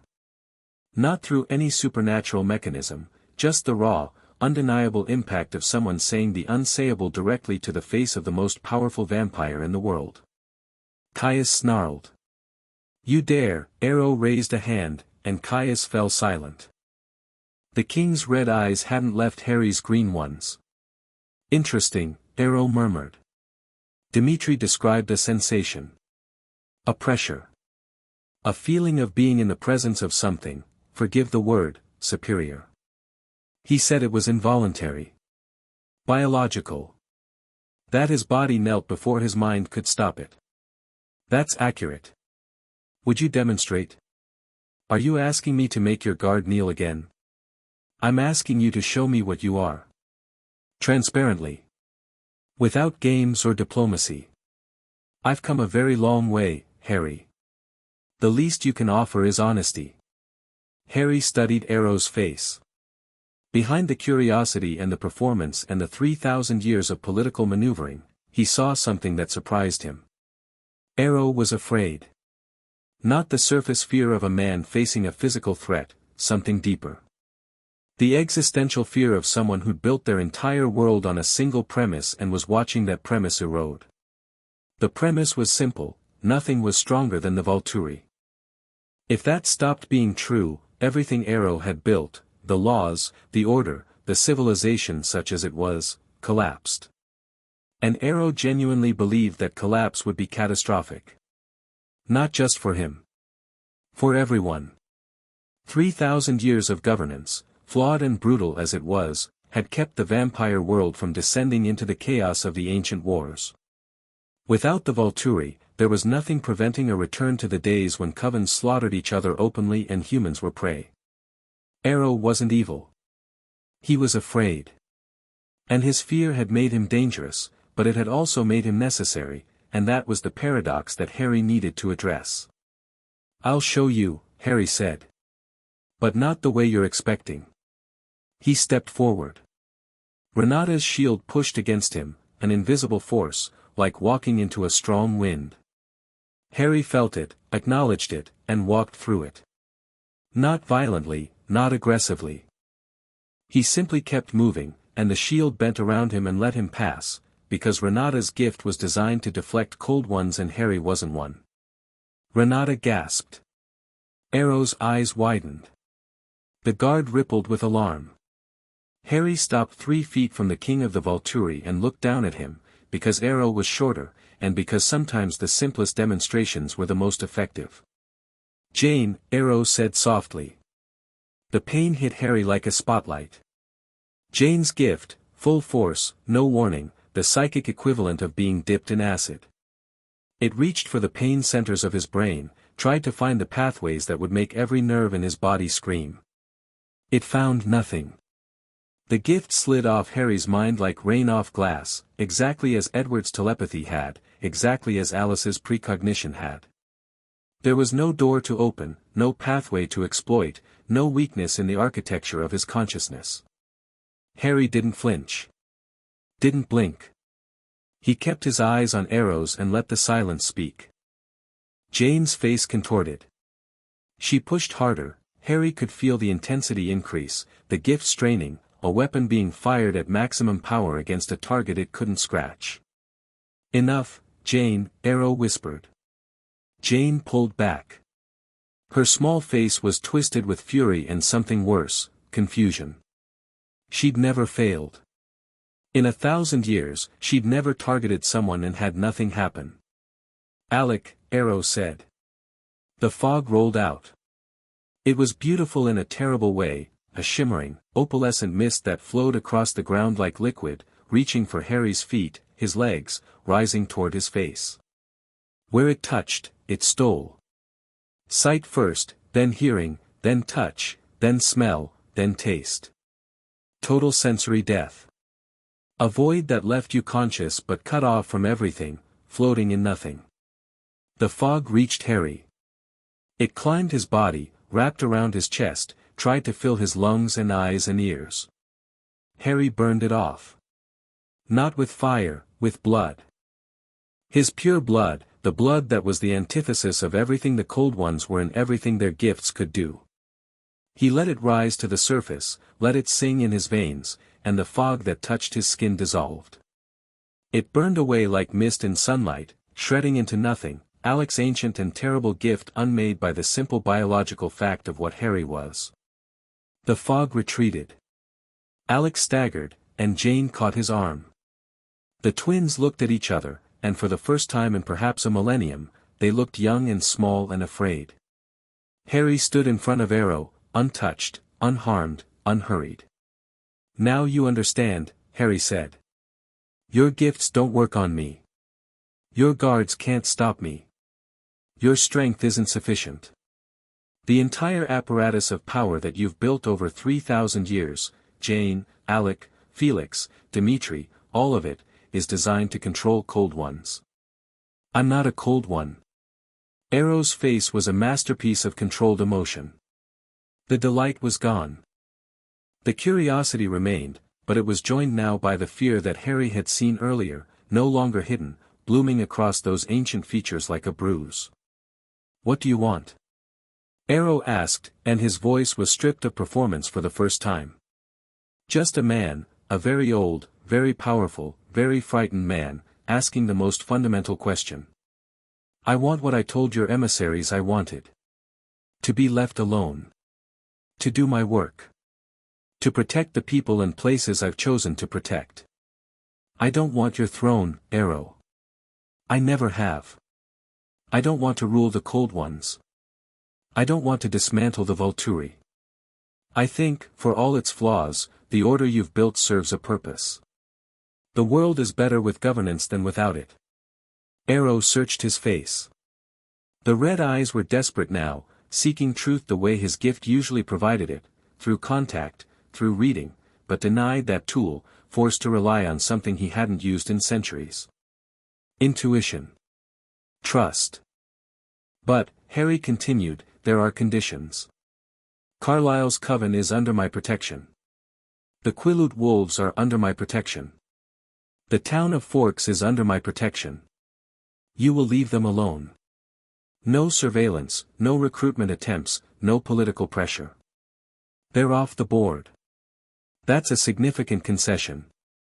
It's a small one, and you know it. 7 vegetarian vampires in a rainy town in Washington. They're not a threat to your order. They never have been. Let them live. Arrow was quiet for a long time. The guard waited behind him, tense, uncertain. Caius was vibrating with suppressed rage. Marcus stood like a statue, his hollow eyes watching the exchange with something that might have been the ghost of interest. If I refuse? Arrow asked. Not belligerently. Genuinely. Testing the boundaries. Then we fight. You'll lose. I'll be weakened, I won't pretend otherwise, your guard is formidable in numbers, but you'll lose more than I will, and the loss will be permanent. Jane. Alec. Felix. Dimitri. Maybe more. Can you afford that? Can the Volturi survive without their most powerful assets? Arrow closed his eyes. Harry watched 3,000 years of political calculation happen in real time, costs and benefits, risks and rewards, the cold algebra of power. When Arrow opened his eyes, the fear was still there. But it was joined by something else. Something that Harry recognized because he'd seen it in Carlisle and Jasper and Sam and every other leader he'd ever respected. Pragmatism. You have my word, Arrow said. The Cullens and their allies will be left in peace. No interference. No recruitment. No observation. And me? You, Harry, are the most fascinating creature I've encountered in 3 millennia. I suspect we'll meet again under different circumstances. Perhaps even cordial ones. The ghost of a smile touched his lips. I do hope so. He stepped back. Renata closed in behind him. The guard reformed its wedge. One more thing, Harry said. Arrow paused. Your archives. In Volterra. Someone has been accessing ancient texts about the pure blood seals.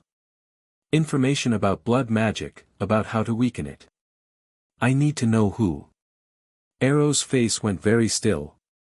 The mask cracked, and what showed through wasn't performance. It was genuine surprise. That's not possible. The deep archives are sealed.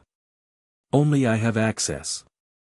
Then either someone broke in, or someone you trust betrayed that trust. Check your house, Arrow.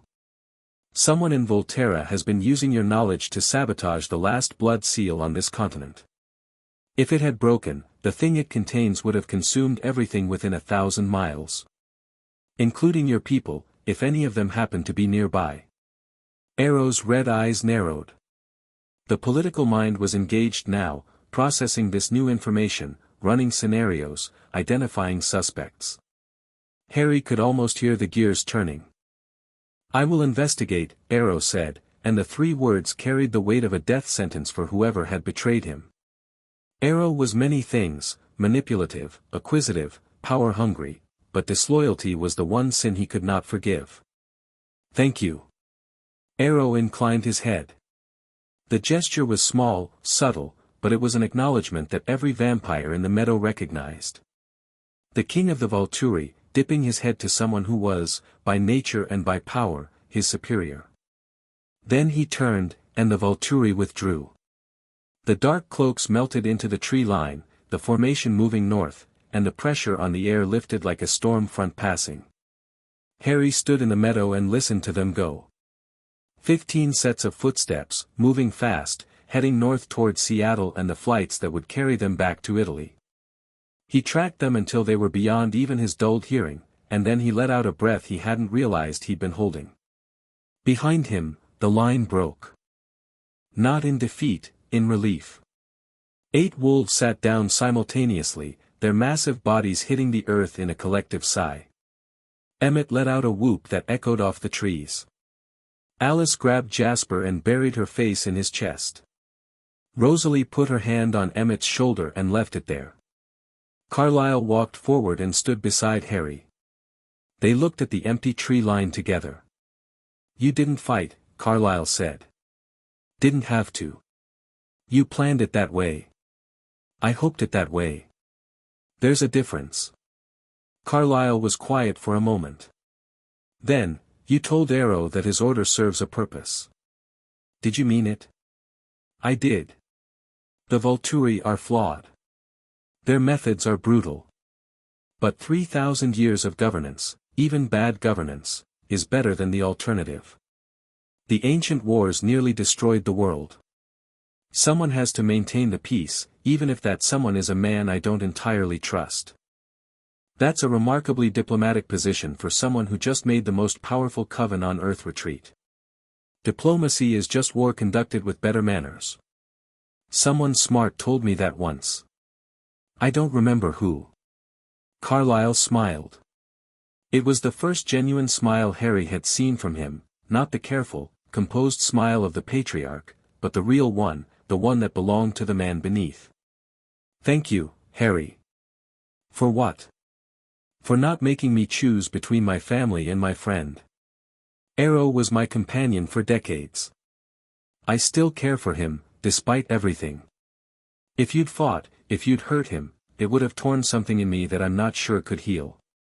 Harry looked at Carlyle Cullen and saw the impossible thing that this man was, a vampire who had spent 3 centuries choosing love over nature, peace over power, connection over isolation. In a world of predators, Carlyle had made himself a healer. It was, Harry thought, the most extraordinary act of will he'd ever witnessed. "You're a good man, Carlyle." "I try to be. Don't stop." The wolves were phasing back, pulling on shorts and shoes, stretching muscles that were sore from holding position for an hour without moving. Sam walked over, his face carrying the complicated expression of a man who just stood shoulder to shoulder with vampires and hadn't hated it. "It's over?" Sam asked. "The Volturi won't bother you again." "You're sure?" Arrow gave his word. "He's many things, but he doesn't break explicit promises. It's bad for the brand." Sam extended his hand. Harry took it. Warm skin, strong grip, the handshake of 2 people who'd earned each other's respect through action rather than words. "The council would like you to come to the next bonfire," Sam said. "Billy's been asking." "I'd be honored." Jacob appeared at Sam's shoulder, still in wolf form, his russet fur matted with the sweat of sustained tension. He pressed his enormous head against Harry's side in a gesture that was so distinctly canine, so unwolf-like, that Harry laughed and put a hand on the thick fur between his ears. "You're welcome, Jacob." The wolf huffed, a sound that might have been agreement or might have been embarrassment, and loped away to join the pack. The meadow emptied slowly. Wolves ran south. Cullens drifted north. The afternoon sun, actual sun, for once, breaking through the clouds in shafts of gold that lit the wet grass like cathedral windows, warmed the earth and dried the mud and made the world look, for a moment, like it had been washed clean. Harry was the last to leave. He stood in the center of the meadow, in the sunlight, and let it fall on him. His skin drank it, the old, deep way that pure bloods absorbed solar energy, not sparkling, not burning, just drinking, the way the earth drank rain. He felt it feed into his depleted reserves, felt the warmth spread through his blood, felt the slow, steady process of healing accelerate. He would recover. Not today, not tomorrow, but in time. The blood he'd given to the seal would regenerate. His strength would return. And the seal itself, he could feel it pulsing beneath the earth, strong and bright, his blood singing in the stone, would hold. For decades. For centuries, maybe. The emptiness was contained. Victoria was gone. The Volturi had retreated. The wolves and the Cullens were at peace. Bella was safe in Jacksonville, probably already calling Edward, probably already demanding every detail.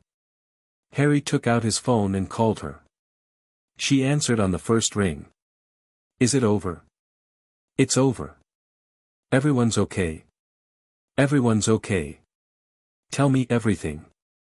I will. But first, how's Jacksonville? Hot. Sunny. My mom made me go to the beach. I got sunburned. I'm a vampire's girlfriend who got sunburned, Harry. The irony is killing me. He laughed. And it was a real laugh, deep and warm, the kind that came from the belly and spread outward, and he realized, standing in a meadow in the sunlight in the wettest town in America, that he'd laughed more in the past 2 weeks than he had in the past 20 years. 1 week later, Harry sat in the cafeteria at Forks High School with a slice of pepperoni pizza and a calculus textbook open in front of him, and he did homework. Jessica was explaining, with considerable detail and enthusiasm, how prom had gone. Mike had worn a blue tie that matched her dress, which was either romantic or coincidental, and Jessica was firmly in the romantic camp. Angela was reading the Neruda poetry collection that Harry had returned with a note in the margin that said Poem 14 is the best one, and I'll fight anyone who disagrees. Eric and Tyler were arguing about whether the new Star Wars movie was actually good or just visually impressive. At the Cullen table, 5 vampires sat in their usual arrangement. But the arrangement had changed in ways that only someone who knew them would notice. They sat closer together. They talked more. Emmett's arm was around Rosalie's shoulder, and she hadn't shrugged it off. Alice was leaning against Jasper with her eyes open and clear, watching futures that were bright and readable for the first time in weeks. Edward had his phone in his hand, texting Bella, and the expression on his face was something that Harry had never seen on him before. Happiness. Simple, uncomplicated happiness.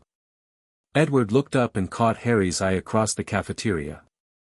He didn't nod. He didn't wave. He smiled. A small, real, human smile from a vampire who was learning, after a century, how to feel something other than guilt. Harry smiled back. He turned to his calculus homework. The problems were straightforward, derivatives, integrals, the elegant logic of mathematics that didn't care whether you were human or vampire or something in between. He solved them one by one, his pen moving in the neat, efficient handwriting that hadn't changed in 130 years. The rain tapped against the cafeteria windows. Jessica laughed about something. Angela turned a page. The fluorescent lights hummed. And Harry Potter, pure-blood vampire, wizard, soldier, wanderer, the most dangerous thing on the continent, who had faced down the Volturi and sealed the emptiness and made a family of cold ones bow and then rise as equals, ate his pizza, did his homework, and let the ordinary, fragile, beautiful mundanity of a Monday afternoon wash over him like the thing it was. Worth protecting. Worth fighting for. Worth staying for. He finished his pizza, closed his textbook, and looked out the window at the gray, wet, unremarkable town of Forks, Washington. He was home.